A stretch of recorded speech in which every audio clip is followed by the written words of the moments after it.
Yeah, welcome everybody to the PulpMX Show, presented by Motorsport.com, Fly Racing, and Decal Works. Coming at you! It's Monday, October 28th, 5 p.m. Pacific. Thanks for watching on YouTube. Thank you for listening to the archives.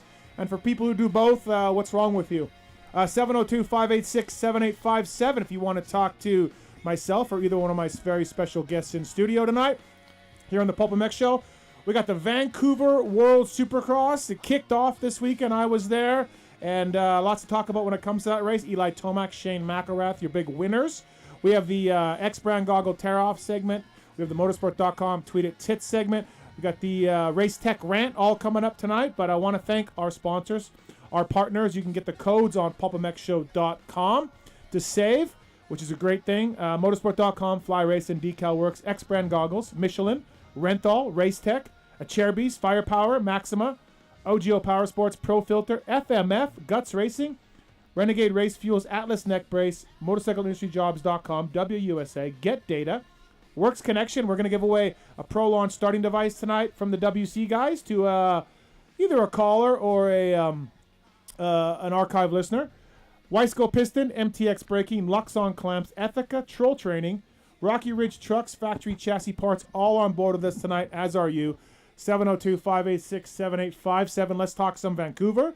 Let's talk some silly season. We can talk some GNCC because we have Phil Nicoletti calling in later on. He raced at GNCC. I think he got second in one class and fourth in another, or they were combined, or I don't know. We'll talk to Phil about that, about seeing what's going on. We got Josh Woods from GPF calling in. And we got Chris Riesenberg from Race Tech. Motocross The Game has been launched. The previews, the teasers have been launched. We'll talk to Checkerz about Motocross The Game and more. Tonight, we've got some stuff to give away as well. But in studio here from Vital MX, and he's been in many times before, it's Michael Lindsay. What's up, ML? How are you?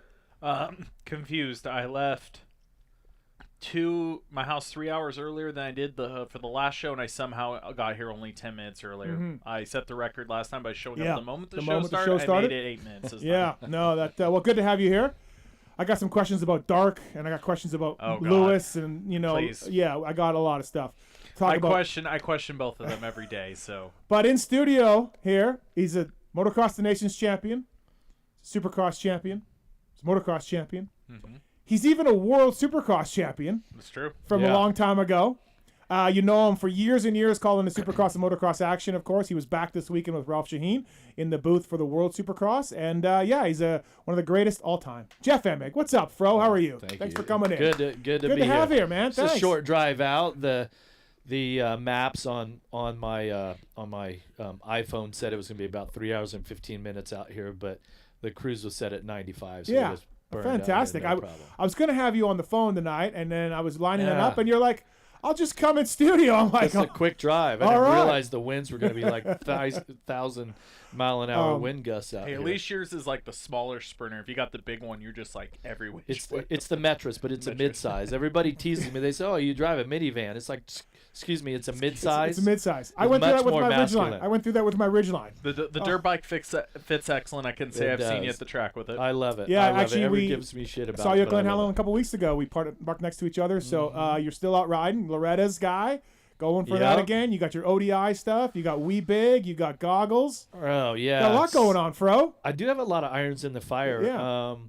And I really enjoy that, that part of the business. I enjoy promoting and selling the products and whatnot. And so the first thing that I put my name on was obviously the grips, right? So this is the second generation of the first Emig grip.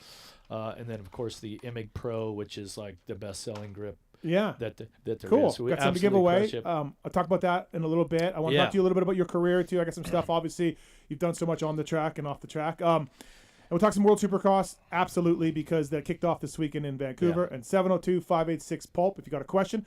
Taking your phone calls over there, stepping in for Talon, the last minute. People say he's got no heart, but he's a heart of gold over there. The Tits Legendary. Hi, Tits.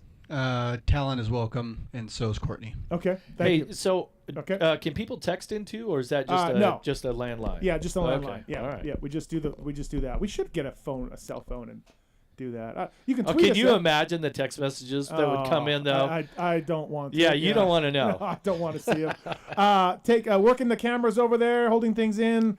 He's Where's the new he at? Marks. Nick Powers. What's up, Nick? Hello, boys. Thanks for coming back in. Oh, thanks for having me. You remember what you're doing? Like, it's been a while, but somewhat. We'll wing okay. it. Might All be right. No, thank you, All right. buddy. Thanks for coming in. Appreciate it. You got back from New York. You're in Dallas. Busy guy. And thanks for the photos at the Phil Nicoletti retirement party, dude. Yeah. How was that? Oh, it was good. It was good. It was shooting all the photos. Yeah. Yeah. It was fun. Yeah, good time. Yeah. Did I anybody's appreciate it. shirt get ripped off or anything no, crazy? Or we was went- it pretty? We went cheap on the renting of the hall and cut it off at 11. Otherwise, it would have Yeah. progressed to that. By 11, people were just getting into it. So Yeah, I thought it was yeah, supposed to because be rented later, and you screwed up the times. yes, Possibly, Yes. but like I tell my son, he's 16, he's high school, he's here watching, setting in on it right now. And I tell him, I said, look, nothing good happens after midnight. yeah, Okay, yeah. curfew's technically 11:30 right now. We're Right. seeing he's trying to push it to midnight, but uh, I said nothing good happens after midnight. Now that doesn't mean that nothing fun It's nothing good. happens after midnight. Ping used to tell me that he would tell when he was working for TLD as a manager, he would be like, "I'm going to tell you guys, if you go to an ATM after 1 a.m., just call me. Call me like pick up the phone. I'll tell you what to do. Like, do not whatever you're getting money out for at 1 a.m. Yeah. No. It's not worth it. So just call me. Remember we did Motocross of Nations in Latvia. Yeah. 14 maybe, Yeah, something 14, like that. yeah. So one of the nights before the race was out in the town there, Great town. whatever it was. Sophia. Well, for whatever reason, I didn't have any money to get back to my hotel. Okay. And my key card on my deal, it didn't have like the name on it. Oh. And I'm like, I don't have any money, and I don't know where the hotel is. I was struggling, and then I was trying to use an ATM, and it wasn't working. And then I like chance saw somebody that I knew. Hey, I need a ride. I don't know where I'm staying, and Just drive around. yeah. Luckily, I got back to the room.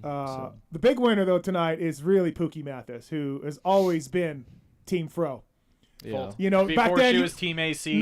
before AC, and you had to be MC or Fro. She was always Fro, and you're in her house. So Yeah. she's really the big winner here. That she got to hug you and Well, and Yeah. I've always had a connection with her that way because my little sister Paige, that people remember from the races, Yeah. eons ago, is her nickname. My dad used to call her Pookie, Yeah. Pookie Bird. yeah. He probably still calls her that, and she just eye rolls it. She's like 51 now. Like, you can't call me 50 or call me Pookie. I'm 51 years right. old. But yeah. And so when I first met Pookie, Yeah, so she's the real winner for having you here tonight. By the way, Michael Lindsay brought to you by Decal Works, decalmx.com. Use the promo code PulpMX24, 20% off your custom graphics. Red Bull KTM guys, they'll design it. They'll put your logos on it. You want a Fro 47 logo, they'll do that for you. Whatever at decalmx.com. They'll design everything you want, get you some numbers, and Red Bull KTM guys use them. Yeah, I mean, that business has completely changed, right? Yeah. I mean, back in the days, they would ship, thousands of pre-made graphics Yeah. and to all the dealers and everything. And it's like now, like, I want, your factory. everybody Yeah, I want wants everything custom. on it. Yeah. Right. No, it's and Decal MX seems to be like the number one guys. They, like you said, and you can. Well, set they're the number one guys for the show. Yeah, I can tell you yeah, that. definitely. We already got phone calls for Jeff Emig on the line. All right. But let's All right. talk. No, let's talk World Supercross first. We'll get to the phone calls. It's Vancouver. Look, I said off the top, you're a World Supercross champion. These guys had sort of a rough start to this thing, and you were doing it with Ralph, with the old owners. Got brought back for the new guys. First of all, though, they're 4 races. They're in the fall. Next year, they're going to be in the fall again. From people I talked to involved with the series, they have no intention, no desire to sort of do what they did the first time, which was come into Anaheim and talk about how they're taking over. And I think that's a smart thing what they're doing now. Yeah, I mean, certainly knowing early on in the, in 2021, early 22, when this thing started to come together, Ralph Shaheen, Kristen Beat, myself, we went all in on this. Adam Bailey and Ryan Sanderson from the AUS-X Open, they acquire the rights to the FIM World Supercross Championship after Feld gives up the naming rights and the licensing for that, so that becomes available. So they said, hey, we're going to do this. And they basically created Supercross Global, which is the company that that runs World Supercross. And so all was good. Going to run some races in the fall. Don't conflict with motocross, with the MXGP, anything here in America, things like that. You're going to compete against the wintertime stuff like the Arena Cross Championships. So all good, right? And then we go into 23 and the schedule gets announced. And they put a race on July 1st, which is Red Bud Weekend. It's like,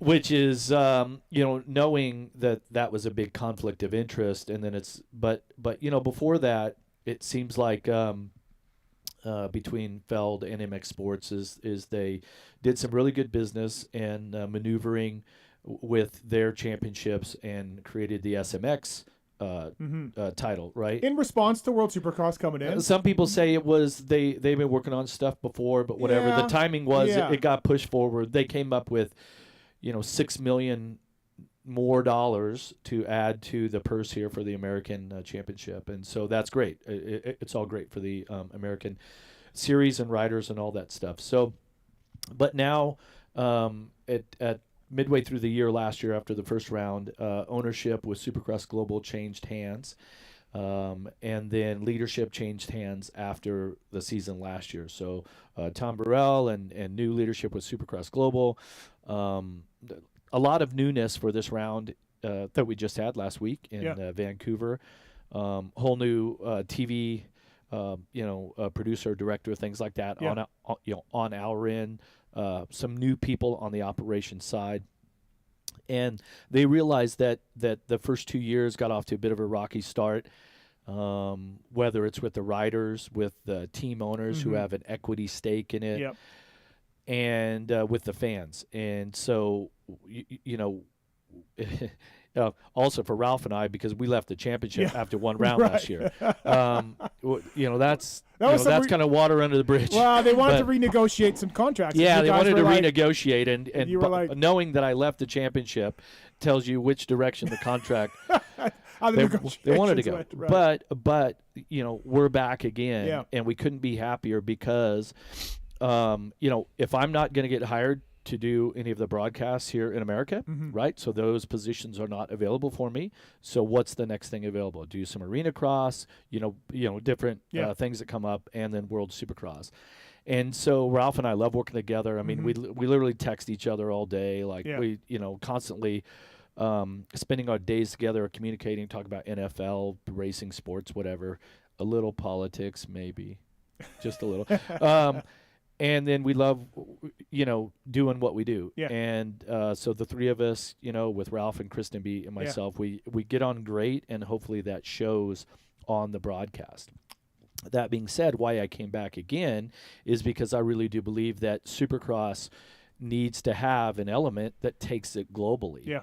And with the business plan for Supercross, I mean, the race teams have 3 travel cases, right? The big shipping cases. Yep. And we can take Supercross and we can put it anywhere. And also, if you're staying out of the US and GP series, you have more teams and more riders. It shouldn't matter, but it's just business, right? It's like on The Godfather, like, don't take it personal. It's just business, right? It really is. Yeah. So, and everybody's trying to protect their own, right? They're trying to protect their series and have the best riders and all that. And so it's great. This is an addition, and I really do think that we could get another 10 years down the line, and the World Supercross Championship could grow to be just like just like MotoGP and Formula One of that sport. Well, look, Michael, you've done it too, and Jeff, you've done it more than I have. I've been all over the world to watch Supercross races, from Bulgaria to Spain to Switzerland to France to Germany, as a journalist or as a mechanic. And there is a global desire to see our stars in all over across the world. So this satisfies that. There's nothing going on right now. This satisfies eyeballs in action, and you have availability to all the teams and riders. So I'm all for World Supercross as long as they keep it what they're doing. Everyone stays in lane, and that will for a while. And if we grow this thing and it really starts kicking ass, eventually, you're going to need some dates that are going to bleed into each other. But right now, that's not the focus. But the thing is, I hear so much talk right now. When I'm drawing a blank. Okay. Another podcast. Gypsy Tales. Gypsy. Okay. Yeah, Gypsy. Right. So they're stirring. stirring the pot, and how riders like, I think it was maybe Jet Lawrence was like, he's racing. We're racing too many times. Yeah, Sexton. A lot of guys feel like that. Okay, yeah. So Sexton, a lot of them, right? 32 events in a year, and 32 events for a Supercross motocross rider is not the same as 32 NASCAR drives. Right. You know what I mean? Yeah, they've got a lot of obligations, but it's not as physically demanding, right? There's not as much risk. And so you go, okay, you wonder, okay, so these guys, and of course, if you're Jet Lawrence and Sexton, you made millions of dollars. Like, I don't want to race anymore. I'm good. You were in those positions. You were making the top dog. But where the athletes that want to work, they want to race, and they want to take advantage of what World Supercross has to offer. If you're Kyle Chisholm riding you're riding the PMG Suzuki and Derek Kelly, seeing those guys in the airport, like, hell yeah, let's race. I go make another 25, $100,000, whatever. No, listen, for as much as Jed and Chase came out in Dallas and said that about the season, I had many riders tell me, man, hey, I want to make money. I want to make money. I want to be racing. So, and so you were at the event this weekend. Difficult track, a lot of rock in the soil. It was what it was, and some guys went down. Glacial till. That's not even dirt. But it's there's still a ton of action. Yeah. Guys went down. There's great. probably nobody that didn't hit the mat at some point. Maybe Tomac. Yeah, but I don't think Tomac did. But it's still easier on them to go race this than it would be a pro motocross, and especially a super motocross. I mean, the 3 final rounds of super motocross, to me, like we talked about a little bit the other night, but the tracks are gnarly. Yeah. It's like a super speedway of supercross and motocross. I mean, and they're at the end of the season. I mean, they're toast, right? Yeah. They're done, and then they got to do possibly 3 of the hardest races of the season. And let's face it, too, you've been there with races. These count, these matter, these pay, but it ain't the same. I'm sure Tomac and Roxon are a little bit like, hey, do I want to die to beat the other guy? No, I got Anaheim coming up. I'm going to put on a good show. I'm going to try hard. It's not the same as an American series that you're paid to do. Especially in their case, their paycheck is a little more upfront than the purse money, where U.S., the bonuses are a little different. Michael, do you have, like, on this topic of World Supercross, like, what's your thoughts? Are you with me, or do you I'm always for it, like, in the sense of I see everything, talking to teams, having had just gone away from running a team, media, riders, like, on one hand, yes, riders can do what they like, more opportunities to make money, great. People I've talked to the series that would complain a lot about certain riders having restrictions. Well, again, when you take a Jet Lawrence, somebody in the U.S. that is paid a very large sum of money to represent certain sponsors and certain people, I get those people's end of like, hey, we pay you to do your job here. Right. It's cool. You can like go what Kawasaki is now. Kawasaki's like, hey. So it fits a need. Like, you look at the lineup, it fits a need. I think the racing is interesting because, of course, we get to this time of the year, and luckily I'm a fan of other motorsports, but the itch is still there to watch guys race a dirt bike, and I still enjoyed it. Look, I was there. It was good racing. Yeah. Was it Anaheim 1? No, but it was good racing. It's still come along. It's definitely marginal gains each time I watch it, but we're getting there. And I did feel like Jeff from Cardiff 2 years ago when the other guys had it, and I like Adam Bailey. He's a good friend of mine. He's a good dude. Yep. This race was run better. You knew what was going on more. There was less lag time. It was more – I felt like this Vancouver – the show was pretty tight, It was a tight show. The schedule was a lot better. Yeah, and Cardiff was like, what's going on? What's happening? And So what do you guys think about the 3-race GP format, but then we have the first ever super final? Yeah. Okay. We have the super pole for both classes to start the show and things like that. I'm such a traditionalist. I love the gate drop and the checkered flag, and that's your winner. And, the Triple Crown races here in America have been really successful, right? Shorter races, more of them, more gate drops, more checkered flags. Yeah. But what was your feeling by the time we got done? Think, because Michael? you have to race 4 times. Yeah, which guys were to find the winner. Guys were complaining a little bit, Fro. Yeah. Guys were complaining. Did you hear that or no? No. Okay. The way they flopped it, the quick turnaround race for the 2 races being back to back and then switching was a little odd for me. I like Triple Crown formats. I like the amount of racing. One thing I will completely complain about, because I had to do this at the end of the night for content, it is extremely unclear on the broadcast how the points are per race. Like, then I don't know if Shane's winning, Max is winning. Stay tuned for the race tech rant. Super final. okay, is it points paid per guy, per class? Like I was doing, I had to do it all manually because their site didn't update quick enough, and I was still. I'm reading the payout, the points sheet, and I'm like, but if you were the first, let's say you were fifth on the track, but you were the first SX2 rider, 250 rider, you got 25 points. Okay, that was not explained. That was not explained. I know there's a lot going on. I missed the math on that. It's going to be. I did not know that either till right now. In the stadium, like for the live event, they're definitely going to have to keep building those graphics, and even for us with our graphics packages and the things that we do on TV. We need to be better, and they will keep evolving. They will. But and my buddy Galdi was doing a live announcing.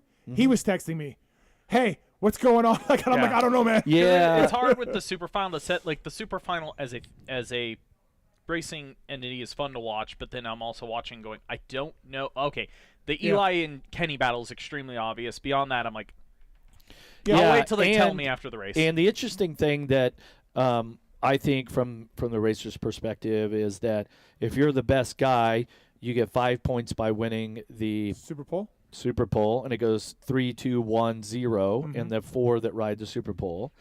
So if you're the best guy, okay, you go out there, boom, you got 5-point bonus. You know, you win these races, you win the super final. You're just like Well, so somebody told me at the end of your 4-race World Supercross series, it's going to be 10 points less than a 17-round AMA Supercross series because you get points every time you get out there, which makes it more valuable or more heartbreaking if you have a screw up. 3 riders will get the 5-3-1 in the Super Pole at the beginning of the night. It seems like to me, just looking at that it could spread things out rather than bring things together. So I guess we'll see how this plays out. We'll see after 4 rounds that we have how do the points end up shaking down. Was it beneficial? Was it not? You know, the real stat people could say, okay, so this was our points, how our points were laid out. Okay, well, what if we did points this way? Would it close things up? Because I'm all about keeping it tight, right?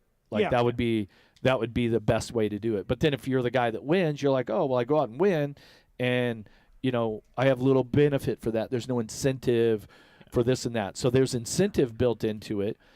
I'm the guy that was screaming at Prater and Mui forever. Well, Prater and Gendro. Hey man, you guys have outside of 1985 when there was 2 mains, you guys have done the same friggin' heats and mains for 40 years, and let's try something. So they did the Triple Crown, great. They did the combined showdowns, great. I'm all for, like, I've seen Super Poles so many times in Europe, they're great. Super Final was cool, although it was interesting. It was literally like 450s, 250s. Like there was no 250 guy that got into the mix, but that could happen. Like let's wait and see. This weekend there was no excitement that way. There's still a big split between the 250 and the 450 class. Like there is one thing that was brought up. That was brought up last year, and I'm still whenever I think of Supercross, I get core fans about motocross being protective of a format because it has so much legacy. We all in a sense grow up doing it. Usually in a room, I can never say you're in a room with somebody race Supercross. At least in this case, we are. But the vast majority of people that have ever watched this have never touched a Supercross track. Like Supercross is, in a sense, a show. It's a different form of entertainment. I'm all about let's do different things with that to be entertaining. There isn't. It's got a legacy. Don't get me wrong, but it doesn't feel as close to your heart as like motocross does. Like pro motocross sticking with the same format. Supercross, let's change it up. Let's make something happen. So, bottom line, I liked what these guys did. I wrote my column today for Racer X, and hey, man, switch it up. Let's try it. Let's do things. And if it doesn't work, we can go back. We can try it, but, Let me hit you with one with the switch up. There was actually one idea that was tossed around towards the end of last year's World Supercross that I know was kind of on the docket at one point, got tossed, was a one-class format. When I look at the skill gap between the two and the amount of guys, there was a small part of me that was kind of interested in a... What are you going to do for the rest of the night, though? I know. If you have one class. The tire roll and stuff, right? Grab handlebars and run sumo sits. I know. But just the other thing is just from the skill, again, because the gap is pretty decent still between I thought overall it was good, and it was cool to see it. And, I mean, I have some small tweaks and things. Like, I don't know why they did SX2, SX, like, they should have just alternated them like a Triple Crown. You'd rather just alternate. Because when talking to the riders after the race, they're like, dude, it wasn't enough time. Heart rate was still really high. Like, I think the racing could have been better, but it seemed like the guys were struggling a bit, being so close back to back. Yeah. And they'll work on that. You know, like Kenny said, dude, I barely had time to get into the gate, you know, and get situated before the card went up. And, like, that's all just trivial stuff that they can fix. Yeah. But, listen, I didn't mind it. Like, someone did the math on American Supercross Triple Crowns. If you paid every single one, like what World Supercross does, and, yeah, it threw the championship all up for grabs, like crazy stuff. So why not? You know, like, I don't know. I applaud everything. Having the Super Bowl and then they go away and sing the anthems and have fireworks was odd, but whatever, you know. Yeah, well, we're doing pre-production stuff for the broadcast, so I wasn't really that tuned in because we were there for the boom booms and the smoke and everything, and then we're like turned around getting ready to shoot the on cameras, and so to me, like, I didn't feel that because I was busy. Yeah. You know? I just thought that was weird, and again, that's just my preference. It doesn't make it right or wrong. It's just something that I thought. But no, and I thought the track was treacherous and proved to be really challenging for the guys. Yeah, I mean, and you have all the variables with the soil. That's just the way that it is, you know. And I mean, hell, I did AMA Arena Cross. I did play-by-play for a couple of the races last year, 2 of the rounds in Daytona, and it was just sand. Yeah. Oh yeah. It was just sand. like it was just insane. And I actually rode a race maybe in Sweden or someplace where all you know, it was a little Supercross, but it was just all sand. Like, so I'm like, you know, and that's and you may go someplace like it's going to be hard as a rock, you know, blue groove, like total clay. And other places, so you know, you can complain about it or, you know, point out these differences, but everybody races the same thing. So no, listen, and Jeff, you've been here, so Tomac, obviously SMX was great for him, and Destinations rode well, and Roxon admitted he was a little step behind Eli, and, you know, basically didn't have everything for Eli. He was good in the first one. Anyways, I'm of the opinion, like, I'm not taking much from Vancouver for 2025. Yeah. Were you with me on that? Like, well, we've got 2 rounds later on. Yeah. 3 weeks from 3 now? weeks in Perth. In Perth, Australia. So literally halfway across the world. And so we'll do two nights in a row. So that'll be new. And then, from what I hear, there is no soft soil in Australia, so it should be pretty hard packed. From what I understand. And then a week and a half later on a Wednesday, we do Abu Dhabi, and that's in an arena. Think, you know, U.S. Open of Supercross. Like it's very much like U.S. Open, where it's just all sort of this like desert dirt, you know, and you know, they run out of the arena a little bit and come back in, and so there's all these sort of variables to it. They're putting a start outside. I heard. This Everybody year. has to race the same thing, you know. So. But do you take anything and go forward with it like, oh my God, Tomac, or holy shit, Shane McElrath? Oh, on the competition that's side? what I mean. Like, do you take anything you saw in Vancouver and you're like, because I mean, you've been there yourself as a racer, where you're like, hey, I just crushed Geneva, but come Anaheim, like whatever. Yeah, well, the big thing is that Max Anstey was he was the quickest 250 rider really through the better part of the day. Yeah, but he was just a wild card. Yep. And so I'm unclear exactly, and I should know this, you know, down to the letter, but it's like, if you're a wild card, I don't think you're allowed to ride all of them, but he's talking about coming back for Abu Dhabi. So and it's like the first 2 years it was one race only. This year it's open if you want to be a wild card, because wild cards can't collect the PR package. Oh yeah, that was it. So but are they collecting points? They are collecting points towards the individual championship, and technically speaking, I think they could, if the rider wanted to, is in a situation that could be supported. I think, let's say Max case, they could do it. I actually think the rules allow this year he could race all 4 rounds. And I think that you should, if maybe he's a wild card here, but you know, let's say somebody got injured and you know, like our buddy Cedric Subaras, hope you're doing better, buddy. Broke his femur. Yeah. But you know, it's like if Bud Racing needed another rider, boom. I mean, you know, Max obviously can't with a contract, but you need to fill somebody in. Yeah. Well, you know, if it happens to be a championship contender, why not? Like, just make it available. Like, don't make it hard for somebody to come race your championship. Would be sort of the mindset of how it should be governed. One takeaway I had from the 450 class, I was initially, give me your opinion on this. This is my take. I was initially very excited to have like Tomac in this against Rocks. I'm like, okay, two big names. Yeah. I have one negative takeaway with doing that.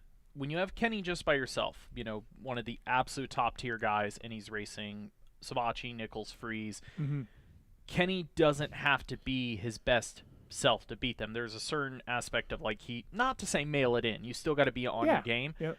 When you have somebody as good as Eli up against him, though, kind of what I saw across the mains, Eli was amazing this weekend. Kenny commented that he needs to step it up and be in a better position to race him in the next race. If those two continue to level each other up, that's going to create a bigger gap between them and your next couple guys, where last year, a Savatgy, a Nichols, a Freeze starts with Kenny. Kenny had races with those guys. Yeah. And think about it, you're those guys and you only have Kenny behind you. That's still gnarly, but it's okay, if I can weather this storm, it's Roczen. Now if you're Freeze or Savatgy and you outstart and you're like, oh shit, it's Tomac and Roczen, both wanting to kill each other. They're going to push each other, so I was interesting. I was like, oh, more star power, but that little bit of a gap was oh, crap, now we actually need more. You have a point there, for sure. I think you have a point there. I mean, I like to see Roczen and Tomac go at it, which that first main was really good, especially when they're trying to deal with Freeze. But the positive there is there's so many times in the U.S. we'd man, I'd love to just see those two start together, those three guys start together. Right. No offense to the rest class, but you're going to get a lot of that. WSX, kind of my joke for that class is I'm going to get a 2-on-2, 2 versus 2 Kenny versus Eli a lot this season. I mean, Supercross Global should put a bounty out on Vince Freezy, to get the whole shots, right. because it makes it really interesting. Now, the first couple races, he got good starts, obviously always, but man, he was really not on pace. But to his credit, the final 12 lapper. Or was it the third race, or was it the third race? I think. Or was it the super final? Third race. I forget one of them. Third race is right. He rode pretty good, and it's Vince, just do that. Just do what you did right there. You're great. But the other two races, he was in full Vince Freezy form and pisses everybody off. Well, especially when you get that defensive, you're not carrying. You could see those guys are is Vince going to jump this? I don't know. I got to wait. Is he going to triple Kenny's out? doubling through everything behind him. And Fro, you've been there too, as a guy, say, dealing with Cliff Palmer or somebody, you're is he going to jump this? Or maybe even myself. Maybe it was you. Myself, so I had a couple of. Maybe the Yamaha Fro. Yeah. The Yamaha Fro. Yeah. You don't give yourself enough credit, by the way. I've told you that before. And also, I don't know anybody in charge at Global Supercross, but maybe you do.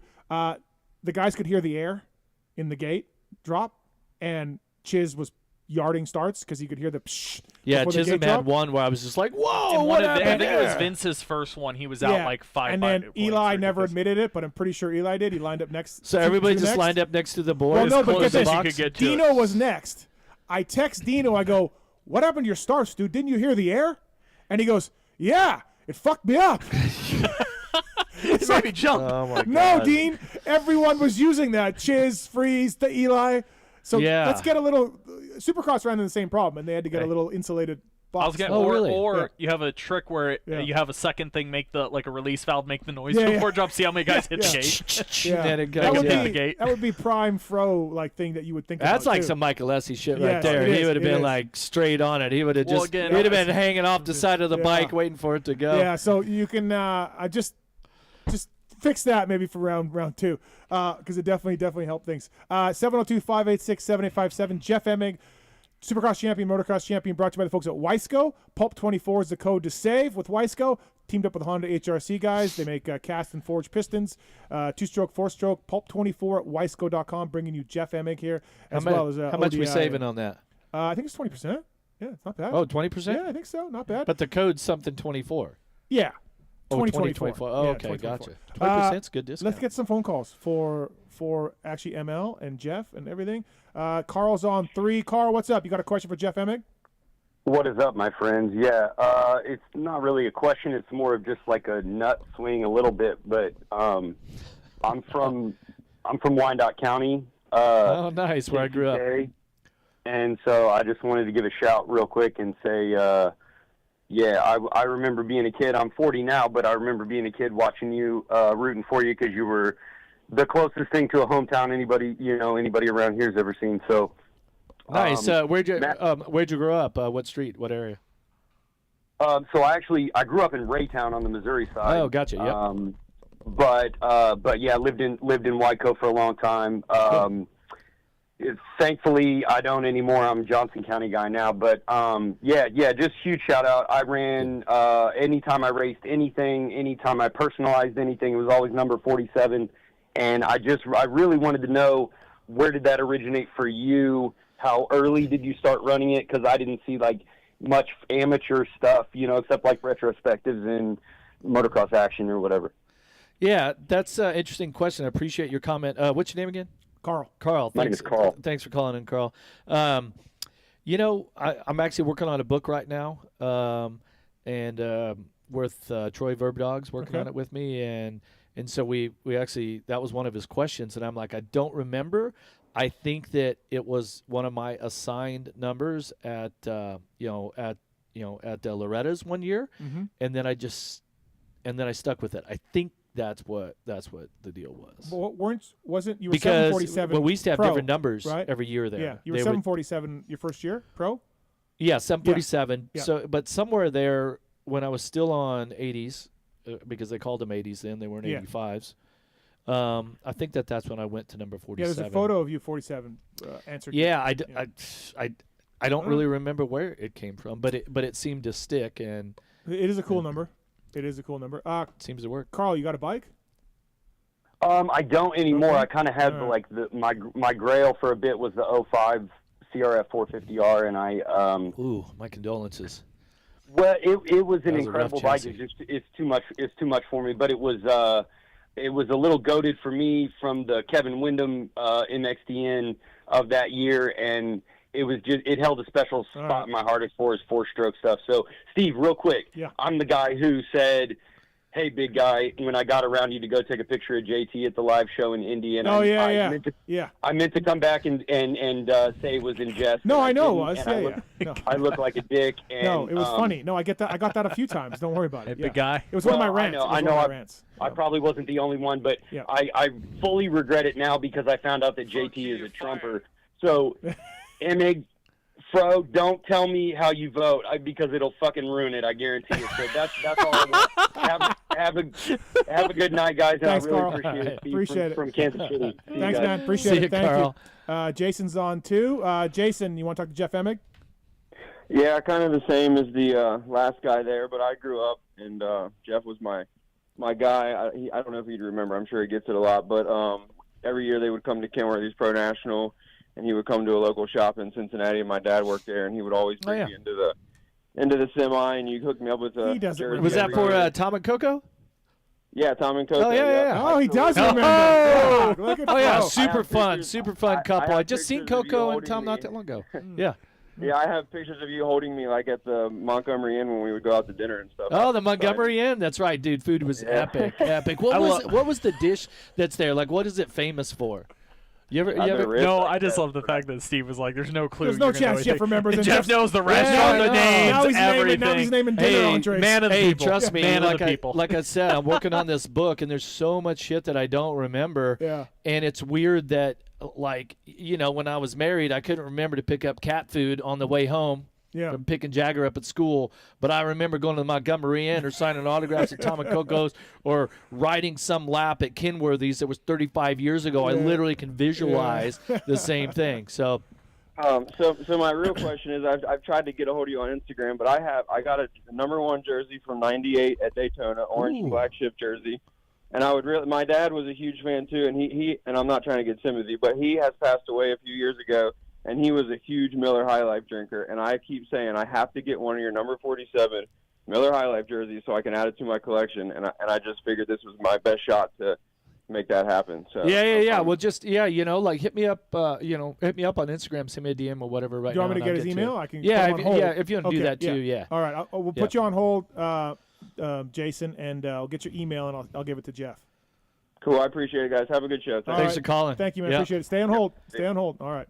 Tits, can you get his email from some of the dealers that we used to do, we'd go to a lot of dealer shows, and some of them it would just be like you go in, get there, do your stuff, and leave. Then others, you just became like family, and Tom and Coco and their whole deal was. I just remember it always being super fun.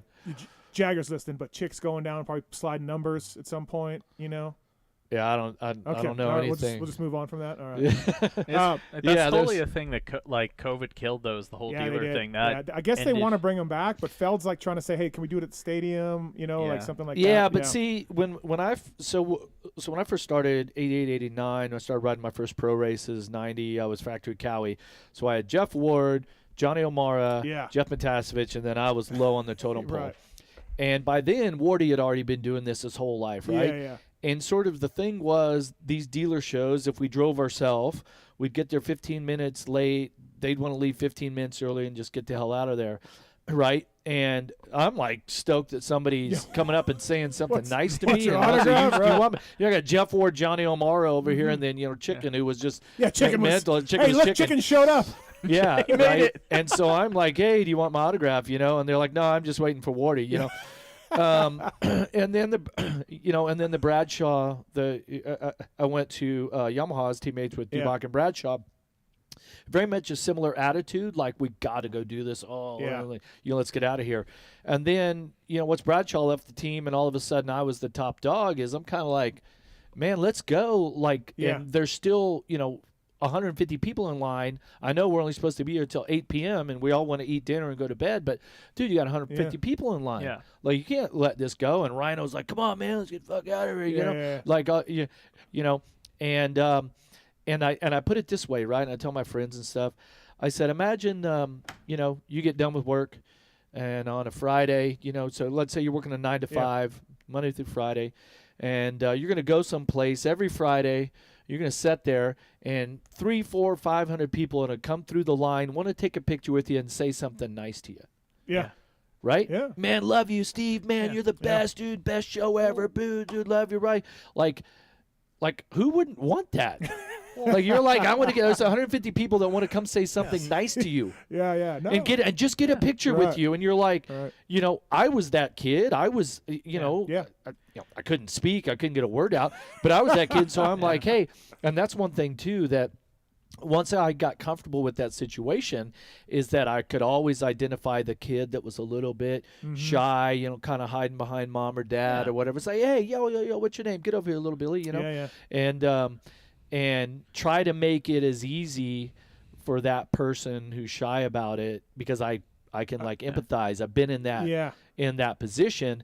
And then, man, there's people in line. It's like we're staying. And Rhino and Huffman would get so pissed, right? So now it's 96, 97, right? I'm King Dingling. Everyone's you're the man, right? Yeah, and it's like, and they're like, come on, let's go. It's like, dude, we can't leave these people. Oh, wow. And the other thing that's kind of missing now is, like, without that, you go to a race and, your Hayden Deegans, your Lawrence's big fan base guys, like, you cannot sign that many autographs at a race. Like, I keep seeing, and not in a bad way, like, they have to cut off the lines all the time. They have to cut off people line. bummed. I've been here for 2 It hours. can't be my choice, right? It cannot be my choice or their choice. It's be like, hey, look, they got to be out here a certain time. We're gonna cut this off. Thanks, everybody. Well, to your point, like the Friday night, like, I get it. I know you guys need your sleep. But it's like, okay, I can afford to sit here for another 30, 45 minutes and be good to my fans, be good to my people. Race day, you literally are like, I'm sorry, I literally have to go get on that motorcycle. And who was right the now. first that started doing numbers and stuff, like KTM or somebody? I thought from Cowie Dungey? did, but they did, but that worked out all right. I used to go to the dealer shows with Red Dog because it would be a limo ride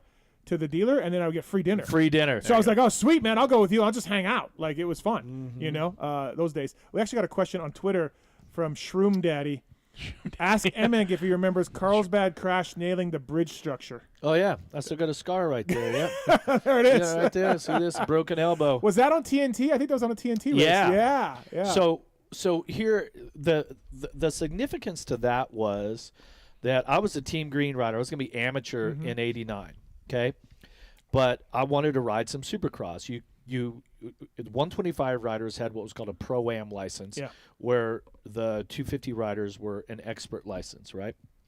So the point structure and everything was completely different. But to put it into perspective, so the week before Anaheim Supercross, I ride the Mickey Thompson Ultra Cross at Anaheim, and I'm not very big for my age. I'm pretty thin and everything, but I rode a 250. Well, I go out and win the Ultra Cross against the Volan brothers, Jim and Hawley, Larry Brooks, and Mike Young, and all these guys, right? That being said, you remember how the jumps were opposite? The jumps were opposite. Well, Tyson Volan tries to pass me at the white flag, and it's like you'd come down the straightaway and hit this 4-foot wall, jump out to the flats, right? Yep. Well, he's been behind me, right? And he was pretty badass at those ultras things, and he can't pass me. And he hits the wall, dude. And all I see is Tyson Volan go flying past me, dude. Loops out. I'm like, oh, shit. Yeah, so I ended up winning the Ultracross, okay? Yeah. A week later, we go to Anaheim. I'm back in the stadium, my first Supercross ever, okay? Yeah. I'm an amateur rider. I'm a Team Green rider. Yeah. We're there in our own box. Yeah, you van. don't score any points. If it is the deal right back then? No. You could score points? Yeah, we did. Okay. So I'm in heat race 1. I hole shot to Checkerz, first heat of the night.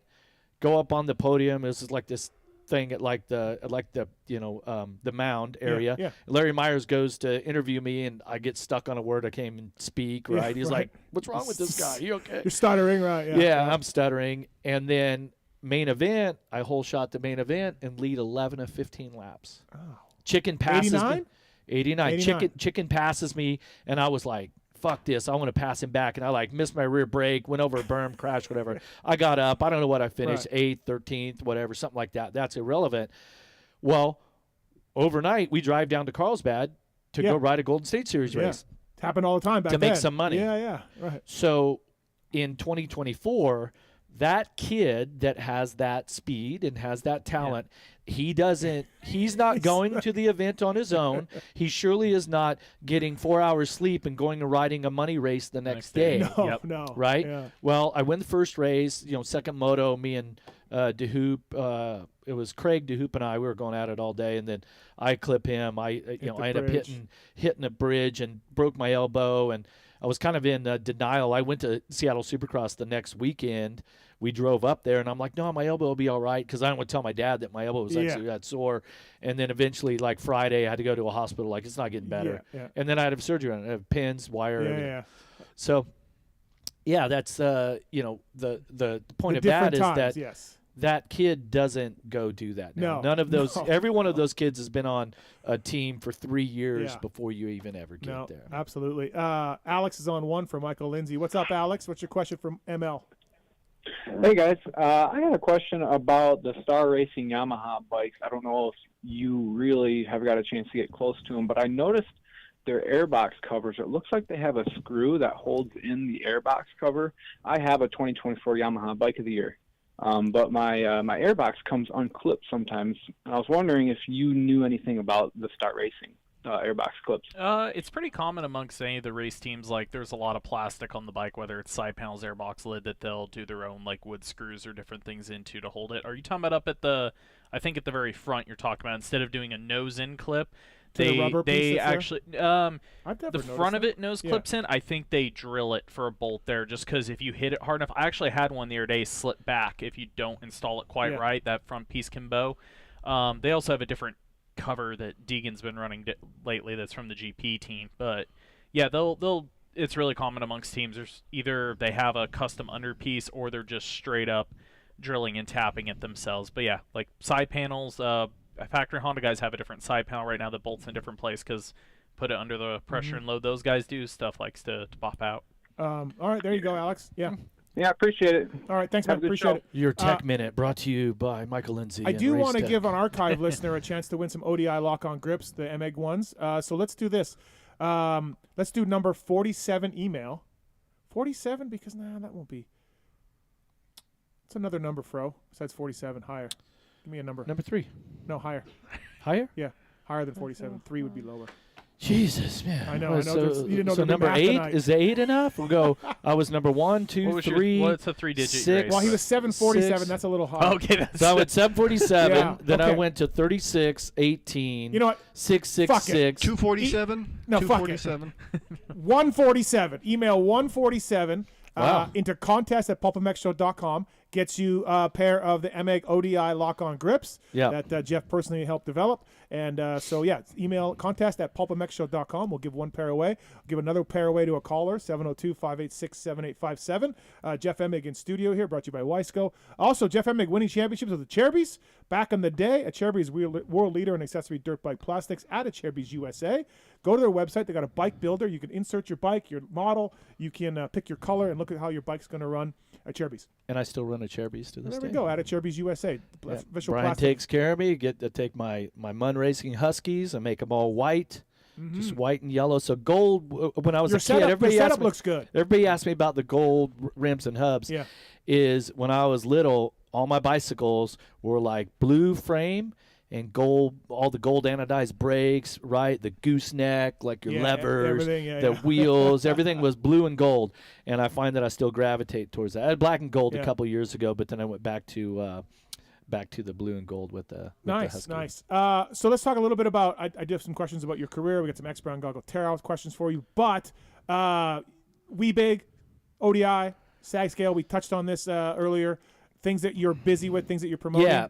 Yeah. So it started out with the grips with ODI. Now working with Weebig Moto, right? Camel Smoker Cross and all the craziness that Todd Covey creates. So we have the Emig collection gear with Weebig, which is basically race gear. Yep. Weebig is known for crazy hats and beer brands. Yeah, and, we've seen it. and all of that, all of that sort of stuff. Man, what were we talking about? Rhino Power. Do work with Rhino Power. One of the newest things is the Slacker SAG scale. We should give this thing away. Actually, I brought this up for you, but we can always give it away. Yeah. What about me? Yeah, so we'll give this one. I got to you. Pookie with a tape measure in the garage. Yeah, that's not going to work. So You actually say you have the SAG. Slackers. No, I do. Yeah, she has to do it. I'm like, hey, Pookie, here's the number. Here's the spot. Tell me what that number is. Yeah, but she's on the fashion. She probably has a fabric one, right? Like a little no, fabric we one have on a the real tape sewing measure. machine. Yeah. So Okay, so so what you is- put yeah. this on your axle. You Yeah. have a clip, or like I saw me, this in drilled- action at Glen Helen. Yeah, I've got to release that video. I haven't done I the thought edit I was yet. just too ugly for the video. No, I just haven't done the edit. So Slacker SAG scale. It's Yeah. a digital SAG scale, Yeah. super precise, really easy. So you either run the clip. You can just Yeah. put a little you clip, or you screw can into your fender. or you can Right. just drill a hole in your fender and Yep. and like Yep. this. So you can constantly check your SAG to make sure that it's right. I mean, I can tell you how many guys, like yourself, I go Mine out. was off. Yeah, I Yeah. told you what it was, and then we Everybody checked says, it. "Oh no, I checked it right." And I have one guy, his SAG was at like 125 one time, right?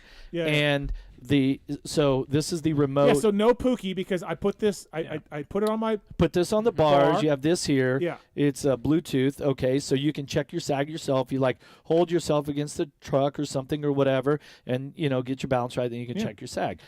And so, pretty awesome. What does that thing run for? What are we looking at? I think this whole kit right now, oh man, they're gonna get mad at me. I think you can get this whole kit here for 125, 150 maybe. Okay. You get one, your buddies can use it, everyone can use it. But the thing is that you as the bike settles and as it changes, you need to set the SAG. Keep looking at your SAG. And what's crazy? So here's my story that becomes really relevant to it. By the way, SAG is like if you're listening. And you should know if you're listening because Racetech's one of our sponsors, and I go on about this. SAG is really important. If you've never checked your SAG, check your fucking SAG. My favorite conversation on the track, guys come up to you, I read your review on this, or this is, my bike just doesn't work like that, or I don't know, I'm struggling with it. First thing I'll walk over, I'm like, what's your SAG? Either the glared over look of, I've never done it, or I don't know. SAG? It was like maybe 10 something like. It can tell you about. It can tell you your a year spring ago? rate is off. You can tell you if your bike's going to handle. Yeah, good. so like, there's the it's so static much. SAG like that the bike just is, and then with you on it, with your gear and everything on it. And so the cool thing about the Slacker SAG scale, right? It's all digital, super easy to use that way. No more Pookie in the garage wedging. No, leave it. Just go do something. Right. Take care of the cats. Go He's buy got something cats that- now. go You buy have cats something- now, I know, Steve. dude, I won't talk Dude, about you have cats now. You got this cool ass Quiet dog. down. Yeah. You got a cool dog and then a couple cats. I know. So anyway, Slacker. So working together with them now. So tell you were saying you were going to talk about the story about how you got. Oh involved in yeah. it? So 98 Millville, J-Bone builds a brand new SR250 factory Kawasaki. By the way, your 98, your best year for a shift. Like 98 the bike best though year. also was great, but with the steel chassis, the bike needed to settle a little bit. So brand new build. So we go to Millville, first practice. I'm kind of slow through the sand. Whoops. I'm saying the back of the bike feels high. They're measuring it. They're like, it should be fine. It should be perfect. So they check the SAG. Rick Asher, somebody I think was doing shocks then, or maybe it was Brett Leaf. I don't know. So they set the SAG, and we end up lowering the SAG 2 millimeters. Get a tape measure out or a ruler and look at what 2 millimeters is. Yeah. 2 millimeters you could set on it 5 different ways and get 5 different measurements. Figure it out, yeah. But so you're trying to make it as precise as possible. Here, I got my Trump hands going right now. But so they lower it 2 millimeters. Yeah. We go out the next practice, bike's perfect. Yeah. Kicked everybody's ass. I was the fastest guy through the sand, whooped both motos, blew everybody away. It was actually my last pro win. I broke my thumb Then you that broke day. your thumb, actually. yeah. Broke yeah. my thumb Yeah. in practice. But we lower the bike 2 millimeters, and they lowered 2 millimeters of sag. I go out, okay, Yeah. now it's perfect. Now it's great. Yeah. Yeah. Psychological or not, I don't know, but it worked. Well, I've told this story before. We made an adjustment to Red Dog's forks the week before. Yeah. I didn't mark it down in my book, so I set his forks the next week to the old height. And he comes in at the practice. He goes, "Hey, I don't think my forks are right." And I'm like, "No, they are." And he's like, "No, we moved them 2 millimeters last week, remember?" And I'm like, "Oh, 2 millimeters on his fork height." He came because he went home and did the same thing, right? He went home and put his practice bike to that. Came in after first practice, like, "Oh shit, you're right." Like he was like 2 millimeters. I felt it. And it's crazy. Okay, Yeah. if it's like You guys. MotoGP, Formula One, pavement that doesn't move. We're on this motocross track that the variables and everything is constantly moving, and you measure that, right? Yeah. Like Ross at Enzo does all of my stuff, and he swears by the sag, like make sure you're checking it, Yep. and that if you don't like something, move it. And it's like he goes, because when you're a pro level rider, you get on the bike and it's supposed to be the same. Your practice bike, race bike, test bike, all this. It could just be different, and it's crazy that it makes that big a difference, Yeah. but it does. But so I'm keeping that. Okay, Can you we can give keep another this one one. away, Yeah, or- yeah, I'll give another one away. Yeah, because we gotta mail it to him anyway. Okay, all right, okay. So we gotta ship to him. No more Pookie with the tape measure. Yeah, so we're gonna get the email for number 147. 47, Yeah. yeah. That's for the grips though. We can do that however you want. Oh we can talk no, about it's that later. it's your show. Okay, World. all right. Yeah, your world. We'll just figure it living out. We got a call about Unadilla 91. Ooh. Do you want to take it? Yeah, that was would have been Rico's on the line. 125 support class, I think. Rico, you there? Hello. Yeah. What's up, buddy? Yes, sir. Sir, good evening to all you gentlemen over there. I just wanted to give a little shout out to Jeff. This was from back in '91 at the Unadilla National. Not only was he working magic on the racetrack, but those were the days back of with the box vans. And when he got back to his box van after the moto, I just got to give credit when credit's due. He had one of the most smoking hot chicks I ever seen in my life. No, there we go. Credit where credit's due. All but right. I got to give credit when credit's due. My man, he could work the track and he could work it with the chicks. Yeah, Jeff had a good time. Have a good night. On and off the track. Thanks, Rico. Yeah. But speaking of that, like, you're Jeff Emig, right? Supercross champion, motocross champion. There are a lot of stories about you really? out there. Yes, there are. When you meet people at Glen Helen or, selling ODI or, I know you do some trade shows, what do people want to talk to you about? What do they bring up? Like, it could be the arrest. It could be beating Jeremy at Steel City in 96. You have a cornucopia of things. Yeah. LaRocco kicking you in the ribs. Yeah, no, you it's kicking LaRocco in the ribs. So yeah. What do people want to talk about? Man, all of it, I think, to be honest with you. And every now and then it's like, hey, remember we got wasted after this race or whatever. And you're like, okay. No, but you said we had a good time. Okay. Right. All right. But so I think, there are a couple times throughout my life here where I might talk about it in the book. I'm not sure. But where, just went too hard one night and had really a pretty embarrassing moment. Okay. Not something I'm going to talk about right now on the Pulp Show, but it's like I just want to go out and have a good time, right? Yeah. We're just doing our thing. So there's that, and we lived in a much different time. I mean, what I told you that we're working on a documentary. Yeah. Yep. I've actually partnered with Jeremy McGrath, and we are co-producing a film called Moto 90s. Yeah, this should be great. Adam Barker, Lawrence Lewis are going to be producing also, so we've been working on it. Little less than a year from now should be out. Yeah, it's going to be mega. We have Vince Vaughn committed to do all of the narration, and we've got a lot of really great people on board.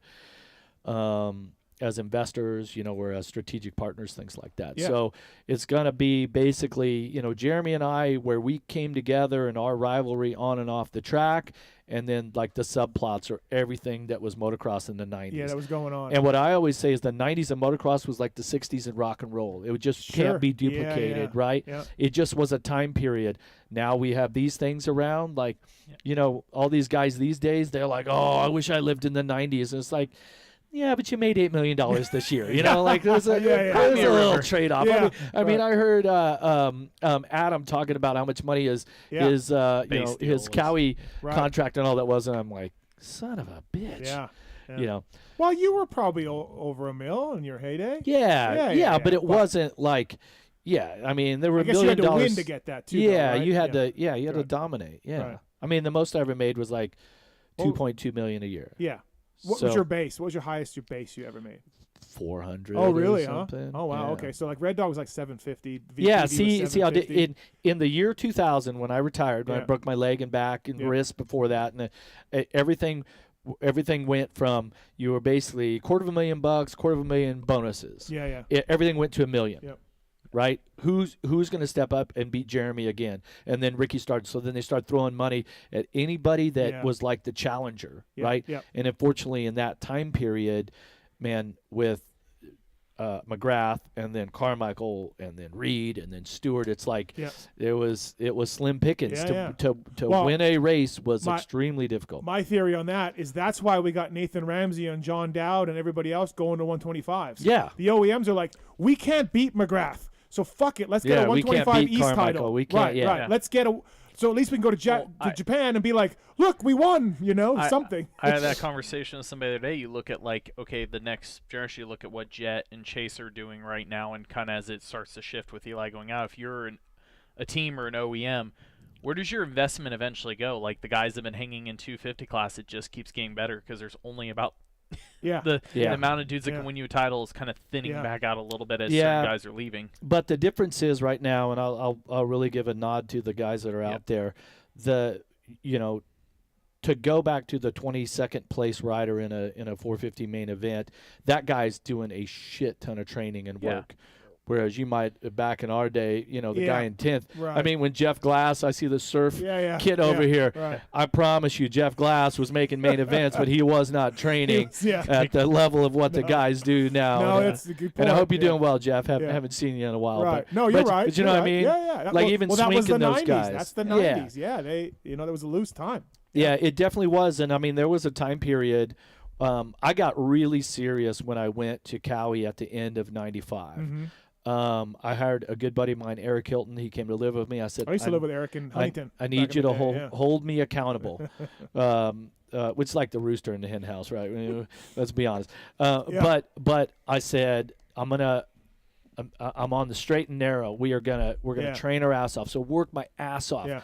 We go to like first round was what? Orlando, Houston, San Diego, right? Yeah. First two races, I was so balled up. I was so just like rode like shit, arm pump. Yeah. We go to San Diego. Our buddy Donnie Wilson Snoop's having a huge after party after a race in San Diego. It was like I went in San Diego. I said, tonight, boys, we're going out, win or lose. Well, that was where McGrath and I had the heat race, slamming each other, winning the heat race. Yep. He grabs the start in the main event, but that was a night that I could have ran with him, right? And I ended up second. Yeah. But it was like, man, it's on. Yeah. There were maybe less than you could count on one hand from that race in 96 until the end of 98 that we didn't go out after the race.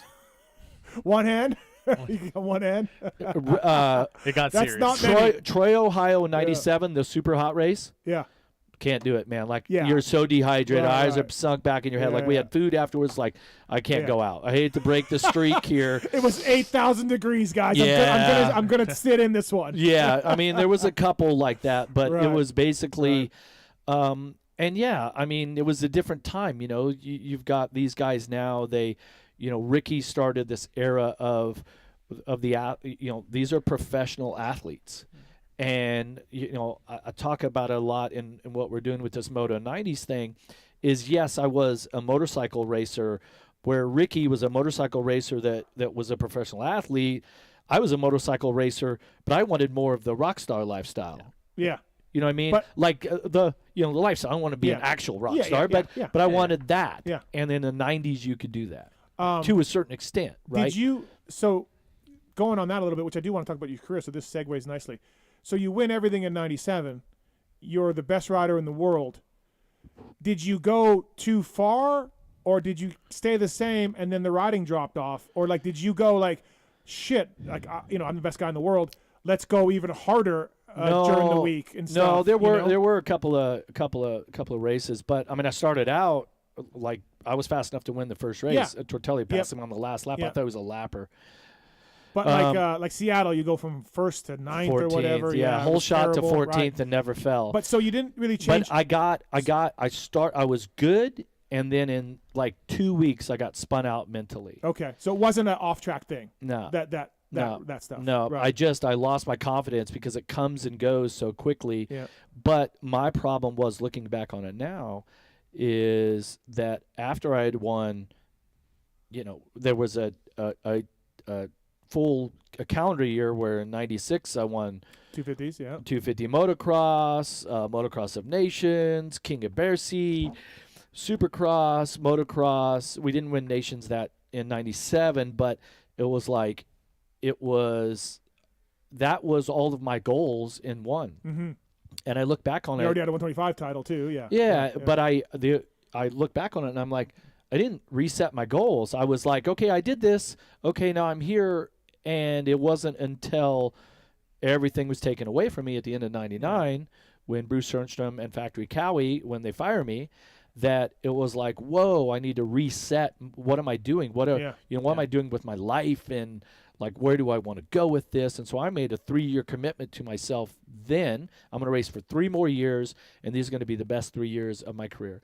And literally December 1999, with no races, I literally was the best that I ever rode a motocross bike in my entire life. Yeah. My entire life. Yeah, you won the U.S. Open. And then December 30th, I come up short on this jump, on this triple, and I was kind of hanging on by my fingertips. I'll pull some grips out here for this. Great marketing. A good reason to get Look this at this out. Marketing. So I get kicked up, Yeah. and I'm holding on by my fingertips. So when I hit, instead of being on my palm, I was like this. So when I hit, I had all the leverage. I pushed both hands through. Snap. Oh. And Dixon was working on my bikes. I literally crashed. I had to throw my arms to the side, went over the bars, like throw my arms to the side, and he's right there, like with the pit board.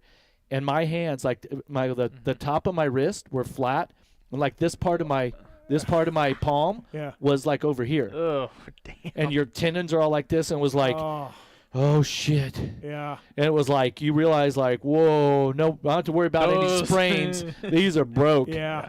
Yeah. You never got a chance. Never really. And so I didn't. Yeah. And I was in the hospital, and that's when I started having the voices were talking to me a little bit. Mm-hmm.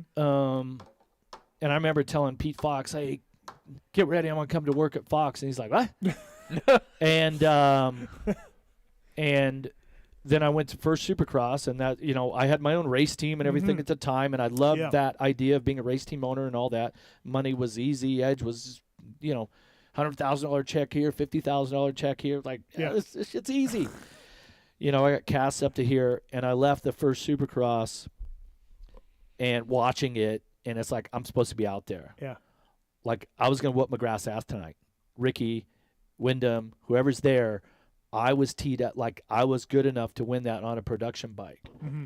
And so then I went home and said, okay, I got to rehab these wrists, right? And keep my wrists, they were, they're wrapped around the side. I didn't get the navicular ulnar or anything. But so, look, I just have perfect wrists now. Like, the therapy that I had to do during that time period. So imagine you go into the physical therapy office like this.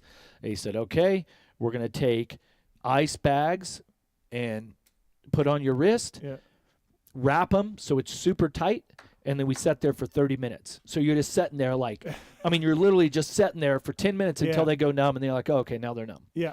Then they take the ice bags off and said, okay, we got to break that scar tissue up. Yep. So at this time, your wrist moves about this much. Sure. Well, we need to get here. Yep. So then they take your wrist and they would like massage the shit out of it, breaking the scar tissue. Then they'd take tape and ace bandages and start pulling it back. So now they pull them back, and you're sitting here going, oh, fuck, oh, my God. So it's 30 minutes on, 30 minutes off.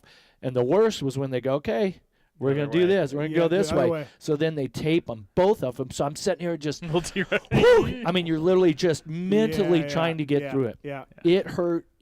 But I was like, if they're not good, riding a motorcycle is done. Yeah. I can't be Rick Johnson. I can't have, the chicken wing. Chicken wing, yeah. And then I got this desire. I said, I'm going to come back, and I'm going to, I'm going to make a comeback. Mm-hmm. And then when I had the throttle stick at Glen Helen, May 4th, 2000, I go flying through the air without the bike, landed, compound fractured my right lower leg, crushed a vertebrae in my back. I've told this story a million times, but I'm laying on the ground, and I can see my boots, and I can't make my legs move. And I'm going through this thought process that this is really bad. Yeah. And then I started feeling some pain from my leg. I kind of pulled on my, like hip flexors and my quads and kind of moved my leg. Okay, this leg's broke. Okay, and it was 30 seconds or 2 minutes or something. Whatever, felt like a lifetime probably, though. And I describe it. It was super heavy because you can imagine the adrenaline. Like you could see I'm laying in the mud, and I could see every grain of sand and dirt like they're boulders. And everyone's around me, no ambulance or anything, of course. It's Glen Helen. Right, an hour for the ambulance to get there. And once I was good, once I said, okay, I'm going to be okay. I got all this tightness. My leg is definitely broke. I'm feeling it. I'm laying there.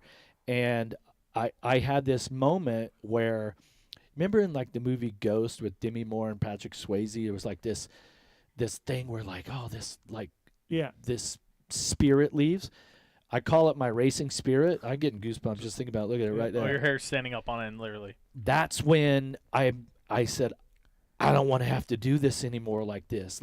And so that, whatever that racing spirit is, that you go out and kick ass on your bad days, and you'll do whatever it takes. You'll train as hard. You'll sacrifice whatever you want. All of that left me that day. Yeah. And I said, just get me in the ambulance. Make me okay. I just broke my wrist 4 months before that. Yeah. Okay, and I know the deal. You don't get any morphine until you're in the ambulance. They radio the hospital. Patient's in pain. Are you in pain? Yeah. Okay. So they can give you 5 shots of morphine. Like you don't remember number 2. True story. Guy comes in. If this guy ever sees this, I want to know what your name was. The paramedic gets to me and goes, "Oh, Fro, I was just coming to watch you race next week." The paramedic that came to me. It was like, dude, I'm in pain. I need some morphine. He goes, I can't give it to you until I'm in the truck. I said, get me in the ambulance because I am in some serious pain right now. I broke my back. First, can you sign this? Yeah, really. Hey, really. He thinks he's signing a medical release. He was actually yeah. And so they get me in the ambulance, but I was fully coherent. I'm like, Tim, call my dad, get him on a flight out, call Tony, call Dr. Matiko, make sure the ambulance only takes me to Arrowhead Regional Medical Center because I'd just been there for 4 months before that. Yeah. And so I'm in. They get me to the hospital, and my buddy Tony had met me there. He was one of my partners in the race team. Yeah. So they imagine this. So my right leg's broke 4 inches above the ankle. Okay. So they unclip the boot, and they're trying to take the boot off. My leg's broke, right? Yeah. It's loose.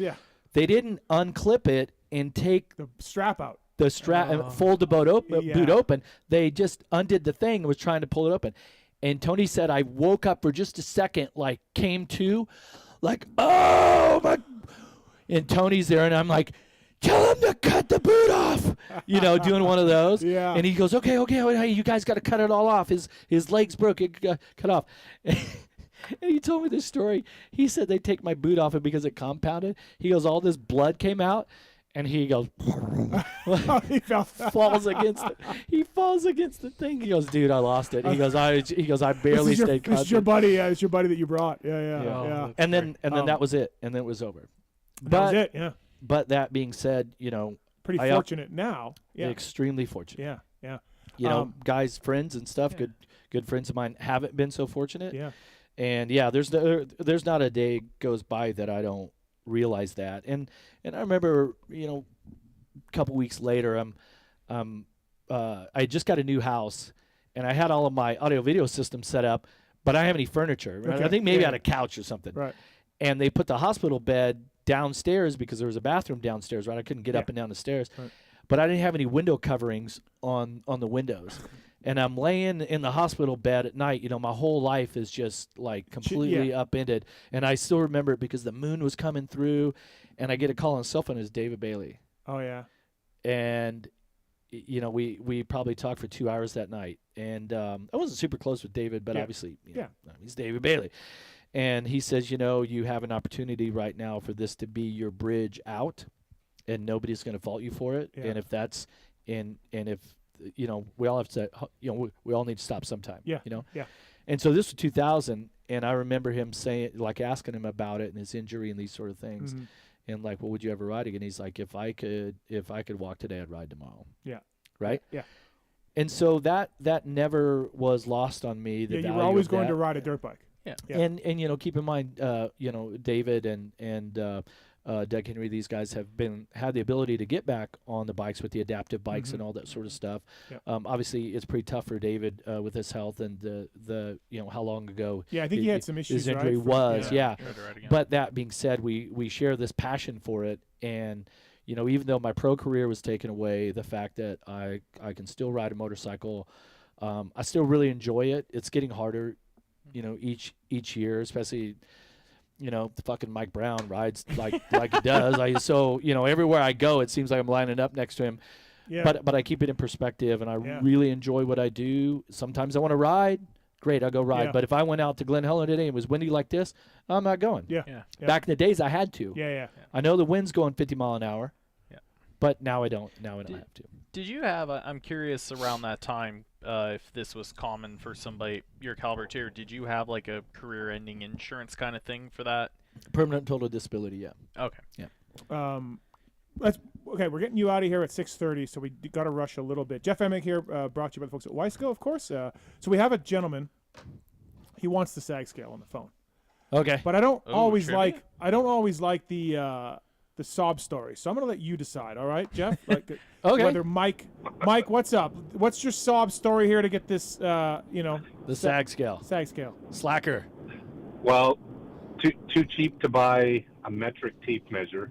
All right. So we use an imperial tape measure, and then we got to switch. We got to do the Google conversion. So was it 24 and 2.5 3/8. millimeters? I don't know. I want to know, when you say too Right. cheap, you mean like you're just naturally too cheap of a person, or you don't have the money to go buy a metric SAG scale? A bit of both. Kind of a single dad trying to make all this work. There Right? you go. So, Okay. There's a little more on the list there. Okay. All right. So we were actually setting it today, and people are we're at a facility, and people are kind of looking at us like, kind of the whole, what the fuck, right? Mm-hmm. And so I heard you. I always listen to the show every week, and Well, let's when get you him a said you had one sacker. up, Let's get his I'm like, information. Okay, Yeah, let's so get your you're gonna information. fall for this. Yeah, let's just do it. Okay, No, okay, man. all No, right. let's do it. It's got the Slacker digital SAG scale by Motul. I mean, he's a single That's the way dad. to He's go. got people looking at him. What the Right. fuck? So It's I even mean, got But he batteries in said it. facility. We're riding a nice facility. Okay. Farm 14. Okay, Oh, down there with Wyndham. Wyndham. Okay, Nice. so all right, Yeah. Mike. Well, Jeff Emig says you get this. So stay on hold. We'll get your Thanks, address and email and everything, and we'll send you one. All right? Awesome. All right, good luck to you guys. Appreciate you calling in. Yeah. Thanks, man. Stay on hold. All right. Thanks, man. All right. Thank you. Mike gets the Slacker SAG scale. We also have the X Brand Goggle Tear Off segment. Let's run through that if we can, please. X Brand Goggles. It's the X Brand Tear-Off segment. 15-second rapid-fire X Q&A. Brand Goggles. Pulp Show 24 to save. Our guy Rich Taylor doing big things with the guys at X Brand. You know who wears X Brand? Kyle Chisholm, Yes, but also. Shane McElrath. Also, Craig DeLong, who just won GNCC. There's nothing tougher on goggles than GNCC racing. Craig DeLong, X Brand Goggles, clear vision. So thanks to X Brand Goggles for sponsoring this. These are 30-second rapid-fire questions, Okay. Pro. I know you're a big listener, so I wanted to review the rules. The questions are by a guy named Moser. Are you familiar? Yeah. You are? Yeah. Okay, all right. Here we go. So I got to answer like right away. 30 seconds. You got 30 seconds. Okay. This is like Family Feud. Sort of, without the kissing. If you go over the 30 seconds, he Um, will get pissed. All right, here we go, Nick. All right, Steve will get us warmed up here. Steve, what was the highlight and low light of having Supercross back in Canada? Well, the highlight was just being back in Canada. Great country. Yeah, it was nice great. city. Have you ever been to Vancouver before? I guess you would have been for the 06, yep. Yeah. The low light, the rain, pouring rain, walking back 25 minutes to my hotel. Got soaked on the way back. Yeah, well, we had a car, so we didn't have to deal with Yeah, that. imagine that. Going out to the park, Stanley Park. I went there Oh, you did twice. that? You We went did there. some Yeah, filming. I went yeah. out, cruised around. Great city. Beautiful. Walked everywhere. People with their dogs and walking, and it's like this crappy climate. Yep. Yet everyone's walking. Yeah, Totally normal. very Even Steve. Very big, very big bicycling and running and you know, very athletic city, Vancouver. So, all right, for Michael, if you could ride any of Emig's factory bikes, which one would it be? 98 KX.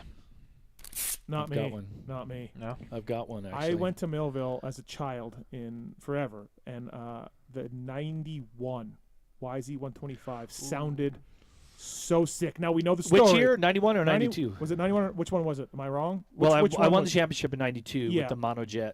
Okay, so the full thing. 92. Your bike. So good. And I talked to Butler about it and Bob Oliver. Oh, yeah. All the work involved in making that piece of shit stock bike. Oh, yeah. As good as the thing. Honestly, I knew not. I was 14 years old or whatever, and I'm like, listen to Fro's bike.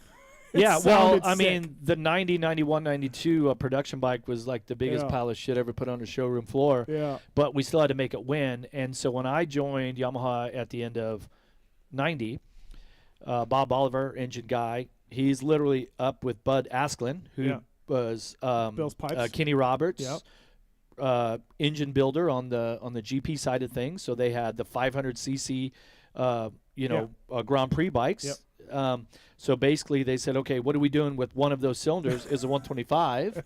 So they basically, I mean, they would take the cylinder, right, this is a two-stroke days, and like they would machine it out and redo all the ports and everything in it. So it wasn't even the same as stock, but you had to start with the stock I cylinder. think Bob told me it was a Suzuki ignition or stator or a Suzuki piston. There was something like it was another brand of I don't know. Yeah. This is a total age thing for me, but I do laugh every time I hear stories about 90s 125s. I feel like it doesn't matter what brand it is. I have somebody tell me, "Sir, our bike was such a piece of shit." Do you know? No, Hondas mine were were good. not. Hondas were not. Mine were great, yeah. But then that crosses over. You get to the Hondas like But late the- 90s, 2000. But the goes to 98, bitching the the other 98 way. Cowie was pretty It sick was too. good. Though. All right. It was good.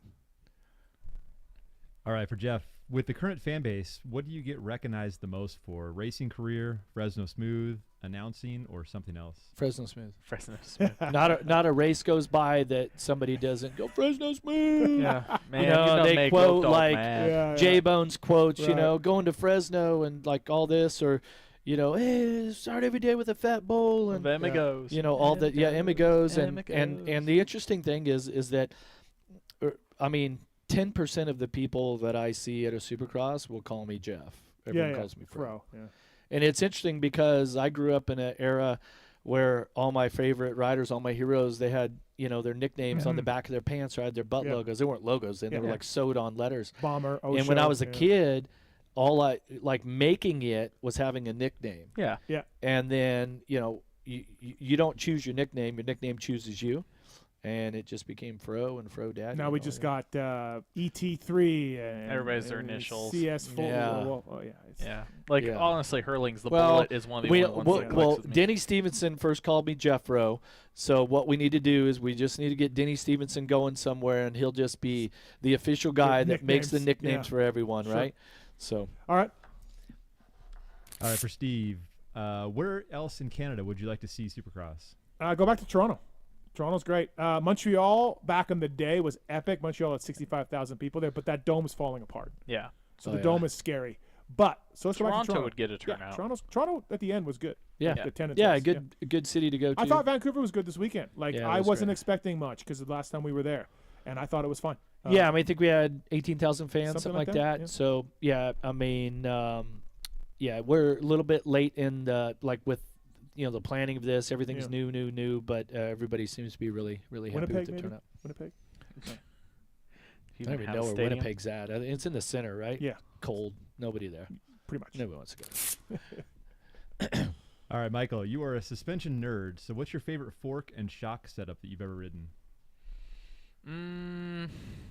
Honestly, as much as my bags on them, I had an early set of PSF ones that Ross had done for me, like early days Air Forks when we started doing them for Star and everything, that I had spent, I don't know how many versions of the setting he had given me. Absolutely loves a set of KYB PSF ones and a Works shock he'd let me borrow for a while for a 2013 or 14 KX450 I had. I wish I could get that stuff back. 27 seconds. Good job. Thank you. Oh, I see. The answer has to be 30 seconds. Yeah. Oh, okay. No. It just has to be within 30 seconds. Okay. Unless your name's Jason Thomas. Yeah. All right, for Jeff, coolest toy you bought to celebrate a win or a championship? Oh, I would have to say that I bought this an M3 BMW in '96. Yeah, special ordered it. Oh. All that sort of stuff. So it was great. What year? In '96. 96, yeah. Yeah. Mm-hmm. Blue with like this mustard leather interior. Oh, sweet. Badass. Those era yeah. era M3s look like modern day. They look like It was a go-karts. four-door. The 4-door. Yeah, Ah. yeah, 4-door. So it was the sedan. I'm not much of a 2-seater type.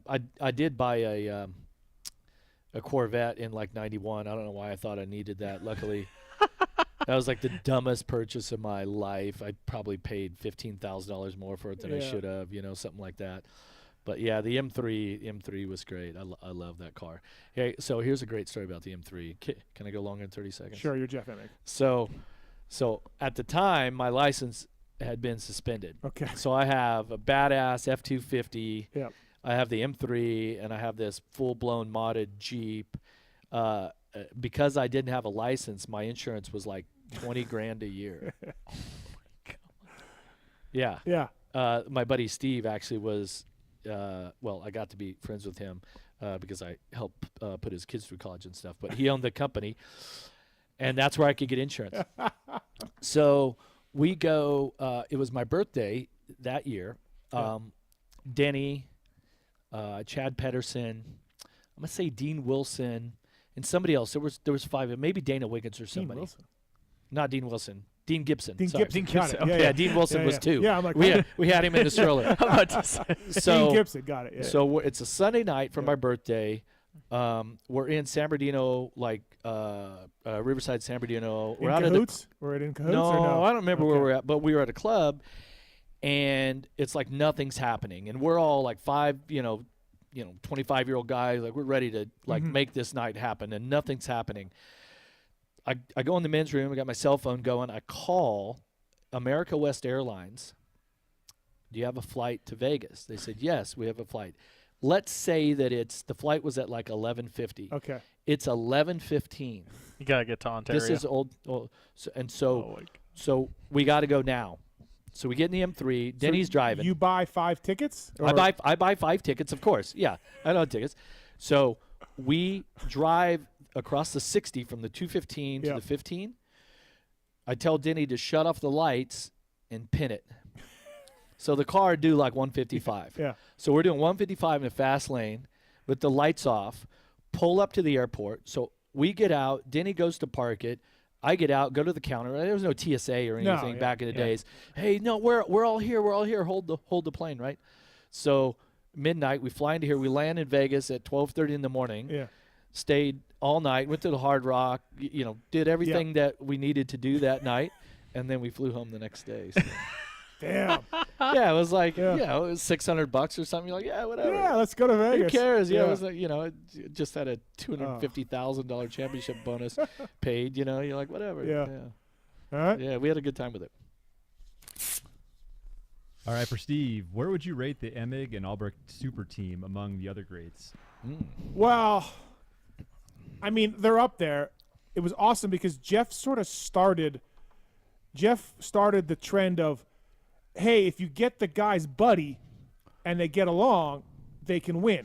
Being a mechanic was almost secondary. J-Bone was good at mechanic, don't get me wrong, NCY days, all of that. But it started the Bundy thing where Bundy never left Nate Dogg. It started Skip thing. It started a trend of like, get someone that gels with the rider, we'll teach them be a mechanic, and they can maybe do really well. Now it's swung. Now it's the other way. Now that's gone, and it's the mechanic stays with the team. So I'm going to still go Skip and Jeremy because Skip had the clear glasses before anybody, as I've told him. But J-Bone had an Oakley ad, which is pretty fucking cool. I just seen that Oakley Yeah. ad not that long ago. Yeah. That's ironic. Well, the So, interesting thing that is that it allowed me to be myself, Yeah. and we have a lot of love for each other, admiration for each other. We did this thing together. We got to go on this journey together, you Right. know, and sort of help each other. And he wasn't judgmental of what my lifestyle was going to But be. before that, it was the crusty old guy with the young kid. You Brian know? Lunas Yeah, busting your right. ass, right? Right, Yeah. or any of these older guys, Jim Felt or whatever. And it was more of a old guy. And I feel like you turned that into like, no, man, hire somebody that they get along with, that they'll, you know. Yeah. So you started that. Yeah, we had a good time. with it, Trendsetter. for sure. All right. For sure. I guess we're not doing the tear-off sound. We're We got a skipping couple more that here. too? Michael. Oh, there's the Oh. sound. There we go. Michael, what current pro rider is on the vital message boards the most? That's gone a lot of calmer. I have a really good one for that. This is probably 4 or 5 years ago. I'm on a road bike ride with Justin Barsha, and it's somehow just randomly out of the blue, he rattles off some username. Say it's like YZ Rider 84, and your guys' forum's a fucking dick. And I'm like, I start laughing, and I'm like, okay, I spend enough time on there, I would know who that user is. I'm like, how do you know? Oh, he said this, and this about me the other day, and I just started laughing on the ride. I'm like, Barsha did? yeah, this was a couple years back, and I just started laughing. I was like, you need to spend less time on the forum. Yeah. Imagine if there was a forum in Froze days. Oh, boy. Yeah. A couple riders. I mean, there's been riders over the year who've had accounts. Stu had an account. had an account. Found Stu- the Stu one. The yeah. Stu one's really funny Yeah. because he basically pretended he didn't like James and would like pump up Reed in his posts. Oh my God, the one I found it was great. Actually, Guy B had found it, and he's like, look at this, and slides it over to me one day at work. The email address. Oh, it was good. There we go. There's a tear off again. All right, last question for Jeff. Favorite and least favorite teammate? Oh, shit. I know his least favorite. Your least favorite. I know You it. think you do? Oh, yeah. Man. What's his initials? DB. No. No? No, definitely not Bradshaw. Oh, he told me he didn't like any of his teammates outside of Dubai. No, we Okay. had a moment where it wasn't very good. Right. But not after we okay. retired, we're actually out here at Mandalay for Yamaha's 50th anniversary, and we're getting just smashed. I mean, RJ and Glover and everybody were just like all time. Bradshaw and I end up out in the lobby to the main ballroom, and we sat there for like 30 minutes. And his wife's like, come on, let's go. And he's like, nope, we got to get through this. And he and I literally, after all these years, I'm like, dude, you just fucking left the team, dude. Yeah. Even though I was a year older, you were the veteran. Yeah. You just left us, dude. Like, and then I got Mike Craig. And I hated being teammates with Mike Craig. That's it. Yeah. That's it. Mike is so Mike, right? It was just so fucking crazy. Yeah, he's that, a and lot. it was just. And so there, in our locker area in the truck, I used to have the in spot, right? And so I would ride, let's say I'm riding 125 and he's riding the 250. Well, I come back and all my CDs are out. And he's like listening, he's clearly listening to my CDs. I'm super OCD about everything. I would like these grips got to be like here and all that. I come back and so now he's out for practice or whatever. And he's gone through all my shit. And I'm just like, dude, stop messing with my stuff. You only had him for 8 races or whatever. Yeah, but no, it was Unadilla is when it got clipped. Oh, I thought it was longer. Okay, no, but it yeah. was just, Mike's Mike. And like if you're trying to be focused on certain stuff, Mike's conversation is, a little different. He's freaking crazy. Yes. And so it was really difficult that, so because Craig you have is your least favorite? Yeah. Okay. Who's your most favorite? Oh, man. Favorite teammate? I don't know. I've always, Rhino and I were always tight, I guess, like. He ever try to beat you up? Yeah. Oh, yeah. Glenn Helen one day. You never heard of Glenn Helen? I did. No, that's why I brought that up. Yeah, he wanted to kick my ass, dude. It was bad. It was bad. But, yeah, I don't know. I feel really fortunate. I've seen Doug Dubach a couple weeks ago. Doug's a legend. Doug's great. Doug's a It's legend. like, and then Johnny O'Mara was great the first year because we were rookies and he was the veteran. He was on his way out. We were coming in, and he was so great. Do you remember on the old airlines before they had digital audio stuff, they used to have headphones, but there were little air tubes? Yes. You know what I'm talking about? Yeah. It was like two tubes. You'd plug it in. You're yeah. probably not old No, enough. I don't know. I'm just So going you'd with it. plug it in, and music and stuff would go through it. And it was like a Right. what do you call it? A stethoscope. You could like pick your thing with genre of music or something, right? With the channels on the inside. I don't remember. Maybe a little yeah, button. you but get buttons there. Yeah. So we used to fly back into Ontario on Sunday nights after the race. The flight would land at like midnight, and Johnny O was flying with us. So we're all rookies and stuff. And one night, we're just like super worn out from Red Bud or whatever it was. And so he takes my headphones and he pulls my headphones out, and he's like, "This is your captain speaking," and he's just all the funny stuff that Johnny O would say, and and it sounds like it's like this. It sounds like it's coming through the tubes. Oh my God, he was mega. A lot of poop jokes with Johnny O too. Yeah, a lot of poop ball stuff. sack was out a lot. Ball sack and poop, and Johnny was into that. Yeah, so we all used to fly back. Do you ever hear the Troy Lee story? Yes, yeah. So you heard the Troy Lee story about the airline? Mm-mm. So we're coming back from a race. He's with Mitch, okay? And the first flight, I think it was Red Bud, because Keith McCarty upgraded me, and I'm sitting first class, and Troy and Mitch are right here, and they like to have a few adult beverages if you don't know their reputation. Yes. Yeah. So we're like handing the first class flight attendant was giving us wine, so we're handing wine back. In the airport at Chicago, whatever it was, they get smashed, Mitch and Troy. So they go to get on the next flight, and you can imagine those two together. They're like 10-year-olds. They're low. Yep. So they're wheeling Mitch onto the flight, and he goes, oh, and he falls into the first class seat because first class wasn't always full then. Yeah. They're like, "Oh, sir, just stay there. Is he with you? Or you just take this seat." True story, right? So we're all fall back, and they're just like hammered. Been drinking the whole time. So we're in the back of the plane, Sunday night flight. They lower the lights, half the plane's full. Like the back rows, there would not even be anybody in there. Yeah. Okay? So we're in the back. You're getting 3 seats to yourself, laying down, All of a sudden, somebody comes running back through the aisle. "We're going down! We're too close to the trees! We're going to crash! Pull up!" It's Troy. Oh, that's not the Troy story I heard. No. Okay. So the flight attendant's freaking out. We're laughing around. There's a bunch of us on the flight. Yeah. He sits down with us, right, and he's just Troy, just being Troy. And flight attendant's like, "Sir, you can't do it. You got to behave." So things settle down. So we're sitting there. Somewhere along the line, and I think I might have been an instigator, it's like, you need to go in the overhead compartment. Oh, this is the one I know, yeah. So same flight. Yeah, same flight. Oh you can see how he got to the point to get up there. Yeah. So keep in mind, the back of the plane was empty. So he crawls up into overhead compartment. Yeah. And we close it. Ding.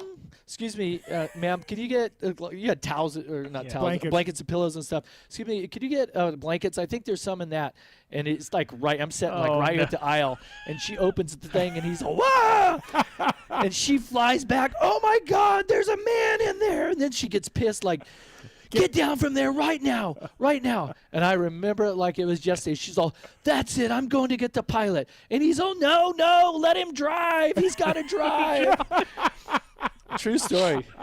There's a lot of Troy in this story. There was some official-looking people that met the flight. And this is old Ontario where we had the steps going down. Okay, Oh, yeah. Yeah, so there was, they got off the plane first. Yeah, they were talked to. I hadn't heard that one. I'd heard the Marie Callender's the stealing the grass, stealing arrested. the sod yeah, and everything. I've heard that one. Yeah. All right, that's been the X-Brand Goggle Tear-Offs right there. Wow. EKS That was 30 seconds. I have that was 30 got to seconds. get your best Mike Craig story. I was on a bus one time in Japan with Chris Wheeler, Jason Thomas, Carmichael, and 2 or 3 other people, and it turned into everybody's best Mike Craig story. His best no, Mike Craig it can't be story, on there. sure. I know that. I meant afterwards. Oh, yeah. The bus ride that was everybody's best Mike Craig story was fantastic. Poor Christian. Poor Christian. Oh my. Yeah. He's had to hear this. It was wild. It just was really difficult being teammates with him. And he won Tampa. He somehow won Tampa. Yeah. Before we let you go, Jeff Emig here. We do have some motorsport.com tweet at Tits segment. A couple questions for Jeff before we let him go. What segment? Tweet at Tits. His nickname is Tits. Oh, I thought a tit segment. I'm like, tit segments. What are they sending pics in? What is this? Show you running here. Yeah. What sort of operation is this? The first one is from GC. Was there one color of shift gear that you would not wear? Orange.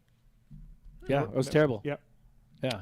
All right. And remember, Ricky, that one year, he Oh, that's only all wore he orange. Yeah. Well, he was what Yeah, you you get all- superstitious, got into Yeah, whatever. you do, and it's the worst thing to get into. But it's there's actually like these mechanisms in your brain that set markers, and it creates like your memory and focus and all these sort of things. There's actually some psychological benefit to it, All right. or against it. Against it, yeah. From Seacrest, how does it feel to whoop up on Kiefer every year at Loretta's? Oh, Dude, he beat me the first 2 moto years? this Yeah. year. Oh, this year? Yeah, the Yeah, moto his that he first got moto, heat stroke. Yep. I didn't know he was suffering heat stroke. I was like pissed off because I started 35th. Yeah. And he was the next guy in line for me. And the last couple laps, I just kind of chilled. And BJ's like, dude, Kiefer was not good. He was in a bad place. And we didn't know they had a heat stroke I- at the time. But I just remember watching the live because I remember how far back you were, and I'm literally yelling at the screen at Chris. I'm like, "What the fuck are you doing? Like Jeff's about to catch you from 35th. What are you doing, Chris?" And then yes, I get a text afterwards that he's in the process of trying got to die. ugly, yeah. yeah, that sucks. I've never actually done that. I always excel when it gets hot. But it was hot that first moto. This year. Did you wear all black gear? Yeah. No, he had white stuff on. no, I don't think. But I mean, it's like the fabrics now. You can put it on your face and still dry. Try putting ride. on one of that. Try putting on that McGrath, Yeah, the 15 McGrath. jersey. It's like way. It's Yeah. like Yeah, Jesus. not yeah, good. for sure. From MX John, Jeff, how would you compare a factory bike from the 90s to a new bone stock bike, particularly the suspension? Yeah, the bikes now you can't really compare it. I mean, it is kind of surprising. better that, now. Yeah, Yeah. I just want to make sure. Yeah. The thing that always sticks out to me, obviously jetting on a two-stroke when you go to like a fuel injection, even though I'm not really fond of how the power band is, but the jetting's like perfect. That's great. But the chassis, even with a production bike, like you could overjump something and flat land it and like just kind of pull out of it, especially work bikes and stuff. In our days, man, you overjump something, you flat land it, you just explode. You just, I don't know, and so you end up like Doug Henry at Buds. Just everywhere, yeah. And so in that regards, the chassis and the suspension and everything now is, I mean, stock bikes are pretty good. Where back in the days, you were making changes to a stock bike, like you couldn't. But nowadays, you can ride or stock bike. Yep. Pretty damn solid. From Alex Heckman, how were you introduced to MX Locker, and what role do you fill with the company?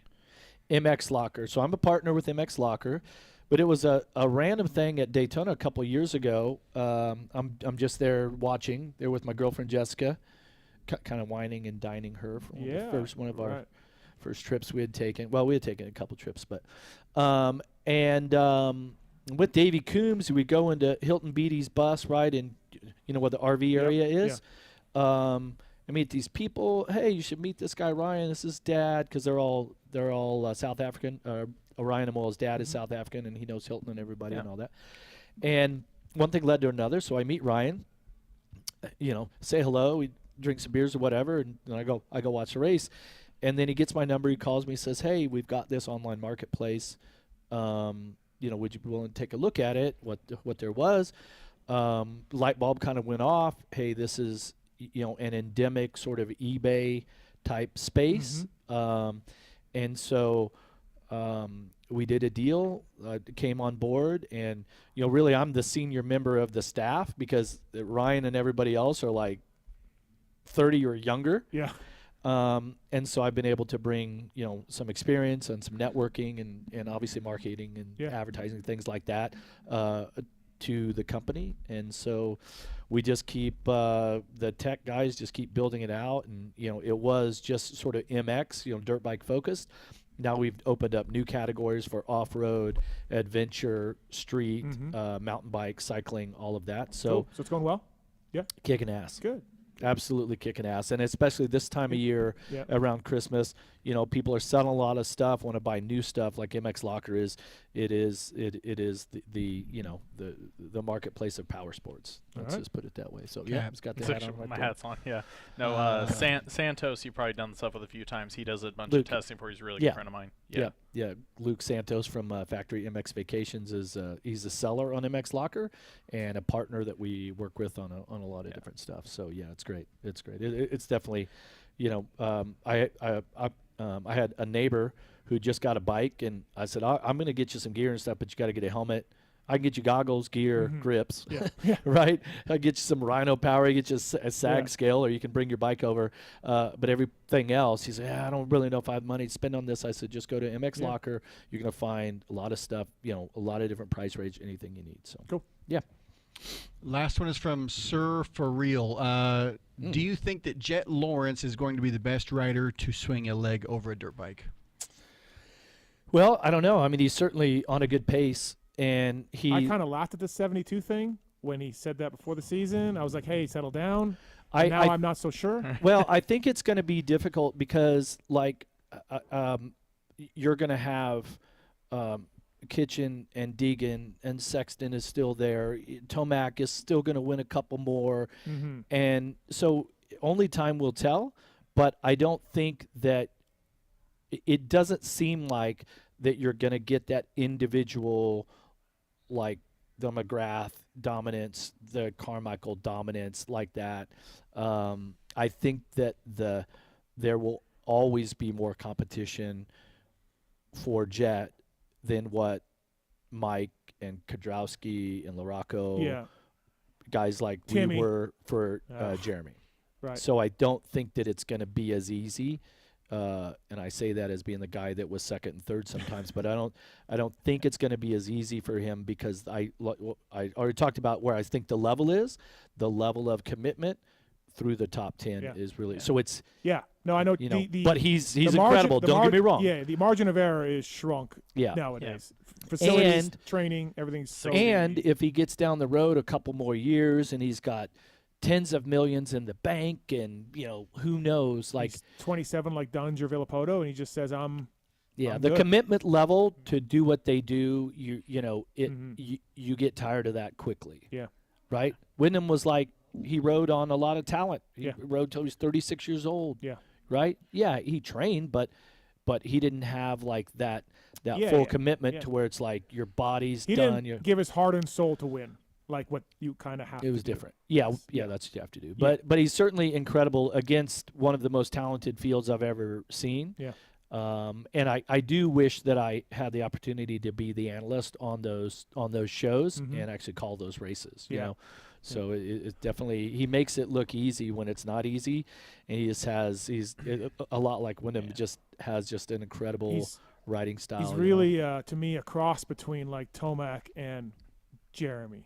Like super precise, but still can be aggressive, and he's over the bike, and he's he's phenomenal. I was gonna say interesting stat because he's 64 to go, 8 wins in his first 450 SX season, correct? Yeah. So that would take 9 years at that pace? It would take 8 more years at that. If he wins half the races, right? Yeah.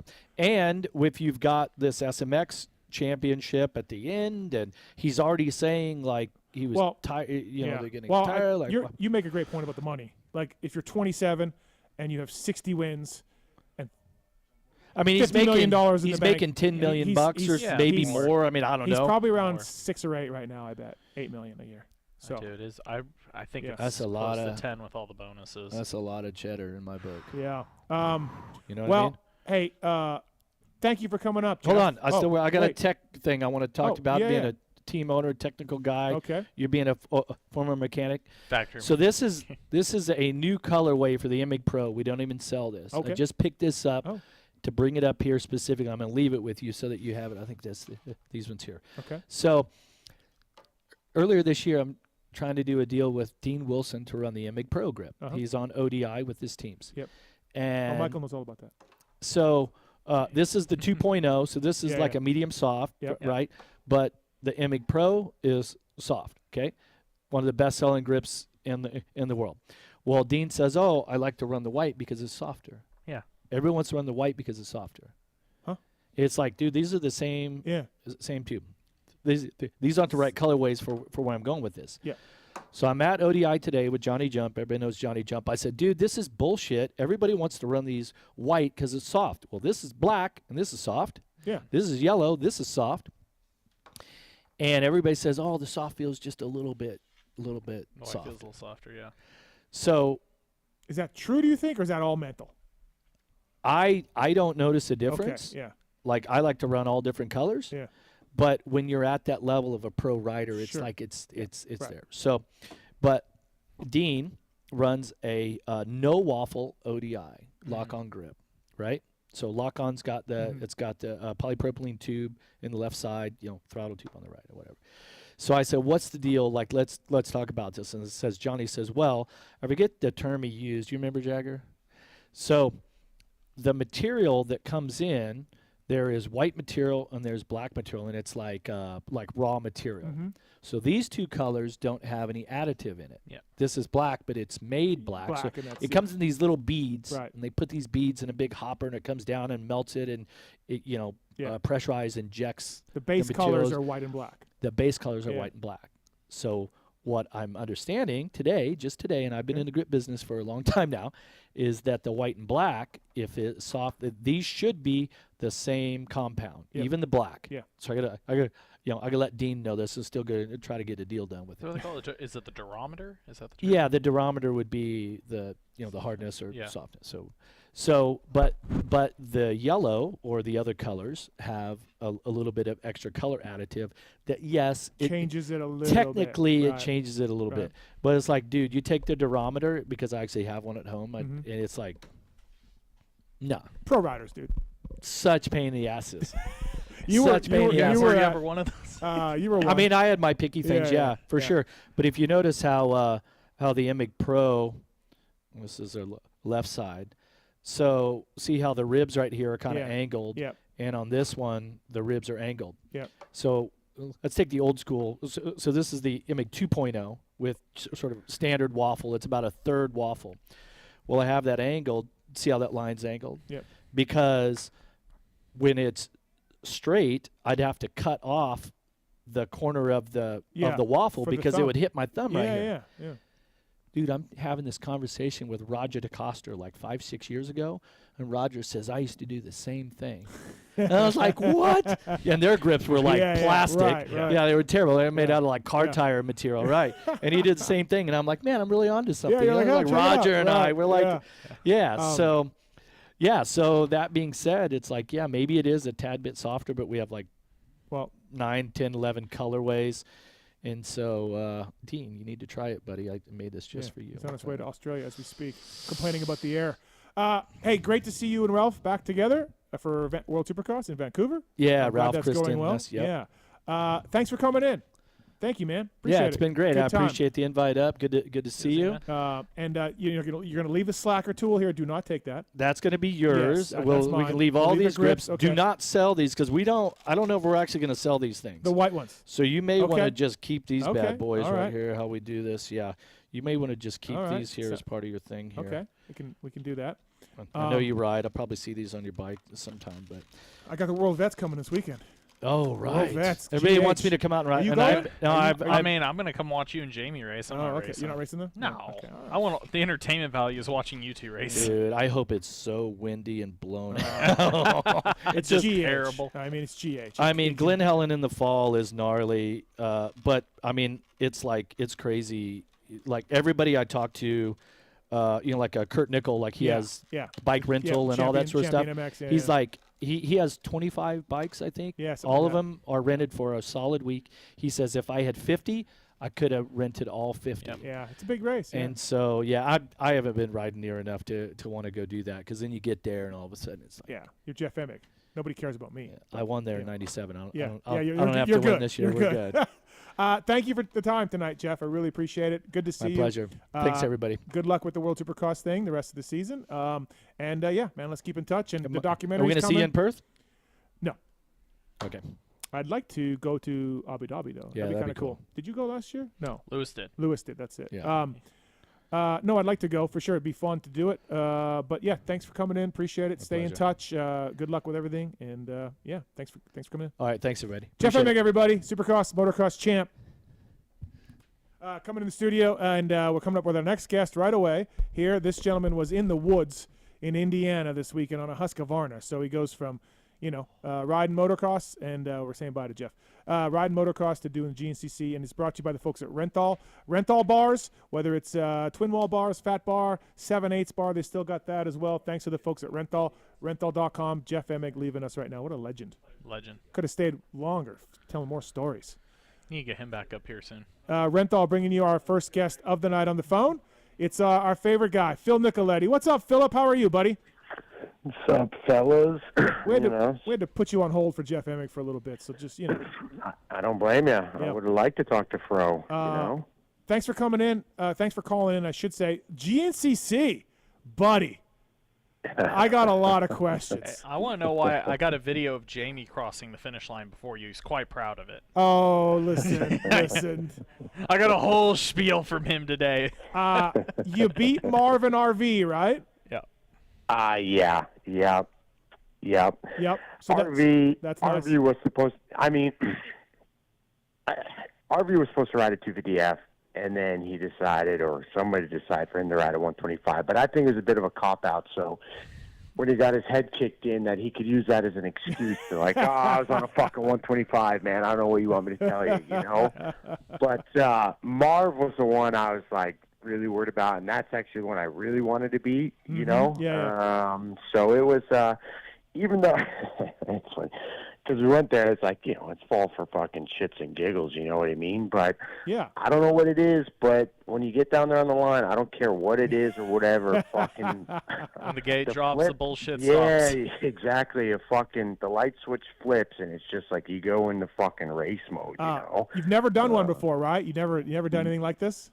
No, it was it was mind blowing. The Andrew Bauer and Anthony and on LT over at Husky, they're they were pressuring me for weeks to do this, and I'm like, fuck, man, I don't know if I'm ready for it or whatever, and I committed to around Charlotte MX. I'm like, yeah, fuck it, I'll do it, and I hadn't ridden since Vegas until this past Tuesday. I went up to Trevor Bollinger's place up in the Morganton, up in the fucking woods, and I rode his practice bike, his 350, for I don't know, 15 minutes maybe. I'm like, I gotta go ride this fucking. Yeah, you gotta figure it out, right? Yeah, I like my rear brake bar, whatever, and they did I just basically ran his whole entire setup. I just changed the seat, and they fucking built me a whole bike. Is bitchin', is a full works, Husky 350, and it was fucking badass in the woods.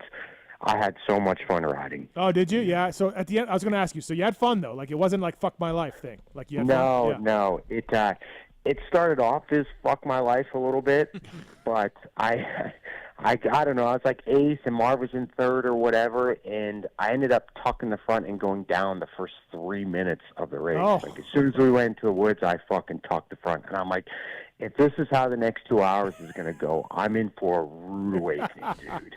And I knew what was coming up, and I just crashed on the easiest part of the woods, Yeah. And I got going, and that's when I flipped the switch, and I went to full race mode, and we were on the third line, and it felt like I had 400 people in front of me. I'm not fucking 400 people it felt like, but we had the women went first, and 12 to 22, which is maybe total of 70 people in front, but it felt like so much more. Yeah. And when I fucking went red, dude, because I knew Marv was taking off. Yeah.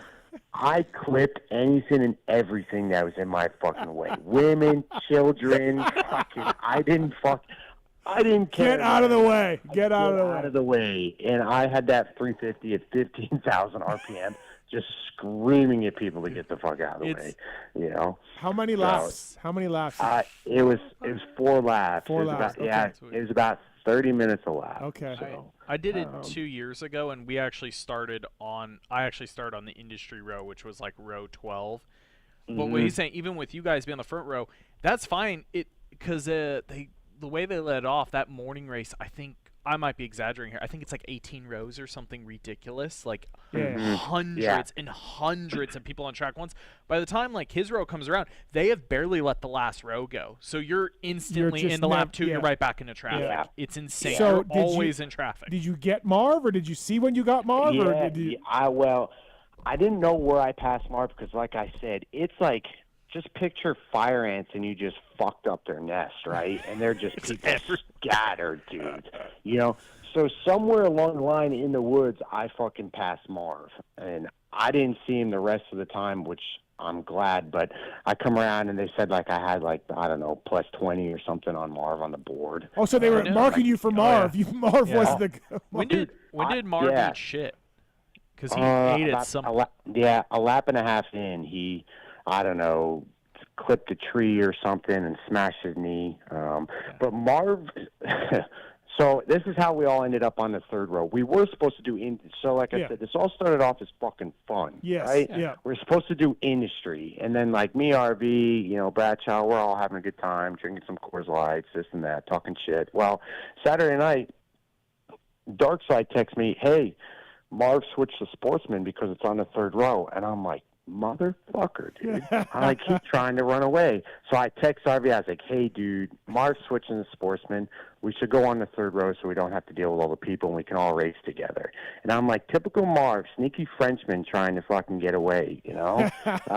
So we all ended up switching to row 3 instead of row 9, which all the boys, like, you know, Craig DeLong, Liam Draper, and Caleb Russell all said to do that anyway. Oh, which, they did? Okay. Yeah, which I'm really glad they did because there were 700 fucking people in that field, Steven. And if I went on row 9, dude, it would have been... You would have really murdered field because I did row 9, and what you said, like, especially some of the classes in front of your kind of random vet classes and stuff, I felt like I don't ride red like Phil does, and I murdered a couple people, and I felt so bad. Yeah. Phil would have... literally murdered It looked people. dry and dusty. You usually get mud at this one because it's near the end of the year. Nothing compared to... I did it 2 years ago, and I had a couple of years. When we did it 2 years ago, the cornfields were so dusty. The first lap, I saw a dude hit the berm, never saw him again. Yeah. Just disappeared. Yeah. Yeah, it was straight watching Phil's social was like dusty. Yeah. It was bad, but like you said, usually Ironman, the year I went, I took all mud prep stuff because I think they told me I'd been a mudder for 6 years straight, and then randomly bone dry. Yeah. It was so dusty. Yeah. Like, I was actually really scared sometimes, you know, because especially when I was in dumbass mode, just pinning it in the first lap, I'm like, I'm going to die out here in the woods, and I'm just going to be buried under silt, and I'm going to fucking decompose out here, and they're never going to fucking find me again. Where's Phil? You know? He died, because man. There's 700 people just going to come mow me over, and I'm just going to fucking disintegrate out here. Hey, so did you get second or fourth? I saw 2 scores. Second, I think, right? I got second.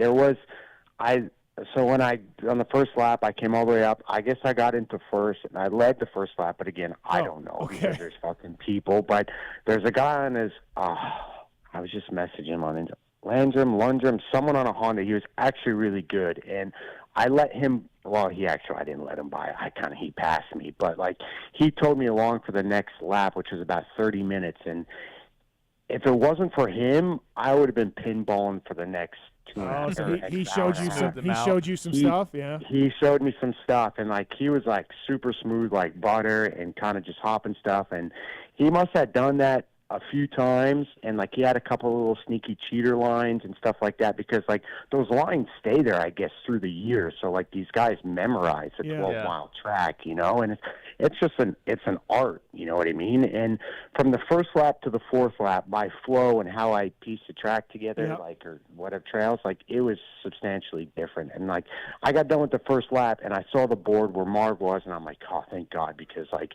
What I was doing was not sustainable for an hour and a half. Like, I wasn't going to survive it. So it was good. Everything calmed down, and then I could just kind of cruise at 65%. And as soon as I lost the toe from the guy that won my race, I kind of just cruised along. But he helped me because he showed me the lines on the second lap, and then the third lap, I got some of those lines like I remembered them, and then by the fourth one, I kind of had it figured out. But by the third and fourth lap, you're in the back 9 with the people that got let off after you. And, like, you know, there's plus 55-year-old guys out there on CR 125s from 1999, and they're just like, I mean, dude, like, bless their fucking hearts, but, dude. Yeah.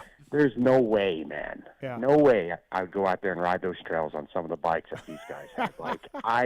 Dude, it was the fucking heart of motocross if I've ever seen it. It is the wildest thing ever. You can probably test this afternoon. So I've been to like the Florida GNCC years ago. I went to the Ironman one 2 years ago for doing the industry with one of the OEMs. And I mean, similar to Rez. I mean, you have kids that their families are well off. They've got the big show hauler, 6 bikes mechanic. You have the middle class kind of group. And then you literally have back of the pickup in a tent. Dude rolls up on a KDX 200 with blue jeans. And he's like, my buddy always races every year, and I wanted to do it. I've never even raced my dirt bike. And that morning race, that guy is in that morning race with Phil. It is everything you can imagine. Women's pros, top amateur, top sportsman, vet guys, and then the dude who literally rolled down his pickup, doesn't own a pair of motocross pants, put his work boots on, and rode up to the line with the levers pointing straight down, broken off, and that guy's racing with you. Yep. No, and it's honestly, and it was kind of like a surreal moment because like halfway through the race when I'm passing these dudes, like it dawned on me like, dude, these are the people that literally buy the gear. They buy the shit. The gear. Yes, at full pop.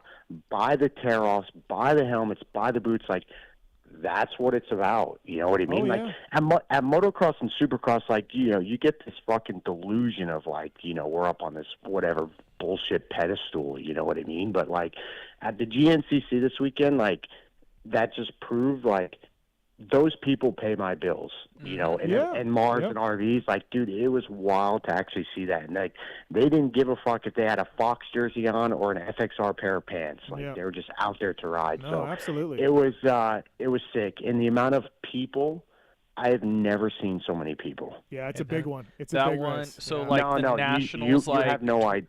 I've been. No idea. I went. I went 20 years ago, but I've been there. That race, the National is, you know, typical National, like 20,000. Ironman's one of the good ones. When we were there I've been there for the National multiple times. We go to the GNC 2 years ago, and they come up to me and they're like, "Yeah, we got like 43,000 people here." I went and rode an electric bike around the whole property. I 100% believe it. It was more than double what's there for a National. So insane. Were the people stoked to see you guys, like with the fans and like people you ran into? Like everyone was happy? Yeah, it was pretty unreal, to be honest with you. So many middle fingers. People. So many middle fingers. So many middle fingers. I mean, in the fucking woods in the middle of nowhere, I was getting the purge, you know, and it was, for me, that was really fucking cool. Granted, I could barely see him because of the dust, but it was rad. What was RV's excuse after the race? RV could barely walk after the race. Like, I'm serious. He's like, dude, my lower back is so bad I can't even fucking bend over. He could barely get out of his fucking gear. Dude, he's like, you've been retired for 5 weeks. Try 9 years, dude. Try fucking 9 years. I'm like, dude, fucking Yamaha pays you to ride. What's the fucking problem here? World's greatest retired rider. How'd they do in the quad thing? Did they finish the quad race, Bradshaw and him? Dude, all I know is that kids were blowing by RV on quad. Did you see the photo I have of RV on the quad, the terrible style? No. My photographer I sent grew up racing quads, and he texts me this photo of him, and he goes, "I can't believe I'm saying this. I think I would have beat RV on a quad." Yes. I'm lot showing of people beat RV. It's rough.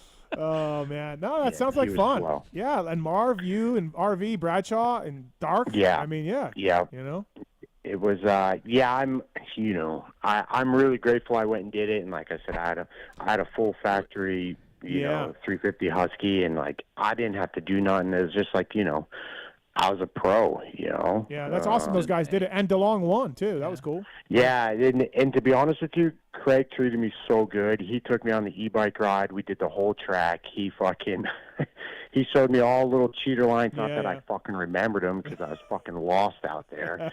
But like, even just, you know, from what to do, how many tear-offs, when to pit, he fucking was out there showing me lines when I was racing.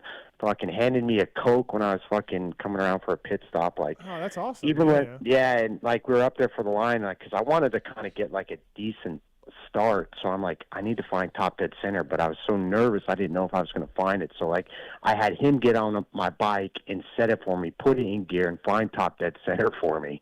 You know, and I still fucking butchered the start because my buddy Beam fucking jumped the Beam, gate, and I saw that video.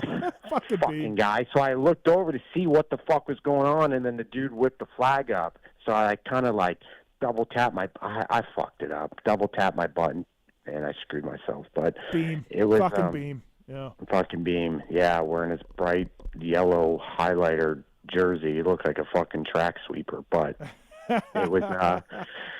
Yeah, it was cool. I'm grateful. A lot of the GNCC pros fucking took care of me, and it was it was cool. I got nothing bad to say other than I took 5 years off of my life breathing in that dust.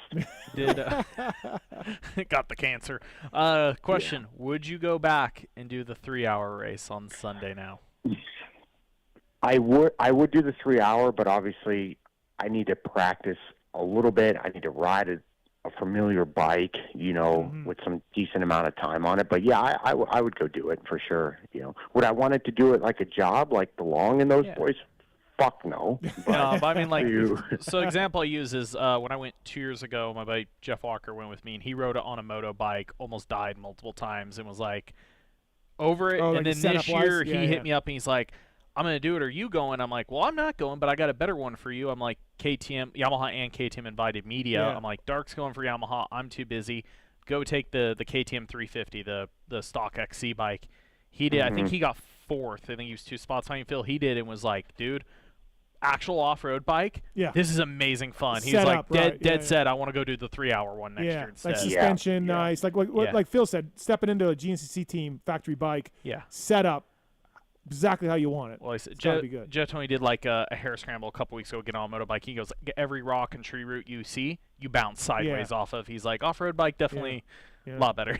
Phil Nicoletti on the show, brought to you by the folks at Renthal, renthal.com. Please check them out for more information. Real informative website also out there. So yeah, Phil, so you didn't mind the Husky 350 then, huh? Like the bike? No, it was really fucking good. Like, that was a perfect bike for me in the woods. Like, if I was on a 450, like, I would have killed some people on those hills, But it was good. Had enough power. Like, when I was going through the fields, and to be honest with you, like, I was finger banging my clutch like no other and riding my rear brake. Still not doing it right. Like, did we get the classic squeaky like KTM rear brake in the woods, just howling into every corner? Yeah, but that's the thing. My rear brake, like, and I'm hard even on a Yamaha rear brake. Like, I'm hard on it, but like for 2 hours, me riding this fucking thing, I thought it was like gonna go away or squeak. Dude, I had no issues whatsoever. I assume you had a Camelback on, right? You had to have a Camelback. I did, but I was so nervous to take my fucking hand off the bar to put the thing in my mouth. I fucking just had cotton mouth for 2 hours. So I carried the whole Camelback around. Didn't take one fucking sip of water, dude. I mean, I probably would do the same. I'm like, fuck, take my hand off, I'm going to die. Dude, yeah, exactly. And the only reason my hand did come off is because my fucking shoulder fucking smoked a tree and blew my hand off. So you were lapping Dark? Is that what He was coming around, because Dark did 3 laps. Okay, all right. Are we fucking serious about this right now? No, I didn't know if Dark broke down or not that he would ever better beat than you. the last one he did at that race. Right. That was the quit side one where I wrecked myself and he just No, I just didn't know if Dark was waiting or Dark broke or, anything like that. Yeah. No, but Dark just, he got lapped. But, dude, I'm like, I even told Anton, like, dude, for a media guy to go do that, like, you're hopping on a bike, for me, I do it for a living, so I can hop on a bike and go do that. But for a media guy to go out there and do that on a random bike and them not riding ever, like, dude, I'd give those fucking guys props, man. Good for Dark. He did the quad thing too, right? Yeah, he did the quad race. Yeah. You go, for sure. They can go, like, if you take a media guy out to a supercross track, they could probably roll around it, you know what I mean? Yeah. But to, like, you can't really roll around a GNCC, Right. There is no rolling, so listen, it's a little bit harder. I got 5th in 2000 on a 125 in the industry class. Oh, yeah. 5th. That's pretty solid. I think there was, honestly, about 10 of us. It wasn't like I beat a lot of guys. Yeah. But I was on 125. I came in. I had to get Kelly Smith to help me take my hands off the grips. They were locked onto the grips. I couldn't move my hands. They were locked. I was Yeah, like, that oh, hurts. you know. Yeah. We do have a question, a GNCC question of Jason on one. What's up, Jason? What's your question for Phil? Hey, Phil. What's up? Congrats on the GNCC down there, man. But you need to go to the other extent now. Snowshoe. What's that? Snowshoe. Nah. Oh, the rock one. Come on, man. I'm telling you. You're telling me what? That now I'll turning fucking 50. die there? When I turned 40, I thought it'd be cool to go on those high-speed trail rides with those guys because that's what us motocross guys out here in Morgantown called them. Mm-hmm. Yeah, I learned a lot that day. Yeah. But Phil, look, you're going to do a variety of races next year for FXR and for different people. You're probably back, right? Yeah, I plan on doing. Yeah, I mean, that could almost kind of be a staple thing I do every year. You know, depending if it's rain, I'm out. But that I genuinely had fun. I can't, even if I would have crashed and fucked up and this and that. Right, it was still cool. Everything about it was really cool. So, snowshoe was. I mean, multiple people said, "Hey, you need to go to snowshoe just for the vibe and this and that." But I don't know if I'm tough enough to handle something like that. Parabinos did it and said it was gnarly. Yeah, he said it was stupid. Yeah. Well, I think that's where the KDX 220 guy came from because he was lined up next to me at 40 plus, smoking a cigarette. No, it gets worse. Yeah. It gets worse. I'm killing myself to keep up with him. I catch up to him. He's taking a break, smoking another cigarette, and my tongue is stuck in my front wheel. Thanks, Jason. Thanks for the call, man. Thank you. Yeah, man. Appreciate it. Oh, I figured out the result thing you were talking about. So Phil got second in his class. He got fourth overall. Oh, out of the whole thing, like row 7 from row 7? Because the guy who won his race, Tristan Landrum, won the overall, like all rows combined. Brandy Richards, who won the WXC class, the women's pro, she got second. Guy named Alex Lugger, who was Sportsman A, but the younger age group was third. Then Phil was fourth. I know I got some DMs about ask Phil about getting beat by a girl. Dude, she hauls ass. Richards is I'm sure she hauls ass. Like Brandy rips. Like I'm not gonna like Brandy rips. deride somebody for getting beat by a girl. Richards, I think, just won. I think she just won ISDE for the second year row last year. But Phil got fourth out of all 7 rows, like 6 rows in front of him. 700 and nice 20-something riders. Yes, but I'm seeing this. I'm thinking about the 6 rows in front of him. Like he beat everybody. Villa was 9th overall. That's good, Phil. Bradshaw 13th. Bradshaw only finished a minute behind RV. Oh, okay. Yeah, look for Damon. What was Damon riding? Damon was also in Yamaha. Don't know which one, of course. I think he was on a 250 F or something. Yeah. Oh, that's cool. That sounds like a good time. Yeah. And I'm sure. Did you, RV, and Damon talk about how you guys were voting for Harris in a couple weeks, or was there a lot of that going on? No. No political talk. The only one that talks political nowadays is you, dude. No. RV can't help himself. So I think that's when he's around you. Yeah, maybe. Maybe it's just when he's around. We're all on agreement with stuff, so there's no reason to bring it up. right. Good point. Nobody has left field. Good point. Dark side 298th. Good job. Yeah. Out of 720 people. Nice. Looking for other things, Phil. For you, did you have any chance to review WSX? I didn't. Okay. Don't really care, to be honest. Okay, all right. but your boy. You're a fan of racing, so I figured you would check it out. But okay. Yeah, no. I mean, listen. Of course, I did. Chaos corner. Like, looked like Eli dominated, and 250 class was a bit of a yard sale here and there, but. It looked okay. Track looked soft and rutted. I did see some stuff with the broadcast stuff. Looked kind of janky-ish, but looked okay. All right, fair enough. Phil Nicoletti here, brought to you by the folks at Renthal, GNCC Warrior. So what's next for you, Phil? Here we are, October 28th. Like, what's the next thing on your agenda? Glen Helen Vet Nationals. What? You're coming out? I am. I didn't know that. Are you hanging out or racing? I'm racing. Oh shit! What are you racing? Why did I not know this? How did I not know? This is your race. These I are know. your people. I'll see you this weekend. You are the Glen Helen hype man. And also breaking news though, Alex Ray texted today. He's signed up. Oh god. Ooh. Yeah. Well, I was at the last race that. So Phil, you're doing 30 Pro? I actually don't know what classes I'm racing yet, but I am. Yeah, I'm coming. I'm racing. What are you riding? I have no idea yet. Hey, shocker for you. The last time Alex Ray raced Glen Helen was Dane the Dirt last year, and I watched him yard sail his brain because he went off a corner fourth gear wide open into the middle of nowhere. So no, listen, he's Alex Ray shocker for you. Yeah, he'll be back. Yeah, wow. No, I'm excited to come out. Should be cool. I got it's you hate Glen Helen, but you got a podium there back in the day. So I like Glen Helen when it's prepped for a national. I don't know if I like how it's prepped for the vet national. You will not. You know? You will not. You have never seen more braking bumps in your life, and in places you didn't think there would ever be. That's okay. As long as it's rough and there's a little bit of separation. I just can't handle when it's flat and fucking boulder rock. Oh, don't worry. It's not flat at vet nationals by the end of the day. This thing just got good. We got Kiefer and Phil and Brownie and what bike you racing? I need to decide, because I'm in a pickle. Like, if I go there, I can go there and have fun, or I can go there and be serious. It depends on which way. Phil, you were a fucking top 10 guy a month ago in 450s. I think you'll be all right. Phil, you already know the answer. You went to race an off-road race to have fun, and as soon as the flag waved, you went red. You went red. So you already know what's going to happen. Great point. The first person that roosted you in a corner, you're going red.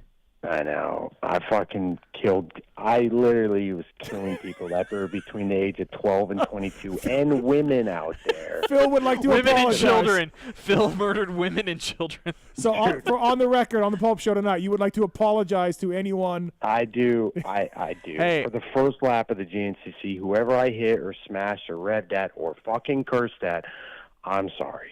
Hey, here's the thing.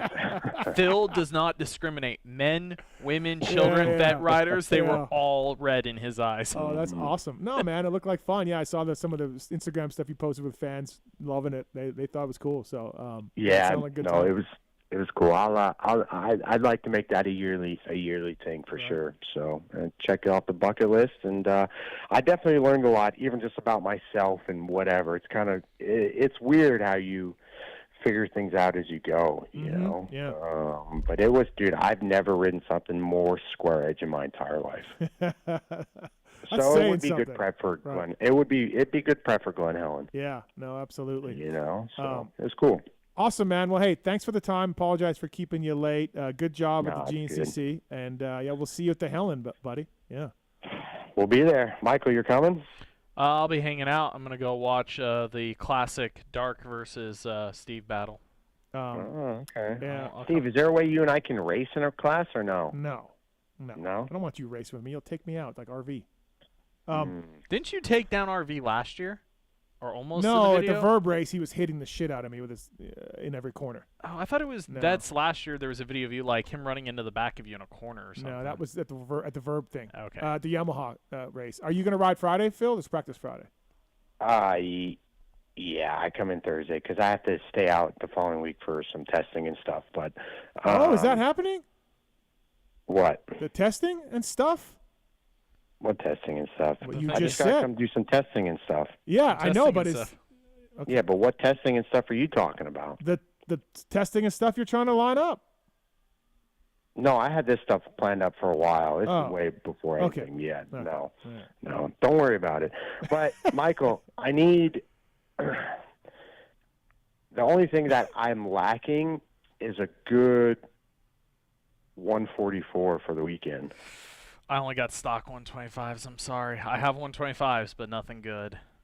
I mean, we could do some hunting, but yeah, I got stock 125s.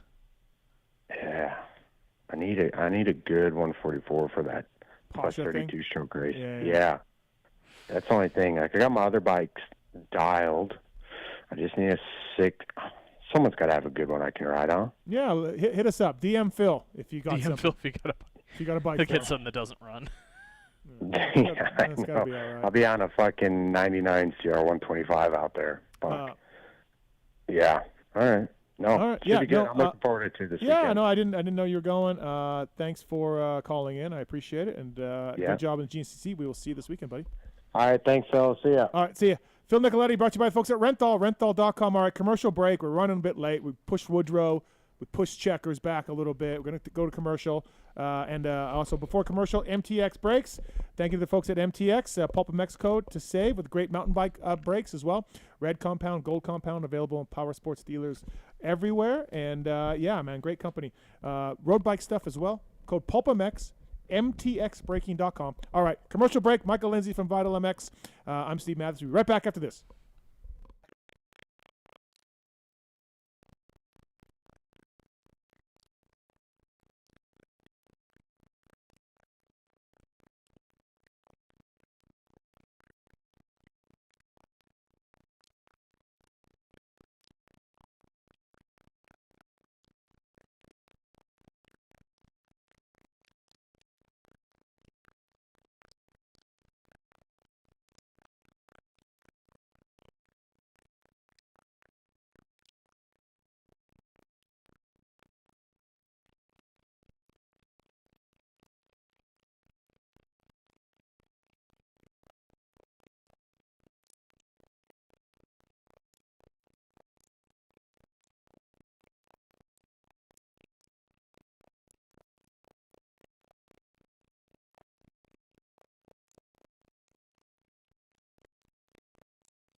All right, everybody, welcome back to the PulpMX Show, presented by Motorsport.com. Decal Works Fly Racing. We bring the commercial to an end early here. Michael Lindsay from Vital MX. I want to thank the folks at Factory Chassis Parts for the 7 o'clock hour, established in 2018, home of the FCP engine mount kit. Michael, you've had some experience with these over the years, whether your race team or Vital.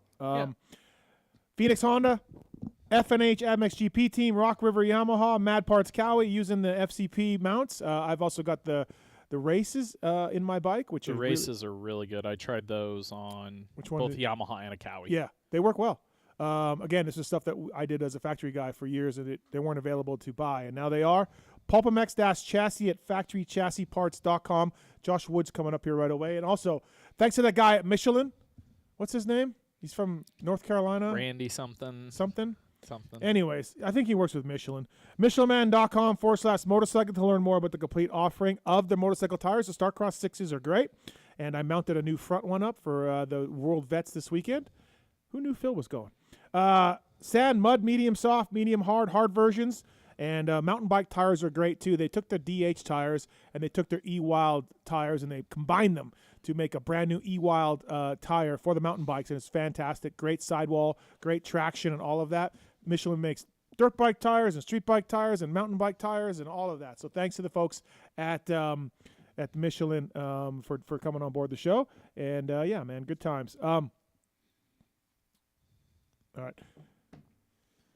We got the Race Tech Rant coming up. We got some more tweets at me coming up as well. But next up, I should say, on the show, former factory rider, Canadian champ, GPF owner, Josh Woods. What's up, Woodrow? How are you?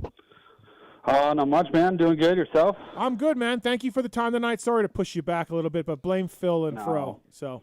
No worries. I know it's late where you're at. Brought to you by OGO Power Sports. Josh Woods from GPF. Use the code PULP15 to save at OGO Power Sports, whether it's backpacks, travel bags, whatever it is. Yeah, great guys. And, man, it's almost time to get a new bag for most of you moto people. So use that code and save, man. All right, Woodrow. You got your Clash coming up at GPF? Yeah, coming up soon, man. So this will be our 6th year doing this event. So working hard, getting ready for that, and prepping for that. It's hard to get caught up with everything. We it's been kind of a crazy year with trying to sell GPF and stuff not going the way it should, and so we kind of we're behind the ball a little bit, but we're getting caught up, and everything's good to go for the race. The Clash coming up on November 15th, 17th. You got scholarships involved in this thing, too. You've always kind of been more than just a riding facility. You want to help people with the next level. And, you've done some arena cross teams as well. So it's more than just a facility there at GPF. Yeah, we've always tried to give back in some way, right? Yeah. And, with the idea that in reality, most of these kids got to go on to do something else, right? So we always try to, what I pride ourselves in is seeing kids go on to be successful in lots of other ventures, right? So, and with 24 years now of running this place, obviously we've seen a lot of that, and majority of the guys that leave here go on to be very successful in whatever they do. A lot of it's from the work ethic and stuff gained. So it's cool to see and fun to be a part of. How does the scholarship thing work for the Clash? So we've done a good job of raising money over the years, and a lot of it's local. With Cairo, Georgia being such a big deal in the motocross industry now, and the local community being so supportive of everything we do here, a lot of local businesses have stepped up and donate money, and we're able to raise money every year, and it goes into a nonprofit account, which we work with on-track schools to do that. We've been able to pay out, over $17,000 over the past several years in scholarship funds. So, kind of it's a way we can pay back the amateurs, right? So basically they create a 529 account, which is a school account, and that money gets deposited directly into their account after the race. So, oh, nice. Yeah, it's kind of something cool, something different. I know they've been doing it at Loretta's a little bit. And they've tried to make this thing grow. On tracks try to do it with some other tracks and stuff, but I guess we've been the only ones that are able to sustain it. It hasn't been easy getting support from the industry, and I think on track maybe thought it would be to start with. And luckily for us, we've had great, amazing local support, and we've been able to kind of continue doing this thing. So it's been cool. GPFMX.com for more information on the Clash. Pro-Am purses available and race information's on there, scholarship stuff and all that. Always a great facility, of course. And let's not forget, Woodrow was there early, planted that flag early in Cairo, Georgia. And now it's everywhere. Yeah, it's a big deal. I do want to talk to you a little bit about Drew Adams because that situation mirrors yours a little bit. But, you mentioned the sale, and AJ Catanzaro bought it, and then that was all supposed to, and then that was all going to happen. He had a partner. Michael's website is where I learned some of this, by the way. Michael's website that has threads that fake news. Many threads about that. I have a great relationship with AJ. He hasn't just taken a bunch of our content for free before. Oh, he has? Oh. Yeah, that's tongue in cheek joke. So you're not on the up and up with AJ? No. Like you're not cool with AJ? No. What do you mean taking the content? What do you, he does these videos where he'll like break down like what guys are doing and stuff, which he makes revenue off of, promotes his business. He would just take my guys' footage we show on the floor at Supercross and do all that stuff all the time, and I hit him up about it one time, and like I was saying, like here's how Jet Lawrence is riding Anaheim. And I would just find it, and I think a couple times on YouTube I'd even report it and like knock it down, and I brought it up to him one time like, hey man, and he's like, well, because he's like, you've reposted like my riding videos. I'm like, you actually have reached out to me and asked me, hey man, could you promote my schools? And I've reposted your videos. I'm like, you're just using my content to make revenue and all this stuff, and So all right. So the cat comes in with a partner, buys GPF. You're thinking everything's good, Woodrow. It's been in your family forever, right? For a long, long time, and everything's all good. So what kind of happens from there? I have to be a little careful in what I say. I am in a lawsuit over this whole deal now. All right. So I'll be a little bit careful, but basically we were owner financing it. And so there was a good chunk of money due down, and so part of that was paid at closing. The remainder of it wasn't paid, and so the deal fell through. So and then which kind of left us in a little bit of a tricky spot because we had let them start doing some work. Yeah, well, we had let them start doing some work here, right? And so, and I was actually not really checking out. I was still going to be involved. I was going to work for them. Oh, okay. For several years during the term of the contract or the land contract, and then still be the race promoter. Me and my dad were still going to be the race promoter here for several years. Was part of the agreement. So we weren't totally checking out. It was a little bit of an opportunity for me to let my dad really retire. Me and my dad have ran this place together for a long time, and he's 71 now and has worked really hard and deserves to really retire. And he never will stop working here. Yes, that's the thing. but Like, the plan was always to live. We're still going to live next door to GPF, and whoever the future owner is, I'm still going to live next door to GPF for a while. So, just some. When a deal falls through like that, do you keep the money or do you have to give it back or how? Well, I guess that's what we're in a lawsuit. Oh, okay. About, so, all right. In a typical land contract, I guess I'll let people kind of decide what they think's right. So, well, whatever's in the contract's in the contract to me. So I mean, there was a lot more to it, right, as far as damages to the business and property, and now basically leaving me a late start on last year. And then, fast forward a year later, we're still have been trying to sell, but there's some legal issues with selling because of the lawsuit. Sure. Oh, so kind of left us in a weird spot. Now, what I read on Michael's website, which always isn't always correct, but is that AJ's the one, the partner put up the money, AJ never came through with his money, and that's where it went south? Or I don't know what you can say, Woodrow, but that's what Michael's website said. Yeah, I mean, I'll let you guys read it on the. I'll say okay. If I have the version that's on our form correctly, I think it's something along the lines of the partner put up the first half. Okay. To start the land contract, at closing due was the other half, which was supposedly AJ's. He didn't come through, so at that point it defaults back to Josh's ownership, which the half you could label as damages because he has told everybody at the facility, hey, we're no longer going to be this training facility. It's changing Right. ownership, blah, blah, blah. Right. Like he said, some things, I think some buildings on your property have been modified, a few things that already started. So in a land contract, that kind of thing protects the owner because he's the one shutting down like the business stuff. Well, okay, if you don't come through, it's the same as putting a deposit down on a vehicle.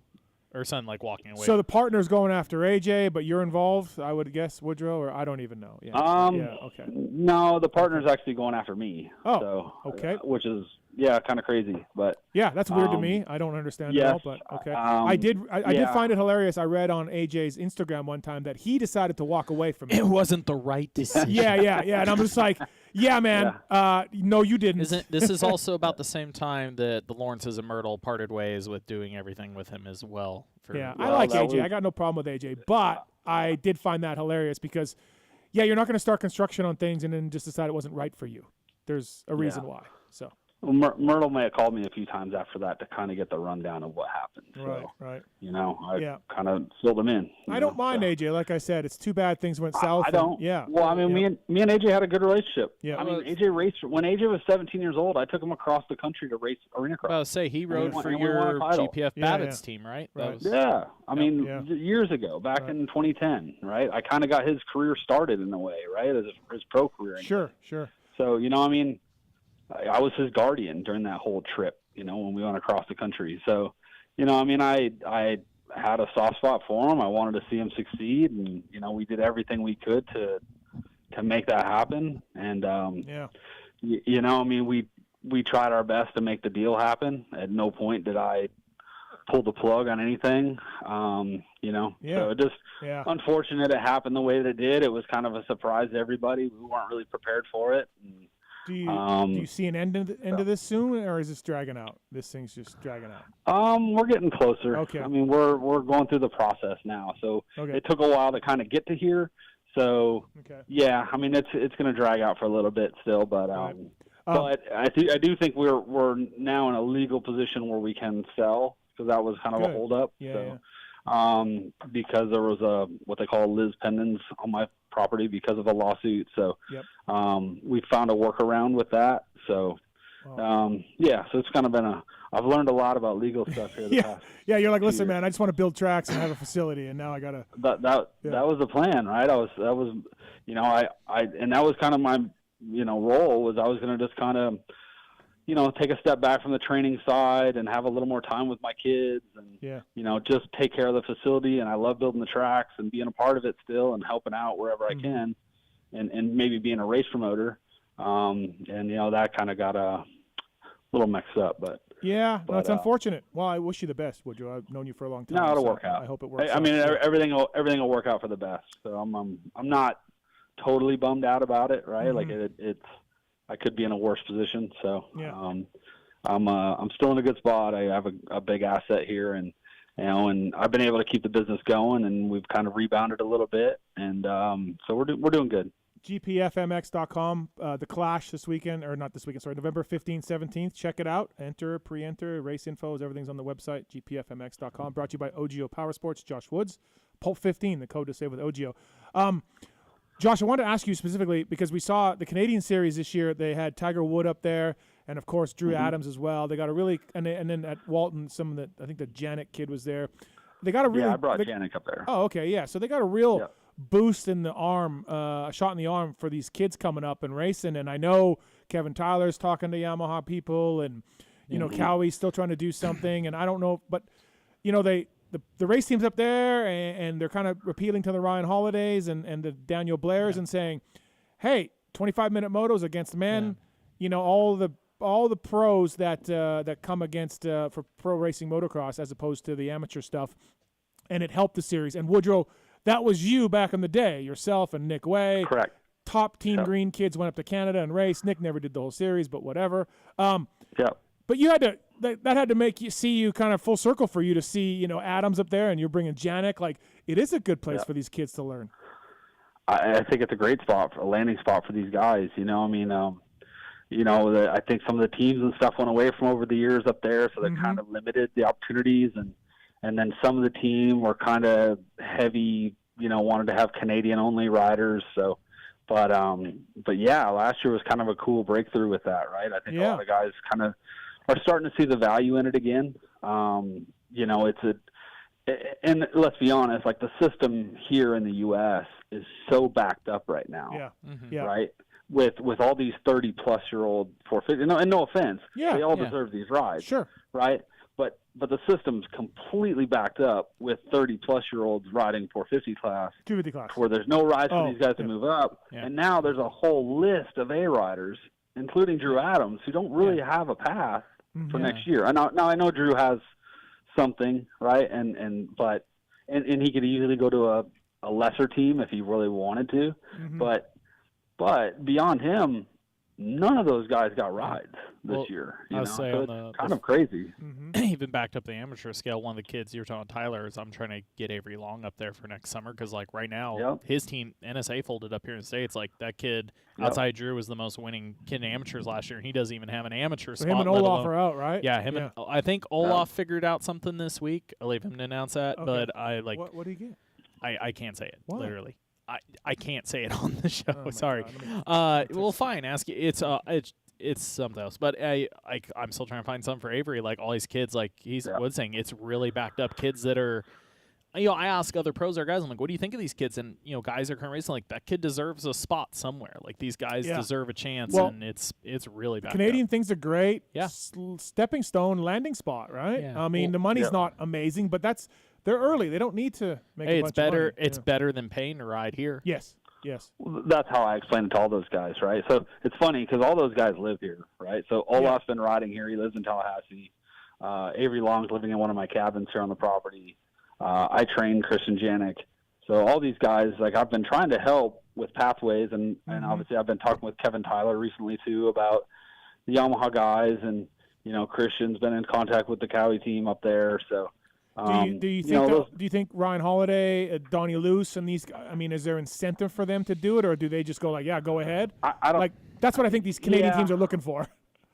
A little like, hey, can we get some support? I think what's going to happen is these guys are just going, well, we don't really have any more support to give out, right? Yeah. Like, okay. You know, and they're starting to look at these guys now because, you know, these guys aren't young. They're 18, 19, 20 years old, these A riders, right? And so, you know, how long can Team Green keep supporting them? And now they have a whole nother wave of guys coming up. Yeah.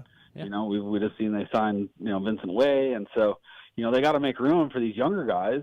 And, you know, and realistically, Ryan Holiday told me, he goes, Mitch's team's already full for 26. Yeah. There's no pathway for somebody that's a year out still, right? Yeah. And so they're already looking at 27. Okay, so why? And Ryan Holiday said, well, why would I support a guy who has no pathway to be on a Kawasaki for 2026?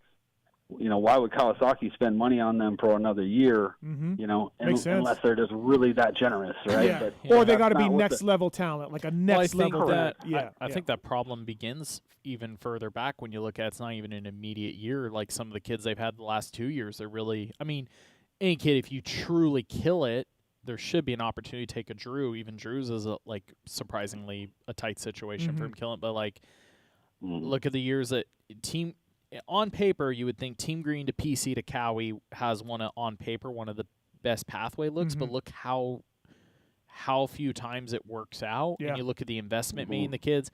It's one of those things that comes back to me. I'm really, really shocked more OEMs. Like, take another example. OEM's got Bar X, or Yamaha's got Bar X and got Club MX. They have more pathways with support teams, but still on top of that, you talk to like a Donnie Luce, there still isn't a great connection between the OEM and actually guiding some of those kids to the support programs. Yeah, because ultimately they don't have that much control. They don't have that much say, and I'm surprised per these deals. Like, don't get me wrong. Yeah, of course, like a club or a bar is getting massively less help than a star, but I'm still surprised amongst these conversations isn't, hey, we have these lineup of kids, like part of your deal. You take we get to pick one spot on your team. Basically, we have a spot like that. Donnie Luce and everybody, Jim Roach can decide. Yeah, because Yamaha's running that. The NSA program's going away. You got Olaf and Long, who have both done really well this year, particularly Avery. They've got some B kids they signed, and it's not as simple of a conversation to just go into a club and a Bar X and going, hey, take these kids. It's going to go, how much would it cost to take one of these kids? Because we're stuck.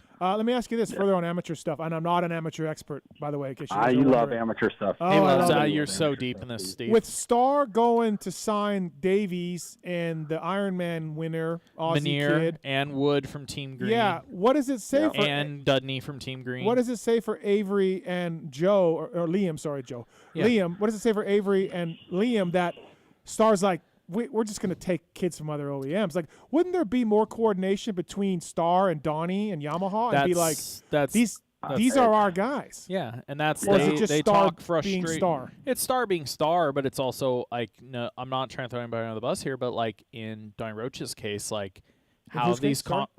Jim Roach. Jim Roach. Like on Donnie Roach's case, like how Who's Donnie Roach? Sorry, Luce and Roach. Okay. I'm using it first and last name for each one. got Sorry. it. That these pathways are not like, it just kind of suggests like, hey, here's a count Yamaha, and they're hoping they do good enough that But there's- just Star grabs yeah. them, but there isn't. But I guess if that you're Star, conversation. you're like, hey man, Liam and Long. Yeah.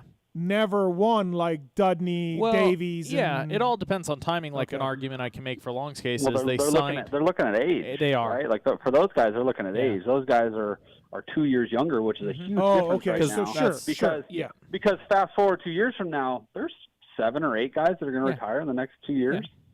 Realistically, It's all about backup, because you take Avery's case, he's 19 years old. The week before Star signed Dudney, Long went to Ponca and beat him 30 seconds a moto. Yeah. Dominated him. But it's age. But it's Yeah, age. yeah, You've that- got Dudney who what is Dudney? Just turning 15? Dudney's young. maybe Or is I he think- just I turned think he's 16? I think he just turned 16. 16 and Avery's 19, and that was the when I asked on the Avery episode, I'm like, hey, why did you guys take Dudney over Long in this situation? Like, Long's been in front of you guys almost every week riding. I know you like him. Like, why not give him the 6-month future shot and everything? And what I got quoted was, hey, he's going to need help on Supercross. Any of the kids we signed, we just did, but your Manier and your Dudney are 2-3 years out. So to be fair to Star, that's... And they're stacked. Yeah, Similar right. to the Mitch conversation. Yeah. Look, we all joke that Star will hire anybody any minute, but there we have 6 250 pros next year and 4 450 pros. Like, yeah, it's everything's just super backed up. And we know Daniel's got cuts. Swanepoel told me 15 riders, I think they have now. You know, so like he was explaining, he's like, that's 15 chains a week that they go through, and like just crazy amounts of stuff. Like I don't know how they do it. And the Daniel, of course, Orange Brigade, they got cuts. They got a lot of cuts He's going got on. cuts, so and same thing. He's got a weird situation where he's got some really good kids coming up, but you look at the KTM group has thinned down their 250 teams, and you have both the Coonan brothers that want to come in 26. DeWolf. DeWolf maybe as well, maybe PC, but either way, okay, you're one of 3 or 4 kids at Orange Brigade's on the elite program that's doing really good, and you're all fighting over the possibility of one spot probably because it's again the cards are the deck's full. Yeah, no, it's interesting to see what's going to happen here going forward. You know.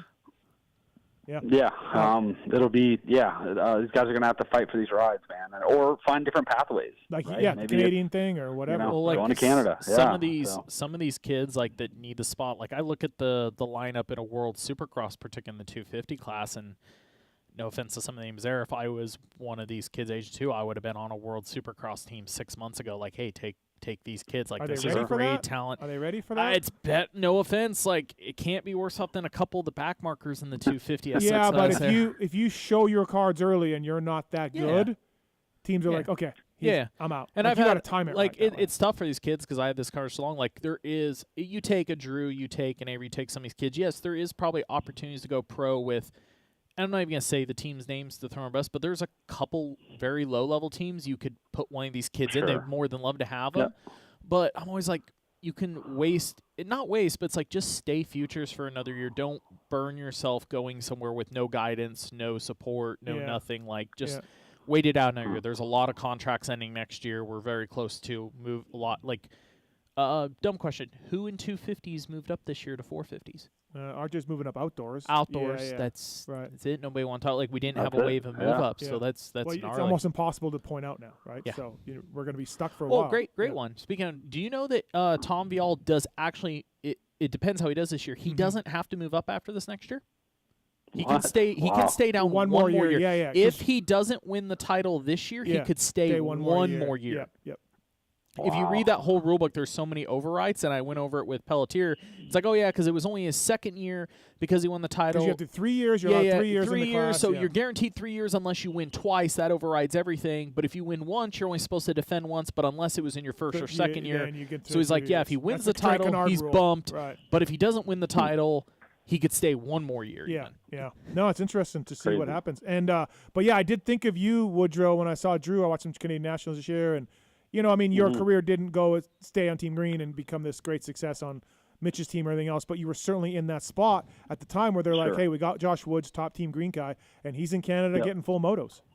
So there was that. Yeah. It almost paid off for me. I had an injury kind of at a bad timing, but it was still good and a great learning experience for me going up there, and prepared me kind of to come down here and chase it. So yeah, no, cool. absolutely. And you had a nice career. Let's face it. You got on the box and stuff, and I mean, you had a factory ride. Yeah. So I mean, it could have gone a whole lot worse. Could have gone better, but could have gone a whole lot worse, right?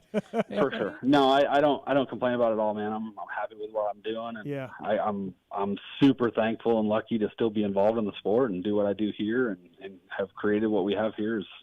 Man, I'm thankful. Nice.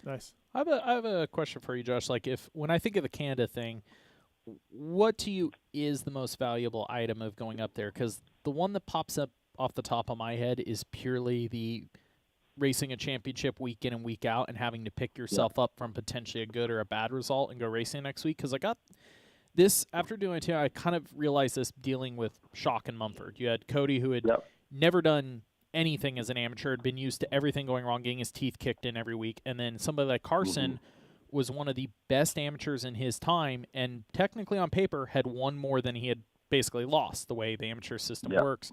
And a lot of these kids that move up, the top 3 kids every year, win more than they lose. Who in a professional record has that? Right. Just Carmichael. And I think about like those kids don't know how to, if they do get beat in amateur, it's like 6-8 weeks before they do a big race again. Yeah. I imagine like the racing week in and week out has got to be the biggest part of it.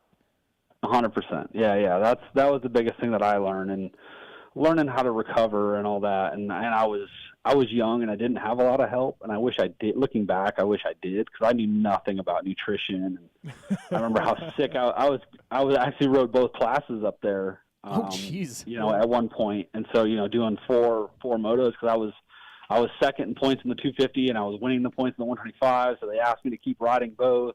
And Ray's like, here's some Gatorade, kid. That's all I know about recovery. Pretty much, yeah. I mean, I didn't have a lot of help, right? And I didn't know nothing about protein, and I think I had this thing in my mind. Oh, you got a carbo load, right? So I was eating pasta and stuff the night before, and not eating any protein, and turns out I had major protein deficiencies after, as I got along, as the series went on, and getting really sick at some of the races. And then it kind of affected my Loretta's, because I had to race Loretta's too. So, right.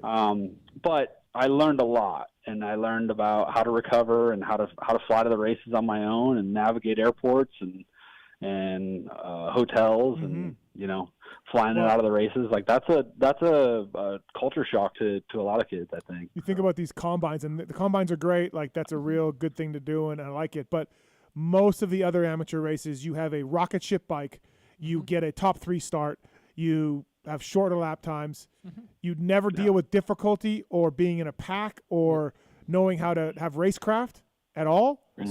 And you struggle when you reach a pros where everybody's on a rocket ship. Well, one of my favorite things on the racing a series like Sense like Canada, there is a blank sheet of not knowing the track. Also, I imagine you have a top kid from down here, like guys are good on their home soil. Send them up there and they get a fifth to 2 people. They just don't. They're a kid. They don't follow it that closely. There's 2 people up there never heard of, and they get their butts kicked by them, and they're like. Or even look at Gage Linville, who's a good solid pro. He goes 1-2-1 at Moncton. Like Drew Adams is probably like, I'm not going to lose to Gage Linville ever, He does. but he does, just that's how things go. So, I hope it works out. I hope Brett Lee and Kevin Tyler and these guys could, I don't know if Tiger Woods continuing. I don't know what's going on with that. He made his sound very much like a thanks for the season. His post was very like, thank you for the opportunity.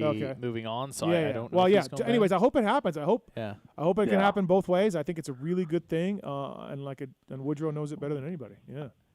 Yeah, I think it's going to. I mean, from what I've heard from these guys, I think we're going to see more Americans start going back up there, and honestly, they're not going to have a choice. There's really just nowhere. Unfortunately, there's nowhere for these guys to go. I feel bad for some of these guys, man. It's just terrible timing. Yeah. You know, they probably deserve spots. You know, sure. It is what it is, man. It sucks. You know, I mean, I didn't have the best timing when I came up either. I guess there wasn't a whole lot of rides. You know, I won a Pro Sport Class of Loretta's and then really left there without really knowing what I was doing. You know, and had to settle for a B-level ride. So, it's, you know, it's part of it. You know, and you know the strong will survive and figure out how to navigate it. Didn't you get a shot like Shorty for 2 races on Mitch's team? No. So my last year amateur, I did. So we were supposed to do 3 Supercross and 3 outdoors on the full PC bike, but still Team Green, and we were still supposed to race Loretta's. Okay. But my problem was I was still in high school. My parents refused to let me homeschool. Okay. And so I went all winter not riding Supercross. I had never rode Supercross in my life. They flew me out to California. They put me on the Cowie track by myself for like a day or two, and then it was like, all right, let's go to St. Louis and race Supercross.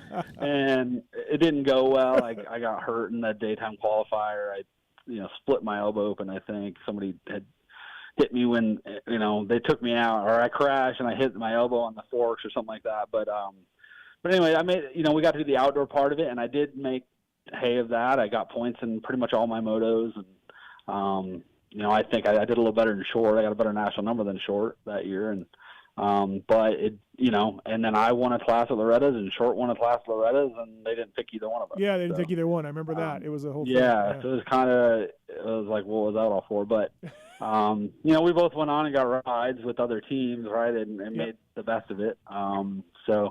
But yeah, unfortunately, it didn't. It was just timing, right? There just wasn't a spot. James was the guy that year, right? So James won. Me and Andrew won Pro Sport, and James won A. So James got the Horizon. James got all the accolades, and then obviously the factory ride. So Big James was like, we're not even going to Pro Circuit. We're not even going to Pro Circuit. Yeah. We're not going to that team. Yeah. I think that was probably still up in the air at the time. Yeah. Right. So when all that was happening, and then they figured out. I've never spoken to Big James or James about it. Was it a Fox thing, or they didn't think the bike was gonna Why did they just insist on going or was it just that much power that he could do that? I don't know. They had the whole where they got the Honda test, and that gave them some big firepower. Juice. Yeah, I'm sure that had a lot to do with it. Right? Yeah, hey, we're going to factory Honda, or you put us on factory Cowie, right? Yeah. Correct. Yeah, that's probably more what it was. GPFMX.com to learn about the Clash coming up, scholarship race, Pro-Am purse, 15th, 17th of November. Go on GPFMX.com to learn more. Brought to you by OGO Power Sports, Josh Woods. Anything else for Woodrow? ML? No, I think the scholarship racing is cool. You guys mentioned he mentioned the on-track thing earlier. I know it's tough. I have a huge respect for Andrea Lee for continuing to push that program. I was one of the first 25 graduating kids from that program, actually. That's how I did I did high school. I just wish, it's a fine program, but from what I hear from racers, they don't do it. They just don't do it, and they still pass. Parents do it. They let them slide. I know. I'm just saying. I hate it. I've asked racers hey man, what is this thing? And they're like, I don't know. My mom did it. My whatever. It's evolved a lot from what it used to be, right? Okay. I mean, homeschool is you can't cheat like you used to, right? Like it's all interactive now. Okay. So, all right. Well, good. It's not like parents can necessarily. I mean, I'm sure they can help, but. Yeah, I'm not blaming on track. I'm blaming the parents. No, that's what but Andrew's made you have to log a certain amount of hours online. So I was one of the first kids through it, and I went over it with her today.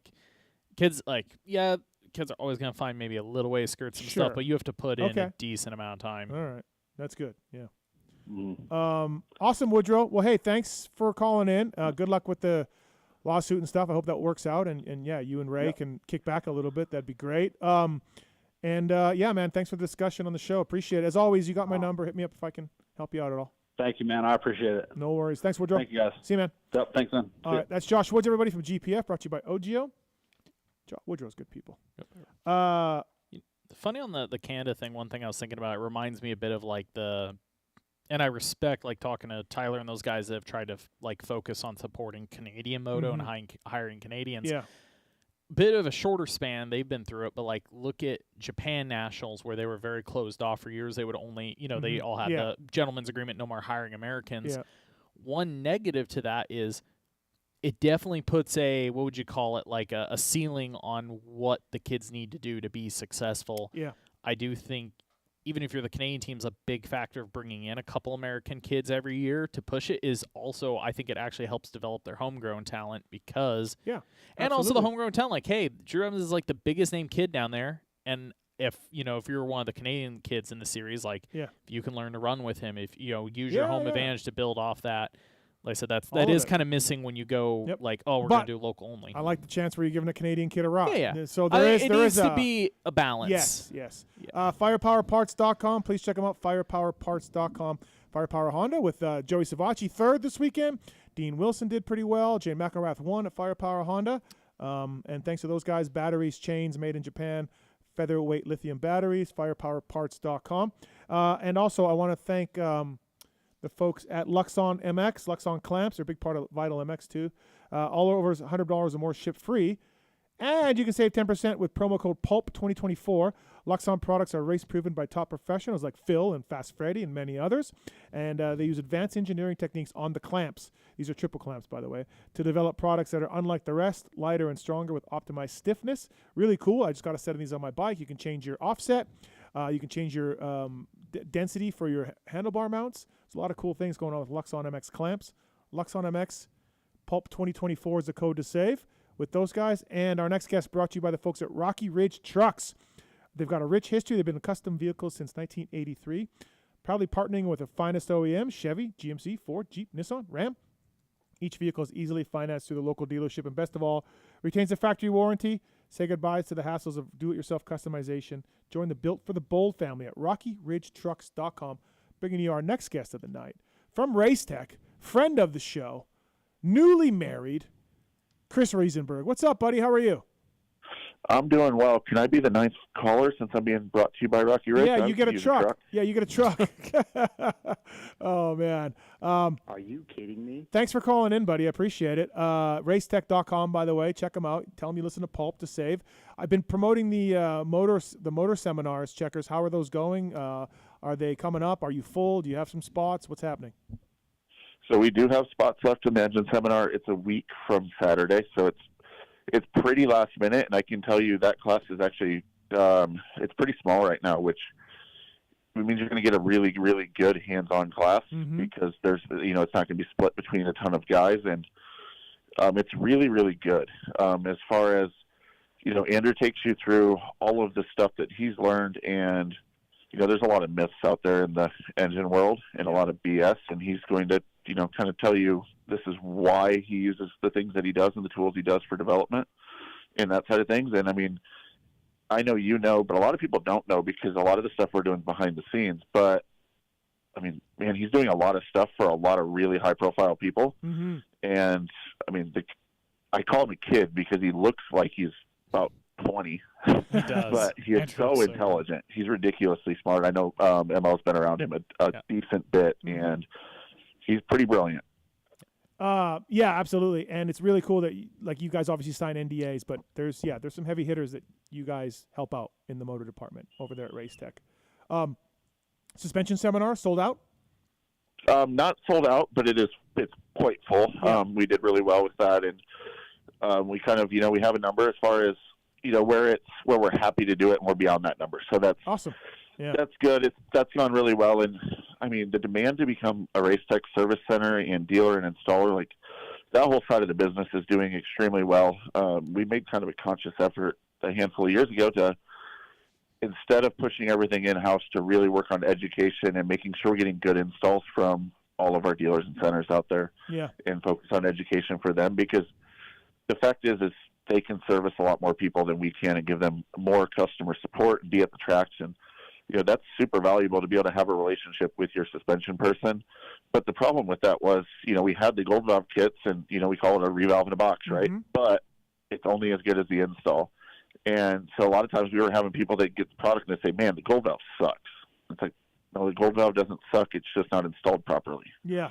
So we've had to, work kind of take a step back, reteach and relearn, which is, I mean, obviously that's what the seminars are for. And then also like our Race Tech Service Centers, we have Race Tech Center meetings where, you know, we get them together and we update them on the newest products. And, you know, we've done a lot as far as education with them. And so now I can, with very much confidence, send people to our Race Tech Service Centers and know that I would trust them with my motorcycle and they're going to do a good job with the install. I have a favorite seminar story that Paul told me a couple years back. I asked him what was one of the most interesting people that's come through the class. He mentioned he had like some guys from Dodge come one year and a few guys. He said the best one was, he goes, I had an engineer from NASA come through here one year. And I'm like, really? I'm like, how'd that work? He goes, well, usually I have a class. I ask a lot of the guys where they come from, why they're there. And the guy was explaining to me that they were exploring, you know, suspension options and drive options for the upcoming Mars rover and this and that. And then the guy kind of mumbled at the end, and I have a dirt bike at home and work would pay me to come here. So, you know. Nice. Yeah, it's cool. This is the seminars you guys do where you teach people everything that you know. It's pretty valuable. And a lot of people in the industry got their start at Race Tech and Race Tech seminars. So interesting. Don't forget to use the code to save on suspension work and parts and all of that vintage stuff. Checkerz, by the way, congrats on getting married, buddy. Appreciate it. How's that life? Absolutely. It was really, really incredible. And we're lucky to have some really great people in our lives. And, you know, Jenny and I are both big Pulp fans, so thanks for the shout out for that. Obviously, we came in studio once upon a time for her birthday present, actually. And that was awesome. And yeah, it was really good. It was funny. I was looking out and I go to Jenny. I was like, man, I wish we had bikes and could do a money race right now, because the amount of privateers that were there, it could have been a really good show. That would have been awesome. Yeah, I should have brought my podcast stuff and done a podcast show. By the way, Chris, brought to you by the folks at RockyRidgeTrucks.com, Racetech.com as well. I'm going to give you a chance for a Race Tech rant. I got one, and Checkerz, you got one too. But Motocross the game.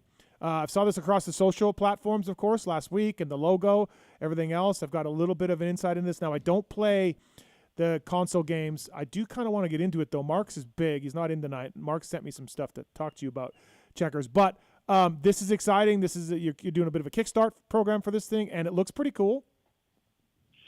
Yeah, because I needed something else in my life, because, you know, 3 kids riding mini bikes and a full-time deal with Race Tech, which is never ending. I didn't have enough going on, and I promote some races, you know, with a handful of the local tracks. So, I mean, I needed something else to do, right? Yeah, absolutely. But I got, you know, I've been in this industry, like the video game side, for quite a while. I know, I met you way back in the day with, you know, when I was working at Rainbow on MX vs. ATV, and we put Pulp in the game. Yeah.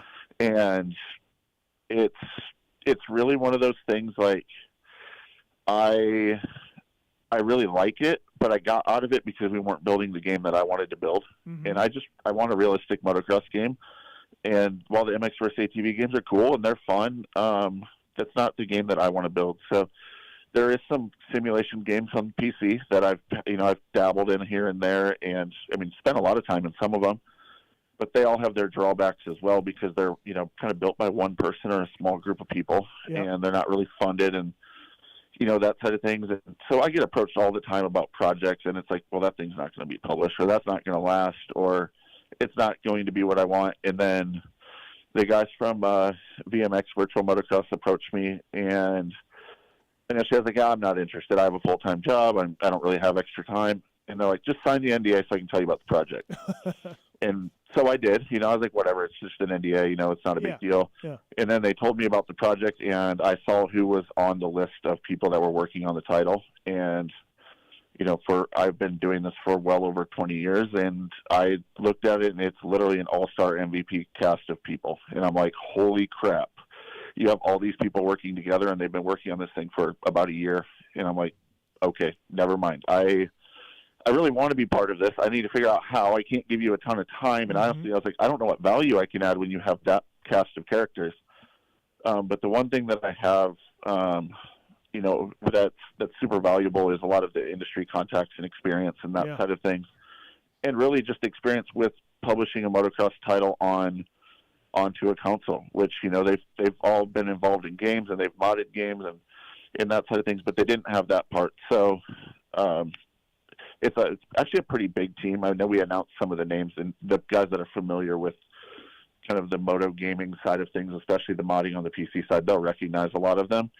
but there's also a full studio overseas working on the game full time, and it's actually like 20 staff members total working on this project full time. And then, people get a little bit nervous when they see a Kickstarter, right? It's a day one project usually when it's a Kickstarter thing. Yeah.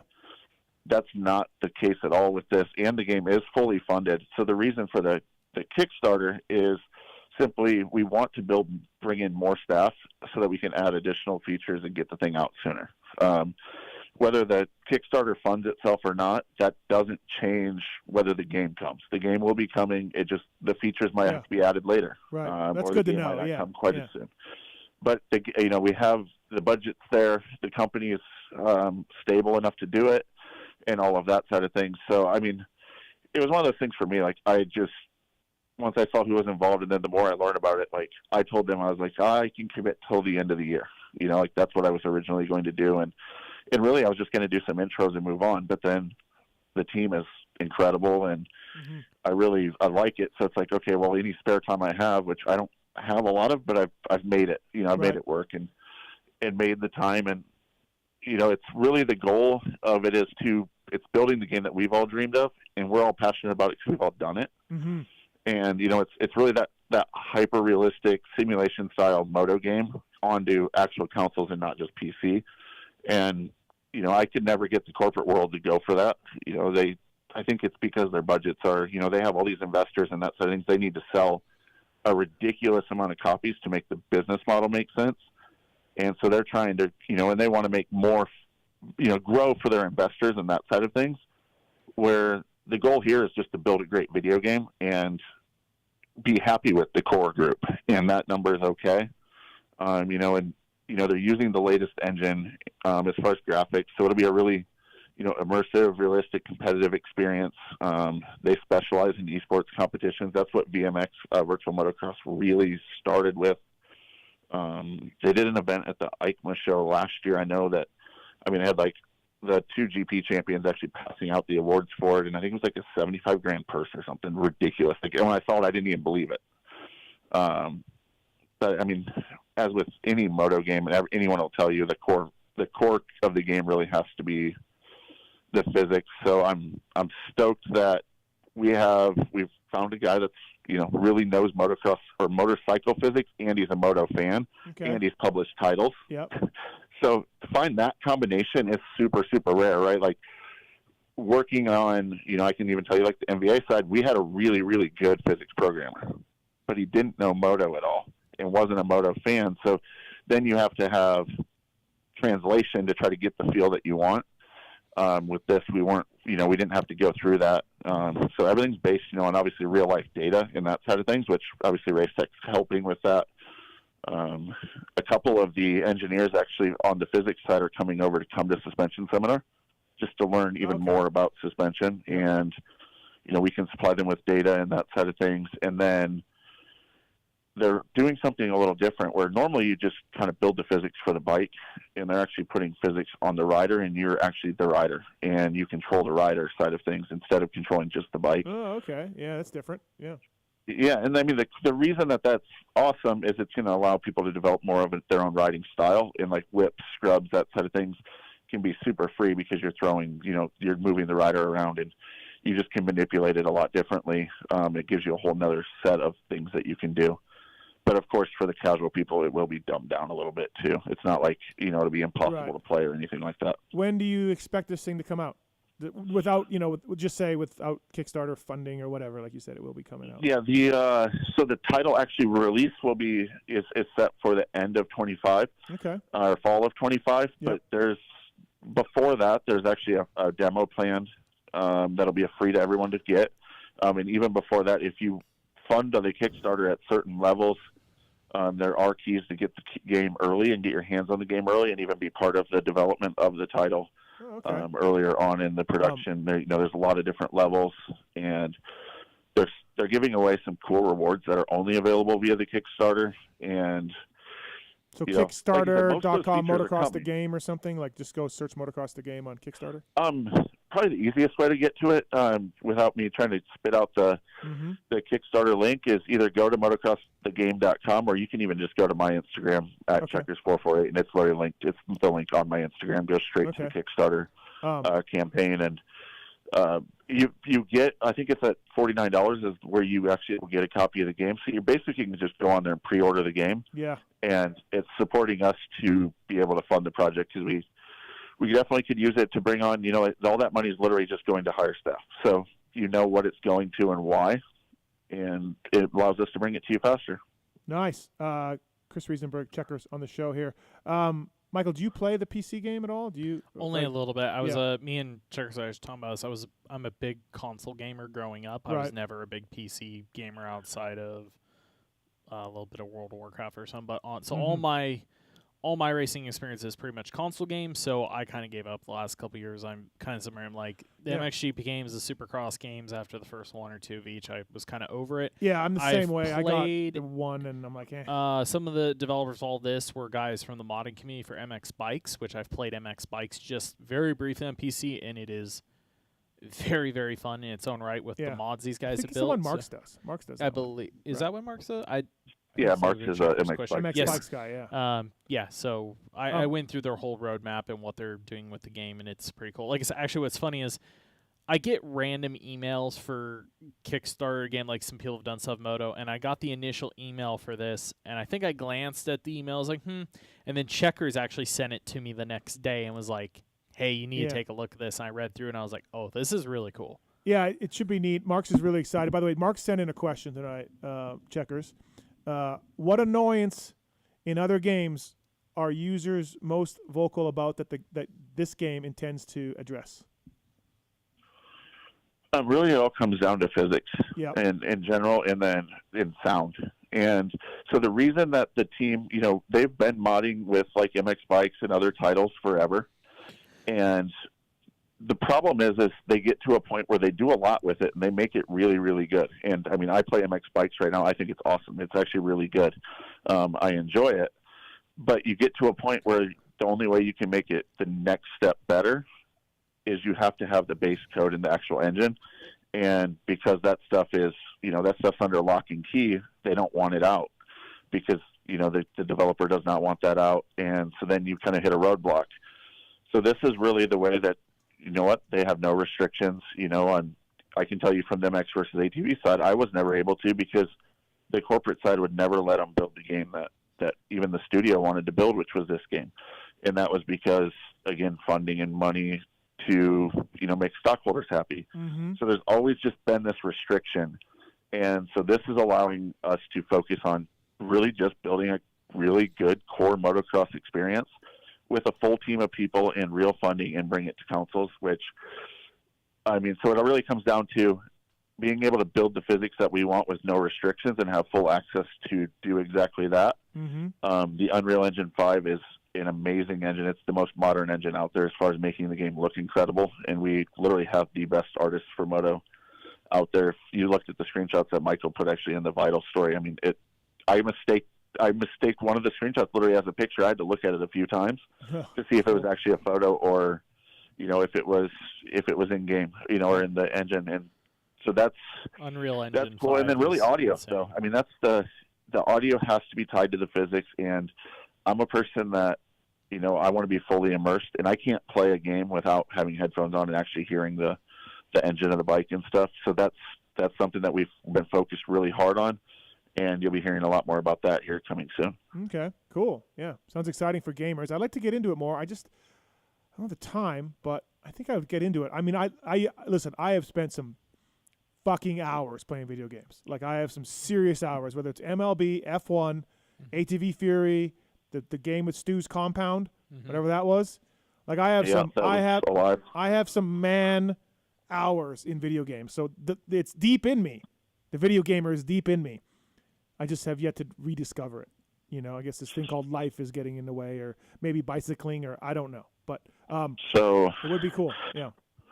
Really, two things. One, believe it or not, you played my work then, because the Stewart Compound actually was I built that for MX vs. ATV Alive, and that's probably like my crowning achievement thus far. So hopefully this game will surpass that. Yeah. But Also, you could just move to Minnesota or back to Canada and get snowed in the winter, and then you find plenty of time. Yeah, you find stuff to do. Right? Yeah. Well, Marks finds time for MX bikes. It sounds like so. You know, and he lives here. But no, I'd like to get back into it. Absolutely. It's like I said, the gamer is deep in me. It's there. I mean, I got to dig a little.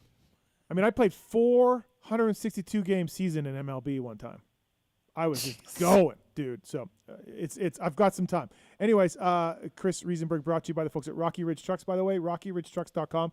Join the Built for the Bold family now and say goodbye to do-it-yourself customization at RockyRidgeTrucks.com.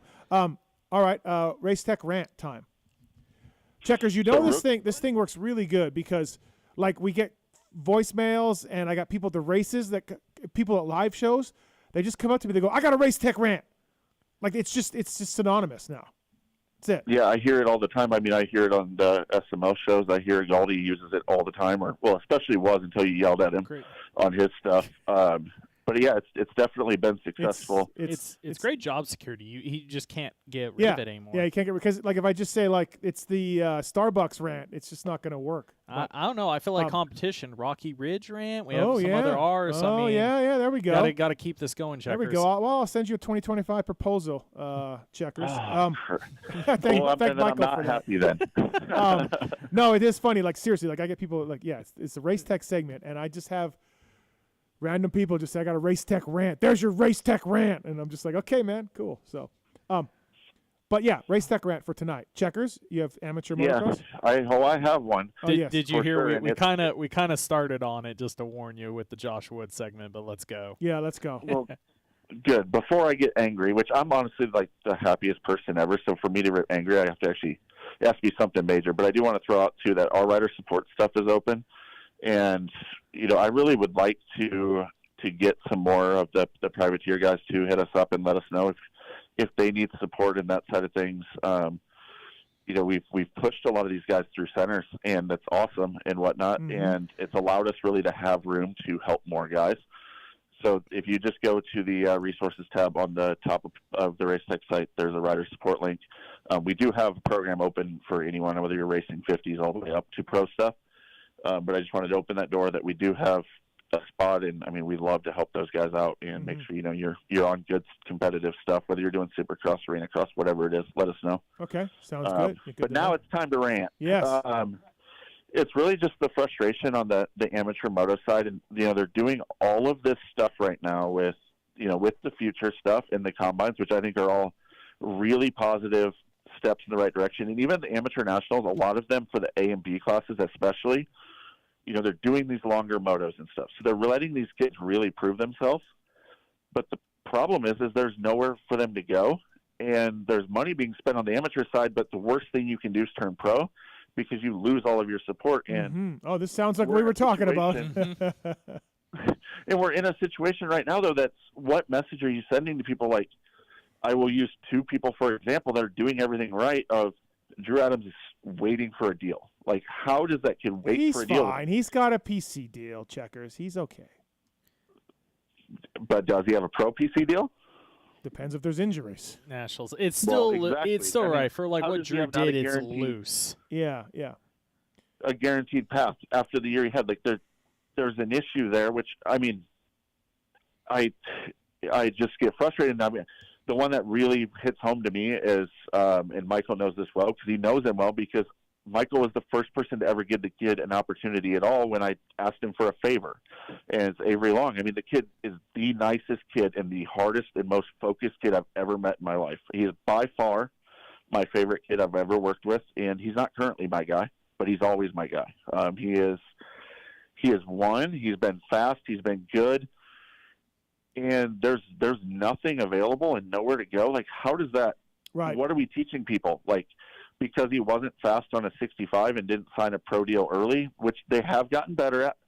But what's going on? Like, what are we doing to fix this? Because there has to be a spot for that person to land, to be able to get onto, at least a chance and some decent equipment to go forward. And it just, But like, I'm just frustrated with the industry as a whole. I get it. Yeah, I mean, we got RJ Hampshire and we got the older 250 guys that don't leave because there's no 450 guys because there's no spot. What I think at least at the races. Yeah. What I think is interesting though is we're pushing this narrative like, look how much longer guys are last. So like 450 class, it hits home to me every day. I am the same age as Tomac Anderson, all of them.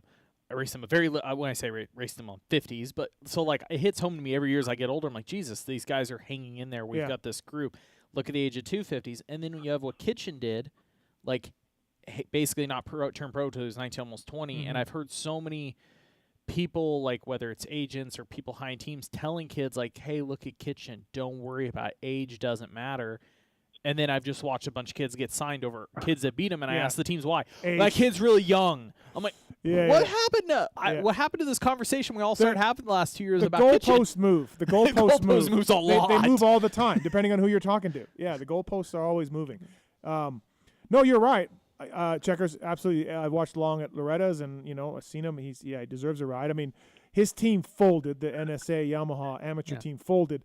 So that's a little different story because I mean, he will get something, right? Like, I mean, I don't know. I mean, really? I talked to him quite a bit, and I know Michael's been making shocking a ton of phone calls. Really? How hard Okay. it is. Do you know how many calls I've made to get a commitment for like for a motorcycle?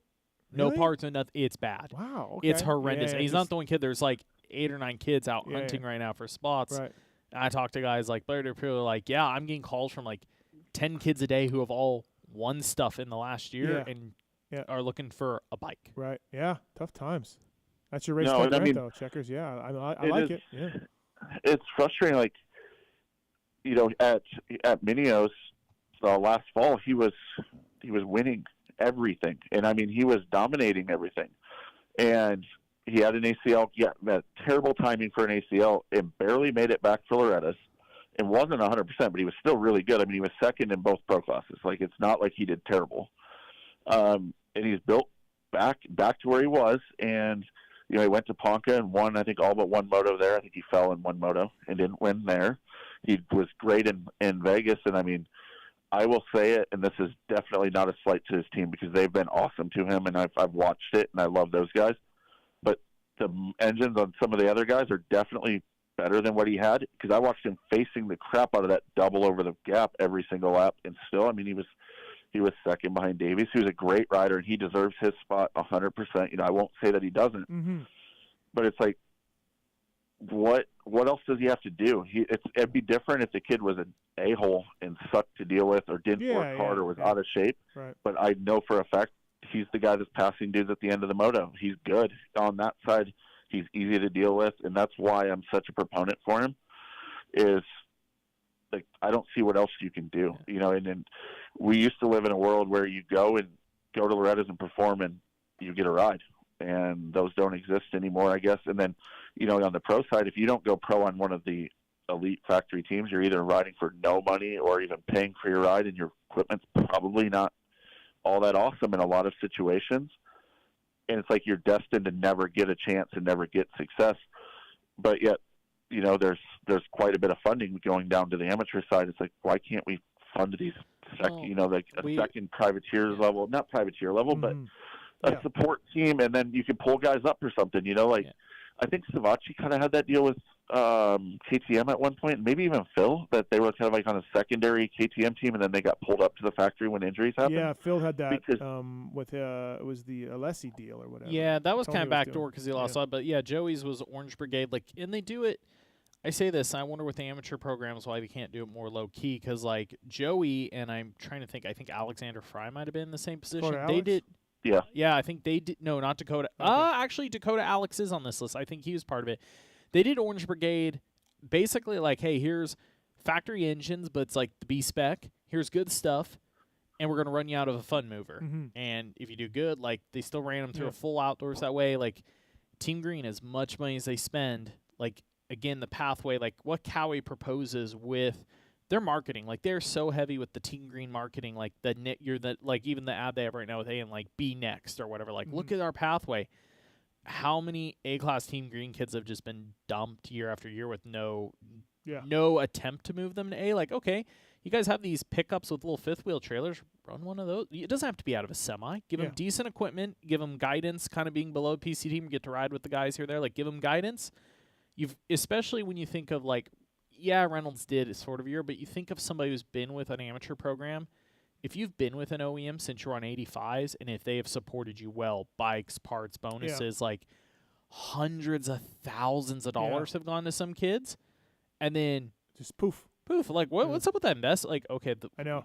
I made that point about Buckaloo a few times. Yamaha supported Buckaloo forever, and he was gnarly as an amateur. Yeah. 1 year, 2 years at Yamaha Troy. See you later. And he won a race. Yeah, and the kids now, like, biggest thing you're saying is it's crazy that they get to some kids it's better to stay amateur. You get to your, like, if you didn't have a ride, you couldn't even go back to your own program. Hey, could I just get bikes and parts and some motors to run next year? And they're like, we could get you a deal on a bike through a dealer or something. Yeah, like, it's crazy. Holy crap. Just all right. Well, my Race Tech rant, racetech.com, by the way. Tell them you listen to Pulp to get a deal and get your suspension serviced and all of that. My Race Tech rant, the World Supercross this weekend. I go there. And I can't really find out how to get results. And then finally they tell us about this app. They tell us 2 apps to get. And you download the app, and the app's fine. But there's literally no overalls. There's no. I did all. I emailed myself. the press officer. Yeah. I get no reply. Yeah. I'm like, I work for Racer X. Can you tell me the overalls or where? Yeah. And I'm looking. Neither app has it. I don't know. I didn't know the overalls until the next day when I looked on the website. Yeah. And I don't even know how they were tallied, like we talked earlier about the super final. Yeah. Whether that counted or not, I don't know. And, like, okay, man, like, cool, you got an app. There's just no overalls. Yeah, they're on site. I did it at 11 o'clock, and I found an email from 2 weeks ago that buried in the very bottom of our PR info was like the scoring, and it was still vague. I didn't mess up a position, but I messed up the overall points because Super Final wasn't clear if both classes got paid. Yeah, and then for first or their position. As we found out earlier, it was 25 points for McElrath because he was first 250. Yeah, and I thought he was just wherever he scored the moto, but still, I got right. But I had to do all that on a spreadsheet at 11 o'clock at night and publish it because they didn't do it. I mean, like, they'll get better, but my Race Tech rant is like, come on, man. Come on. Like, I'm sitting there at the end of the night. I'm doing my post-race interviews, refreshing, searching. Yeah, try to walk up to riders and go, I don't know what you got. But you can listen to my interviews, my post-race interviews. I'm like, I think you did well. I don't know. And they're like, yeah, I don't know, man. I have no idea. Like, everyone was like, I have no idea. Nichols went up. Nichols got off the bike and walked up to the podium because someone told him he got third. So he went up there like, hey, I got third. And they're like, what are you doing? And he just walked off. And then they brought who got third? Joey. Yeah, Joey. Like, dude. And again, first round, I get it. They'll fix it. But my Race Tech rant is like, hey, World Supercross, tell us who won the fucking race. Here's my World Supercross Race Tech rant. Cardboard tough blocks. Every time you hit them, this is a world championship. Oh, look, there's cardboard all over the track again. Not to mention they move, so the insides change and things move. We saw these. They've been a fan of the cardboard for a couple of years. Yeah, no, it's not working. Well, my favorite part is how many guys had, like, you bump, all tough blocks have a tough block cover. You bump a real tough block, it doesn't flex enough that the cover comes off. You breathe on a cardboard one, the cardboard explodes all over the track, and then you have a tough block cover. I mean, let's face it, I've ranted enough about tough blocks. I'm not saying they're the answer either, because they'll kill you most times. Yes. 85% of the time, they'll kill you. 15% of the time, you land softly. Hey, my favorite is the J-Mart ending over the berm, landing on his back on one, and running it out afterwards. Yeah. So I'm not saying the Supercross tough blocks are now the end-all and be-all, but it ain't cardboard. Oh, my next favorite one. Guess what? In the U.S., you can watch it tape delay at 1 a.m., but the app that they said was geo-blocked actually doesn't have any geo-blocking worth of shit, and I went on the DAZN app. I was like halfway through the mains trying to pirate it, trying to stream it, trying to figure out how can I watch this race, because the live timing kept going down all the time. The live timing would work for a minute, and then sometimes it worked on the app that I had. on the website, like the live timings on site, it would just say race has started. It would show 0 laps on everybody, and then all of a sudden 10 minutes later go, here are the results, and then someone would start and actually play. Yeah. No, I just go on the app that was supposed to be only for Europe, and I logged right on and watched for free. I didn't pay or anything. Oh, nice. I caught the last 2 minutes of main, then backed up and watched, but yeah. Okay. Yeah, I know. A Race Tech rant. Overalls, apps. Come on, World Supercross. Let's figure this out. We gotta know who won the race. Oh, we knew who won. That was about the limit. But that's about it. We didn't know anything else. So, yeah, that's my Race Tech rant.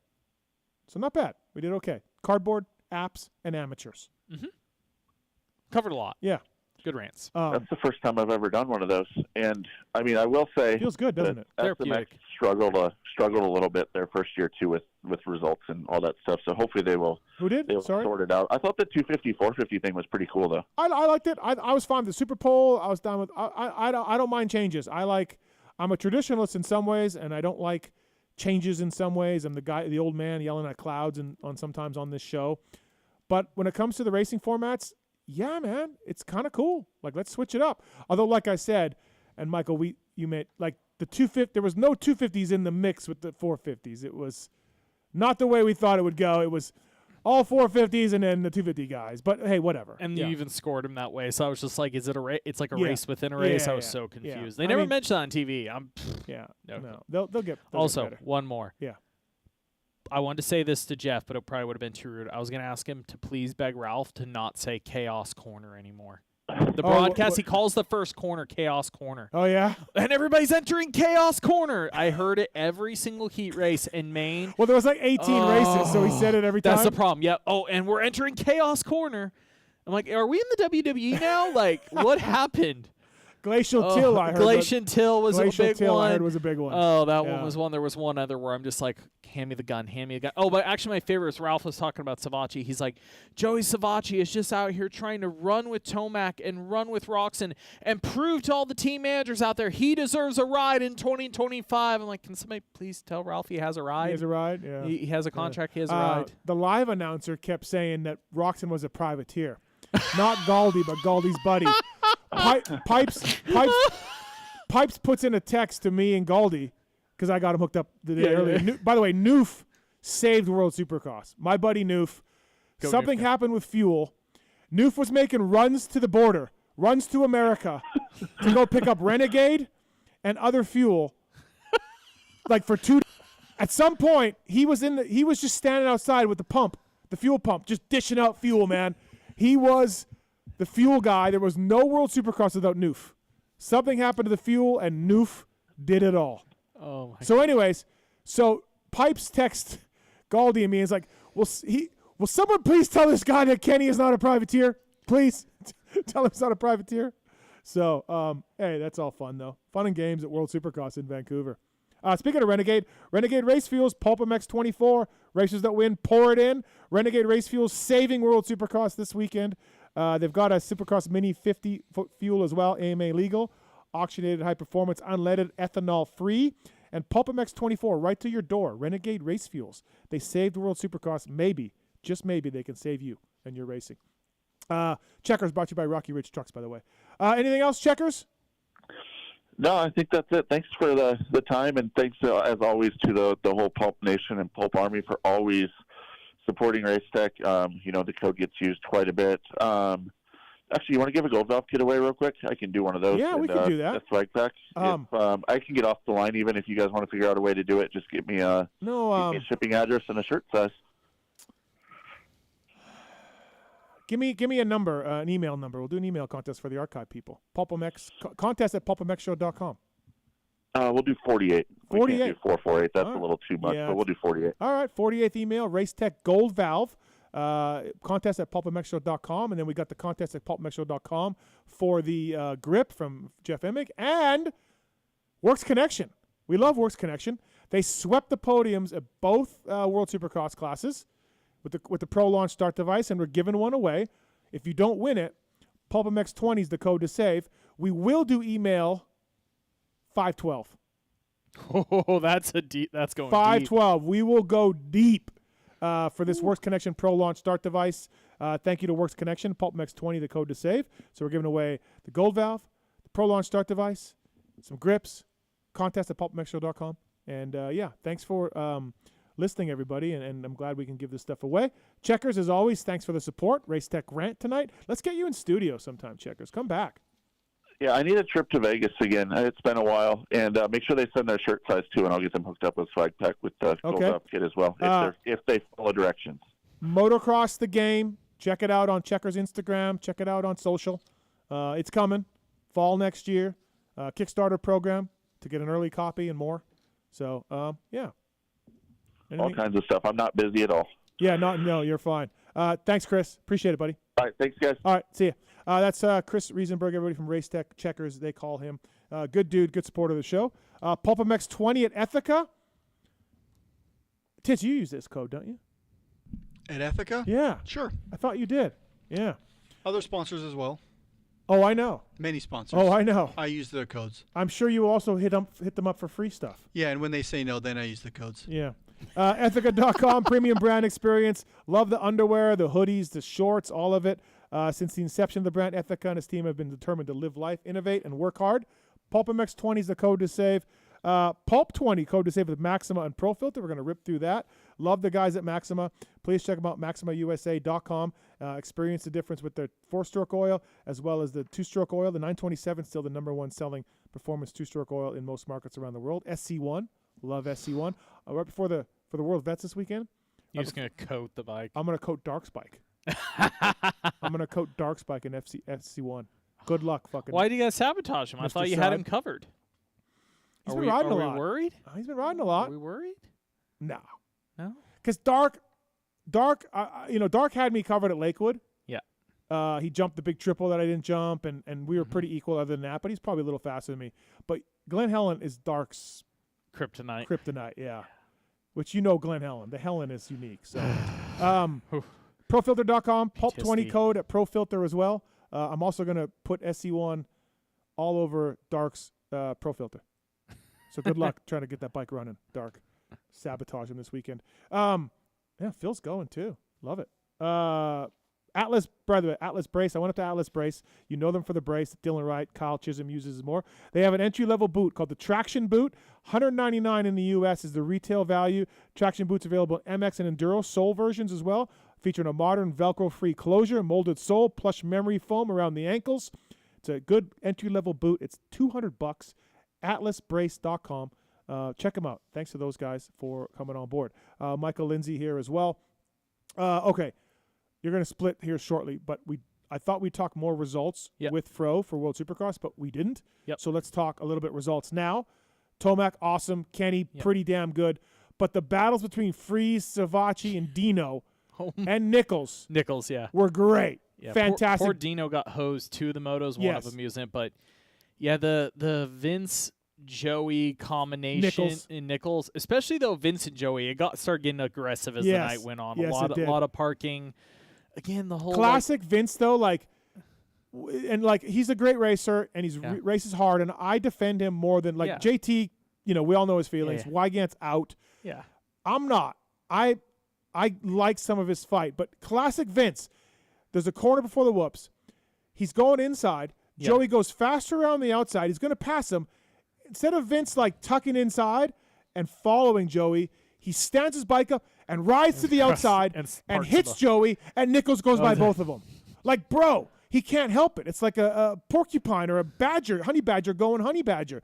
He sees Joey getting him and just drives to the outside. Dude, how about you messed up, you went too slow, Joey's going to get you, tuck in behind him, get him next turn, get him down the road. Instead, he cost himself a spot and Joey a spot. Or goes in the rhythm lane. Hey, look, Vince started on the left side. Oh, Vince ended on the right Vince side. Is on the right side, yeah.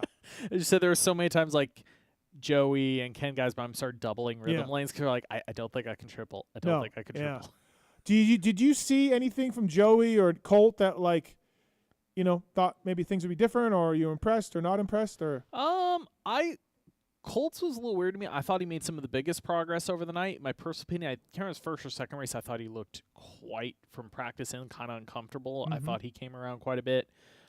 Joey, for short amount of time being on a 450, a Honda overall. I know he's gotten a race in Australia, but Joey definitely has a good fight on a 450. A lot of my standouts were even more like the 250 class, like Ryder Kingsford was absolutely phenomenal. Okay. His first race. I don't know if phenomenal. Phenomenal for what? Just absolutely knowing nothing about it. Later on. But that first main was great. Now, what's his deal? 19-year-old out of Australia, rides for the factory Yamaha Yamalube MX2 team there, which is, I think, both the kids. This year, Dak went the route of, I'm just going to hire both the kids. They're on the Yamaha MX2 team. I've heard somebody mention Kingsford has is putting a lot in this because I heard he has aspirations of maybe coming here. Looked good. I mean, he ate shit and crashed a lot, but that's the kid just figuring it out. But I thought first race hung in there great for a couple laps, kind of came out of nowhere. Enzo's come back. Like, instantly, I'm just like, because I remember when I heard he was going to be on that team, I was talking to Dave Analock at Rick Ware. Actually, I'll get to the Arby's thing in a second, but I remember telling him, I'm like, are you really hiring? He called me trying to get Shock's number. He's like, do you think Cody could do it? I'm like, yeah, let me reach out. And I'm like, who else you guys? He's like, Enzo. And I'm like, it was like 2 or 3 weeks after he was on your show basically saying he could not hardly ride a motorcycle. He couldn't grab a front break-in or something. And I'm like, Dave, have you heard this interview? Like, have you heard this? He swears he's good. I'm like, okay. Yeah. Wow. And then, but I know Enzo's always had the up and down with the arms. Like, the year he was at Phoenix, he was struggling with the arm really bad. And then the next year club was great. Like, on one hand, I see him like, cool, Enzo's he back. rode well at those nations. Yeah. But I'm also like, God, if somebody had a spot right now and wanted to take a chance, the hard part is the typical thing, like, it's a little late. Yeah, I wrote that in my column today. I wonder if, like, so Vancouver's whatever. He rode well, got 4th. But if he performs again in Perth, like, people might be like, hey, man, because the dude can ride. And I asked him, how's the arm? It is what it is. I just toughen it out, Yeah, very, very Enzo answer. Yeah, very Enzo answer. And I'm like, because I think that's what kind of broke him and Phil apart. Like, I don't really know if Phil believed him. Yeah.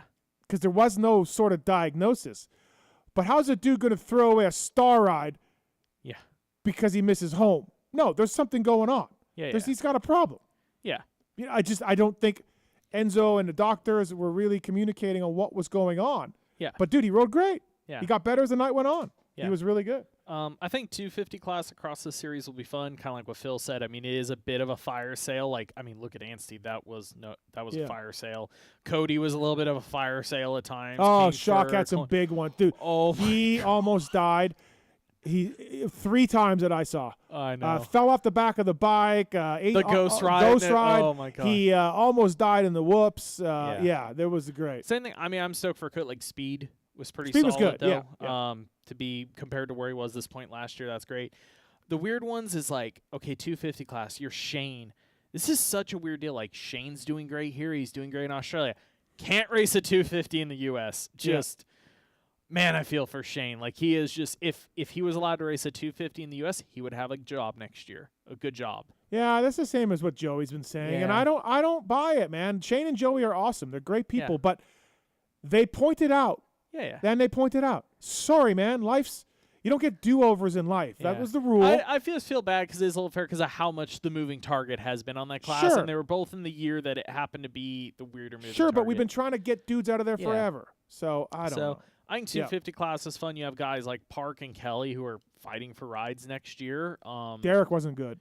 No, Derek didn't look good at all. I don't know what was going on. I think he had 2 days of Supercross on Suzuki. Was that it? Okay, yeah. So he'll be better for Perth, you would think. Cross fingers. Yeah.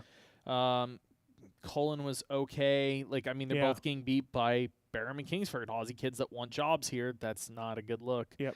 Like, 250 class still has a lot to play out the next couple rounds.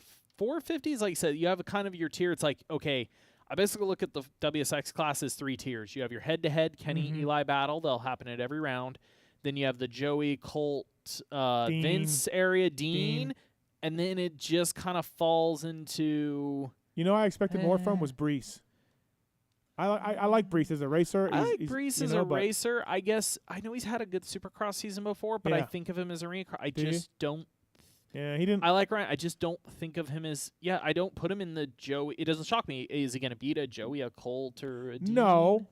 Oh, by the way, getting back to 250 class, our guy Chiz with the solid starts, listen to the air. So good. Yeah. So good. Dropping Chiz down at the last minute, doing Chiz things. Yeah, the 450 one's still kind of like against. It's the field is only 16 riders this year. The walk, I don't know. It's a little weak on the back end. The 250 class is definitely more entertaining, and then you got the Derby. I do want to thank my guy. What camera are we on? Look at this. I want to thank my guy Moldenberg, Freckle. Good guy, good dude. Got me his jersey. Yeah. Arby's. I got the fucking meats. I love the Arby's bike. I got the meats. I love the Arby's bike. I was talking to Rick Ware. Some people clowned on it, but I love it. Fuck yeah. We need more of this in our sport. It's great. Love it. I was talking to Rick Ware about it, and it's the parent company that owns Arby's and Sonic. Yeah. They're spreading their sponsorship across. Rick's got a drag team, a flat team, NASCAR. They did a big thing. They've done the NASCAR a couple rounds. They did the Top Fuel Dragster the last 6 or 7 rounds of the year title. Tits. I got the meats. Yeah. Congratulations. Thanks. No, I see stuff like this, and this is where I go back to in moto. It's really interesting to me that because Rick has, a sales and a marketing team, that they were able to get something. Yeah. They're able to get something done like that. Nobody should clown that. That's cool. No. But when I get back to that, I see that, and I'm like, how do not more people in moto can't pull something off? I don't know, man. How can Coy Gibbs not pull off a title sponsor, and he's got fucking Joe Gibbs Racing?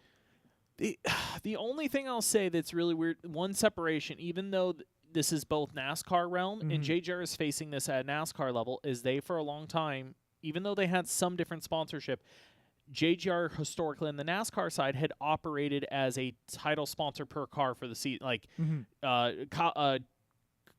M&M's was for Busch Kyle the whole year. For Busch. FedEx was Denny forever. Now Denny doesn't have that. Like Martin Truex Jr. was Bass Pro. But my point was saying that JGR can get meetings about the motocross team with everybody. Yeah.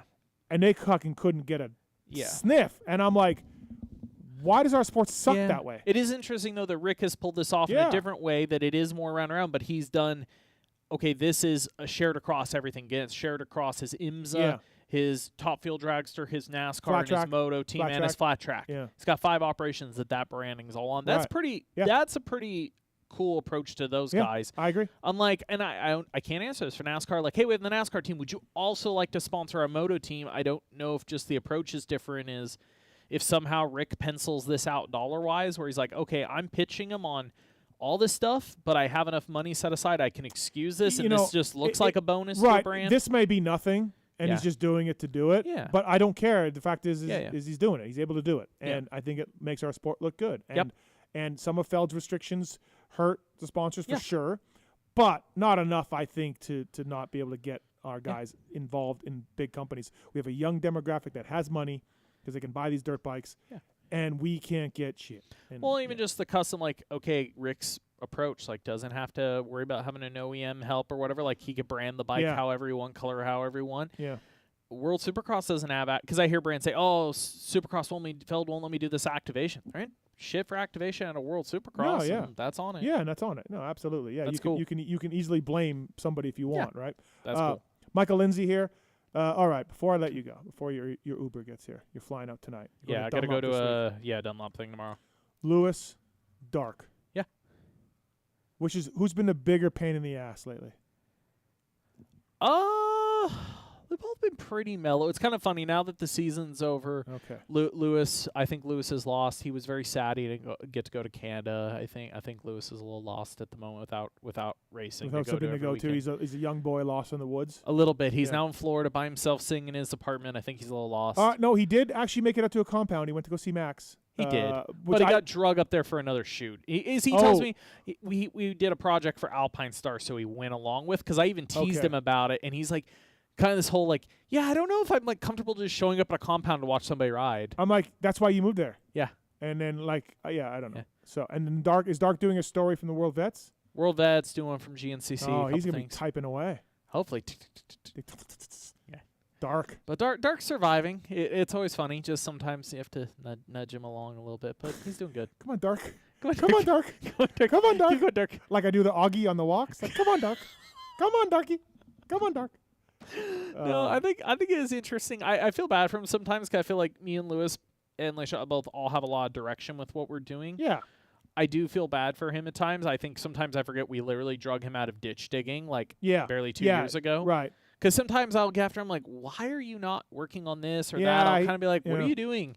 And then I kind of forget. I'm like, you forget. Yeah, it's not. It's not that he's like sitting there being like, fuck Vital. He's like a Augie lost in the woods. A little bit sometimes. Like, he is a ditch digger. We got out. We just gotta. I think he's coming in next Monday for the show. He is for the World Vets. Yep. He's gonna come again in after you guys' big face off. Yeah. Well, who's gonna screw up their start more?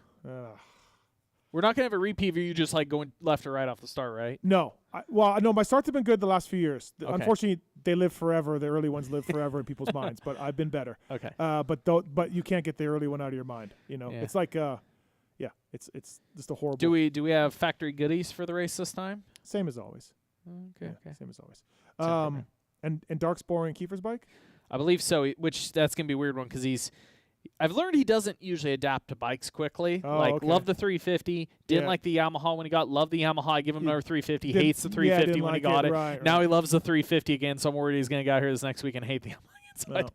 So you may have a leg up on him there. It's really a 50-50 chance. He's either going to get on the Yamaha and just gel this weekend and shred, and you're not going to know how to beat him, or it's going to go rough. I really was happy with my skills a while ago, but it kind of been slacking. I've been busy, Destinations and Cabo and Vancouver, and I haven't ridden as much as I'd like. So I just want to say that list, it sounded so rough. It went from Destinations to Cabo to Vancouver. That sounded 3 countries in 4 weeks. That sounds so terrible for you. All right, listen, your Uber's here. Michael Lindsay from Vital MX, best interview of the night. I mean, Fro. Oh, Fro was great. Okay. You need to have him on for a full show. Yeah. I felt like I had somebody hit me up. You're not saying that. I'm like, I'm not interjecting on this dude. He's on a roll. No, it's Jeff Emig. It's Jeff Emig. I appreciate it. Thank you for coming up. Appreciate it. Always good to have you here. We'll see you this weekend then at Glen Helen, right? Yep. All right, sounds good. Michael Lindsay, everybody from Vital MX. Thanks for coming. Appreciate it. And, we'll talk to you soon. You got to take your headset off. That usually works better. MotorcycleIndustryJobs.com, job of the week. Upload your resume for free today. The first and only job board built specifically for the motocross industry. Job of the week, Corona, California, full-time. Junior graphic designer at TLD. Oh, TLD, good company. Junior graphic designer will design and create compelling marketing materials, edit product photography. It's look at various graphic design and creative concepting needs, that kind of stuff. For a junior designer at Troy Lee Designs, junior graphic designer, full-time job, Corona, California. This job's posted on motorcycleindustryjobs.com, and upload your resume for free. Check it out. If you want to get involved in the industry, it's a great place to start. Who knows? Maybe Vital's hiring. I mean, we don't really know down the road. But all right, thanks, ML. Appreciate it. Michael Lindsay, everybody, for the show. I want to thank Jeff Emig for coming in earlier, Phil Nicoletti, Josh Woods, and, of course, Chris Riesenberg as well, giving away those Slacker tool for sag and grips and Works Connection Pro Launch Start device, of course. And we got lots more to talk about tonight on the show. Probably go for another hour or so. So buckle up, everybody. Motorsport.com, tweet at Tits segment. We interrupt this broadcast to bring you this important bulletin from Motorsport.com. Tits. It's the Tweets at Tits Q&A segment where your twatted questions find answers. Motorsport.com, great prices, great team down there. Go through the banner on PulpMX.com to help us out. Get your OEM and aftermarket parts, e-bike stuff if you want, street bike stuff, UTV, all of it. Whether it's a Cherebees, whether it's Pro Filter Maxima, Guts, Atlas, anything, Motorsport.com's got it, and they got great prices as well over there, so they'll really help you out. Thank you to Motorsport.com. And free shipping on everything over $79, I think. So we asked some of these Motorsport.com tweets at Tits to Fro, and there's a few other ones over there, and the guy in the corner has dug through them, and let's do this. First one's from Randall Olson. Now that Phil is retired, I'd like to propose a PulpMX 24 Hours of Glen Helen dream team of Phil, Steve, JT, and Kiefer. Please make it happen. I mean, yeah, like we've talked about it. Like JT has said he would do it. I was shocked when JT told Kiefer and I that he would do a 24-hour race because he doesn't ride at all anymore. I mean, Phil would be, Are you kidding me? Phil would be amazing. Can you imagine waking Phil up at 3 in the morning? Hey, Phil, it's your shift. I wouldn't mind doing it. Yamaha told us they would get us a bike, like fully prepped because the headlight shit and all that, right? You need all that stuff. Oh, yeah, set up. you need like some legit stuff. Yeah, and Yamaha said they would do that for us. So that's not as crazy as it sounds. Stay tuned. We're looking forward to it. From Jean Simard. Hi, Steve. What do you think of Vincent Way to Team Green? Yeah, cool. I don't know. I mean, sure. Like, whatever. Like, he was good at Husky. I don't know what happened. I know Daniel at Orange Brigade had some cuts and things. So, look, Nick Way and Cowie, they go together like peanut butter and jelly, right? Is Vincent less likely to be poached by Star because he's not on an Austrian team? Yeah, maybe. Probably. Okay. Yeah. From Mike Julian, why is Finnis out at club? I mean, I don't think he got the results that the team thought he would get, right? I don't know. I don't know if there's any secret sauce to that. Yeah, I mean, he had a couple of shining moments, but yeah, I imagine that, just didn't get the results. Okay. From Mark M. Mr. Mathis, AP gets good starts on the KTM. Chase has mixed results. They have lots of video of Jet pulling great starts. Why can't they lock Chase, Roger, and a mechanical team on a start straight to do 500 starts a day till they figure it out? Well, for sure they have done a ton of practice starts with maps and start hooks and, you know, the heights and differences and exhausts and things like that, clutches. So they've definitely been trying. It's not like they just go, oh, well, what are you going to do? I bet you Chase does starts all the time. Yeah, I bet you Chase does starts all the time, and the team helps them. And, yeah, the Hondas are pretty good right now off the start. So it's not like Chase gets horrible starts. They're just comparatively. They're not quite as good. Right. They're not as good, but they're not horrible. Do you think any of it or how much of it would be mental? Some of it, right? I've always thought he's that. just always got to know, like, hey, man, this guy's always going to be there. Yeah, man. I mean, you look at when guys are on a roll, when guys are feeling it, when guys are winning, they pull starts because they just have confidence the whole time. And Nicoletti was the exception, but he just knew he could get starts. Starts are mental. A lot of it are, for sure. When Jet was gone, that's when Chase was getting the starts. Yep. From Pat. Eli with a flat tire. I was under the impression they ran bibs. Who else is running inner tubes and why? They don't run bibs in Soupy. Well, some do, and depending on the track, but most times no bibs in Supercross for some guys. Is it a feel thing? Or yes, it's a feel thing. Most guys don't like the way the bibs feel in the back. It makes them feel dead, makes the bike kind of feel like it doesn't move at all. So, okay. From Graham Barnier. Steve, which will happen first? A Supercross round in Allegiant Stadium. He says the Sphere, which we know that's not going to happen, or the new A's baseball stadium. Allegiant, for sure. Yeah, Allegiant. Okay. Sphere is too small for a Supercross. Too small, yeah, it wouldn't work. But I would love it if it was in the Sphere. It would be amazing. You can start campaigning for that. From Deegan's Temper. Have you guys heard about the Sphere at all? Do you guys want to talk about the Sphere? Parking lots look really good there. Okay. That's all I really know. All right. Yep. From Deegan's Temper. Could you see teams ever fielding 3 450 riders, 2 premier guys and 1 lower budget third seat to kind of get them some time? Star's doing it right now. Star's got 3 guys. They're not a lower seat with Justin Cooper, but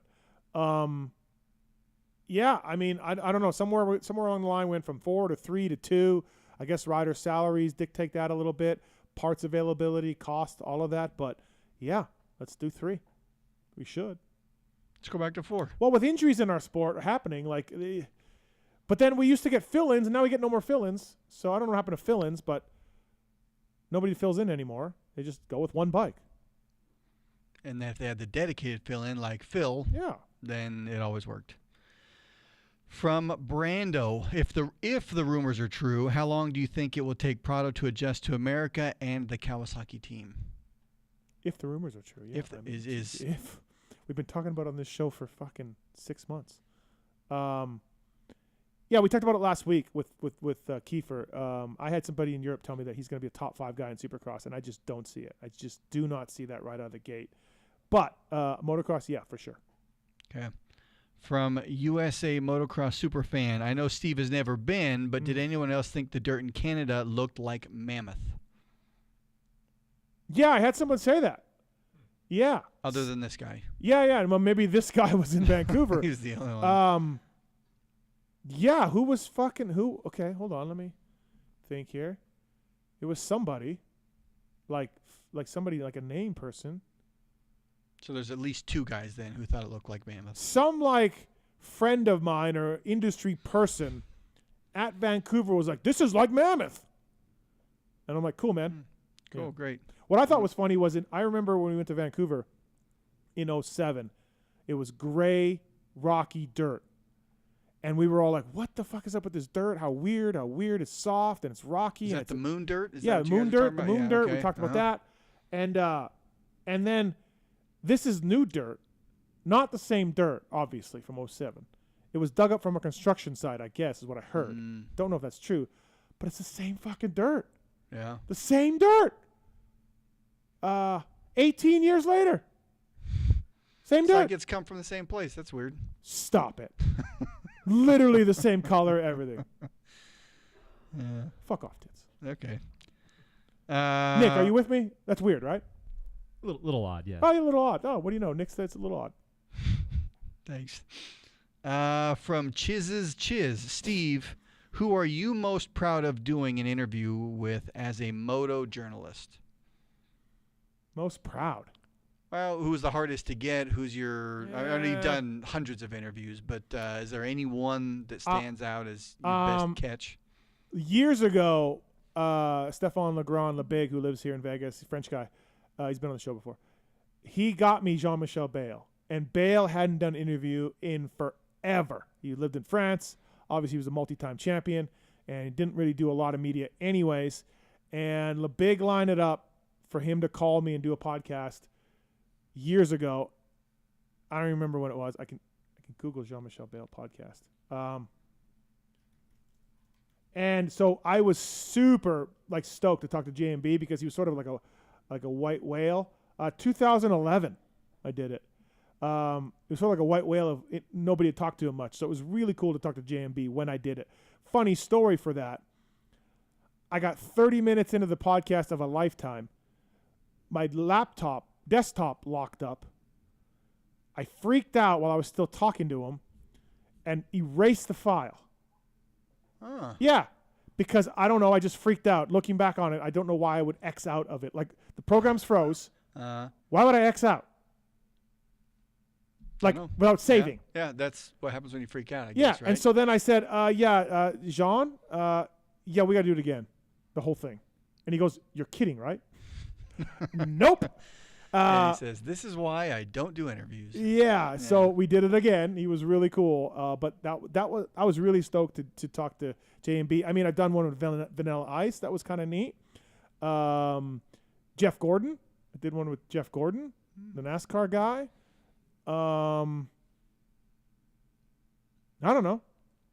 It's always interesting to me to talk to guys that don't do interviews much, or bigger names, I guess. Yeah. But J&B would be the answer to that one. Okay. Yeah. Well, we already had a bunch of questions for Fro. Don't forget, and ML left, so that is that. That's old news, right? That's and it, we zoomed through them when it's just you giving 5-word answers, so all good. Tits. Yes. Market declines. Unemployment. Yep. The pandemic. Today's headlines can be scary. Tell me about it. Edward Jones. Well, this doesn't apply to you because you're rich. Yeah, well. I mean, where are you going to be tomorrow at 9? Probably the 9th hole somewhere. Yeah, I'll be working. Yeah. Nick, working? I got to go vote tomorrow. Okay, but you're also going to work? Actually, I'm taking the day off tomorrow, to be honest. Yes. I've God worked all damn it. month. Yes. Thank you, Nick. down. Fuck my ass. Okay. Flustered. Edward Jones, financial advisor, Brian Stone Tits. He can help. Not you, but people that have less money than you. You know, I have a financial advisor as well. Yeah, I can imagine. That must be a tough job for him. Yeah. Watching those double-digit gains. Edward Jones provides the tools for a reasoned, disciplined approach to investing. You know who's dealing with Brian Stone right now? You? Nope. Phil. Dark. He's taking Dark's money and quadrupling it to $300. That's not hard to do, but good for him. Sorry, Dark. That's a joke. That's a joke, Dark. My bad. Contact Brian Stone, though, 816-761-4066. Brian used to race back in the day. He made a bunch of main events, a real good rider, and now he's a financial advisor, Brian Stone. So please check that out. Thank you to Brian for coming on board. Motor Concept, motorsport.com, Fly Racing, Decal Works, X Brand, Race Tech, Renthal, Michelin, Firepower, Maxima, Ogio, Pro Filter, Acherbis, FMF, Guts Racing, Renegade Race Fuels, Atlas Neck Brace, MotorcycleIndustryJobs.com, Works Connection, Get Data, WUSA, Wiseco Piston, MTX Braking, Ethica, Luxon, Troll Training. Will Hahn, now a member of Troll Training. We had him on the show to talk about it. So check Troll Training out. Factory Chassis Parts, Rocky Ridge Trucks. I mean, I'm going to ask you guys the best interview. Tits, you probably weren't paying attention. But Fro was actually quite good. I did my best to pay attention as much as I could with everything else going on, but I really enjoyed listening to his stories and everything. Nick, you're old enough, not as old, but you're old enough to know that Fro's cool. Oh yeah, Fro's a man. I could listen to him. All day. Someone that the caller was probably Checkerz. I'm pretty psyched for this game. I'm not gonna lie. Oh really? Yeah. Are you a video gamer guy? I'm kind of with a lot of people. I tapped out a couple years ago when it kind of got stale. So I'm excited to jump back into this. Oh, okay. You should have jumped in with a question or something. Ah. By the way, both of you absolutely crushed it on the sound drops tonight. Just really great job, both of you guys. Yeah? Just absolutely. I Good. mean, so many drops. Fuck you, you're fired. From both of There you you. Yeah. Thank you. Yep. Unbelievable job. I on really the like drops. to just choose really perfect spots for them to go Okay, in there. all right. And if it Yeah. doesn't come, it doesn't come. Yeah. So I won't apologize. Didn't work tonight, did it? No, it didn't. No. No. Oh, no. Nick, didn't really happen, huh? I come in. Marks has got some new equipment here. I've never played around with it, so I was kind of scared to start pushing buttons. So I guess I'm not going to apologize or make excuses. Tits won't apologize for anything. He did no drops, and he's happy about that. Fuck. All right. I don't like to shoehorn it I in. want to thank Michael Lindsay and Jeff Emig for coming up, obviously, too. Phil Nicoletti, Josh Woods, Chris Riesenberg, Checkerz. Also time on the show tonight. We're back next Monday. World Vet Show. Kiefer, Dark, Vaj, maybe Phil. Phil was texting me about coming up. So we're going to have a full studio next week to break down the Glen Helen World Vets once again. We'll all be racing it, so it should be really fun. I want to thank you people for watching and listening tonight. Use the codes. Thank you for using those codes. Really appreciate that. Save at Luxon and the Cherubies and Guts and Renegade and all of that. So thanks to those guys. Thanks to Swisscore and Roto, Pookie, Moser for all the help. Tits? Yeah, man. Great work tonight. You see what time it is? Keep up those drops. You got the money today. What do you mean? Look what time it is. Yeah, I know. There was an over-under. And, oh, yeah. That's right. Yeah. You're right there. Fantastic. Well Good done. to know. Nick, thanks for coming in, buddy. Appreciate it. Thank you, sir. We're going to be seeing more of you because as Mark's announced on social today, he's going to be a dad. Oh, he made it official. Is He that did. just now coming out? It was today. Oh, okay. At some point. So Mark's baby's due December. I don't know. Soon. Like a month. So Nick's going to be hardcore in here now. Yep. Hardcore. Starting. Thank you, buddy. Appreciate it. Good work. Thank you. Again, crush the drops. Really appreciate it. Thank you, everybody, for listening. Appreciate it. Thanks to our guests. Thanks for listening and watching. See you next week. Love this guy right here.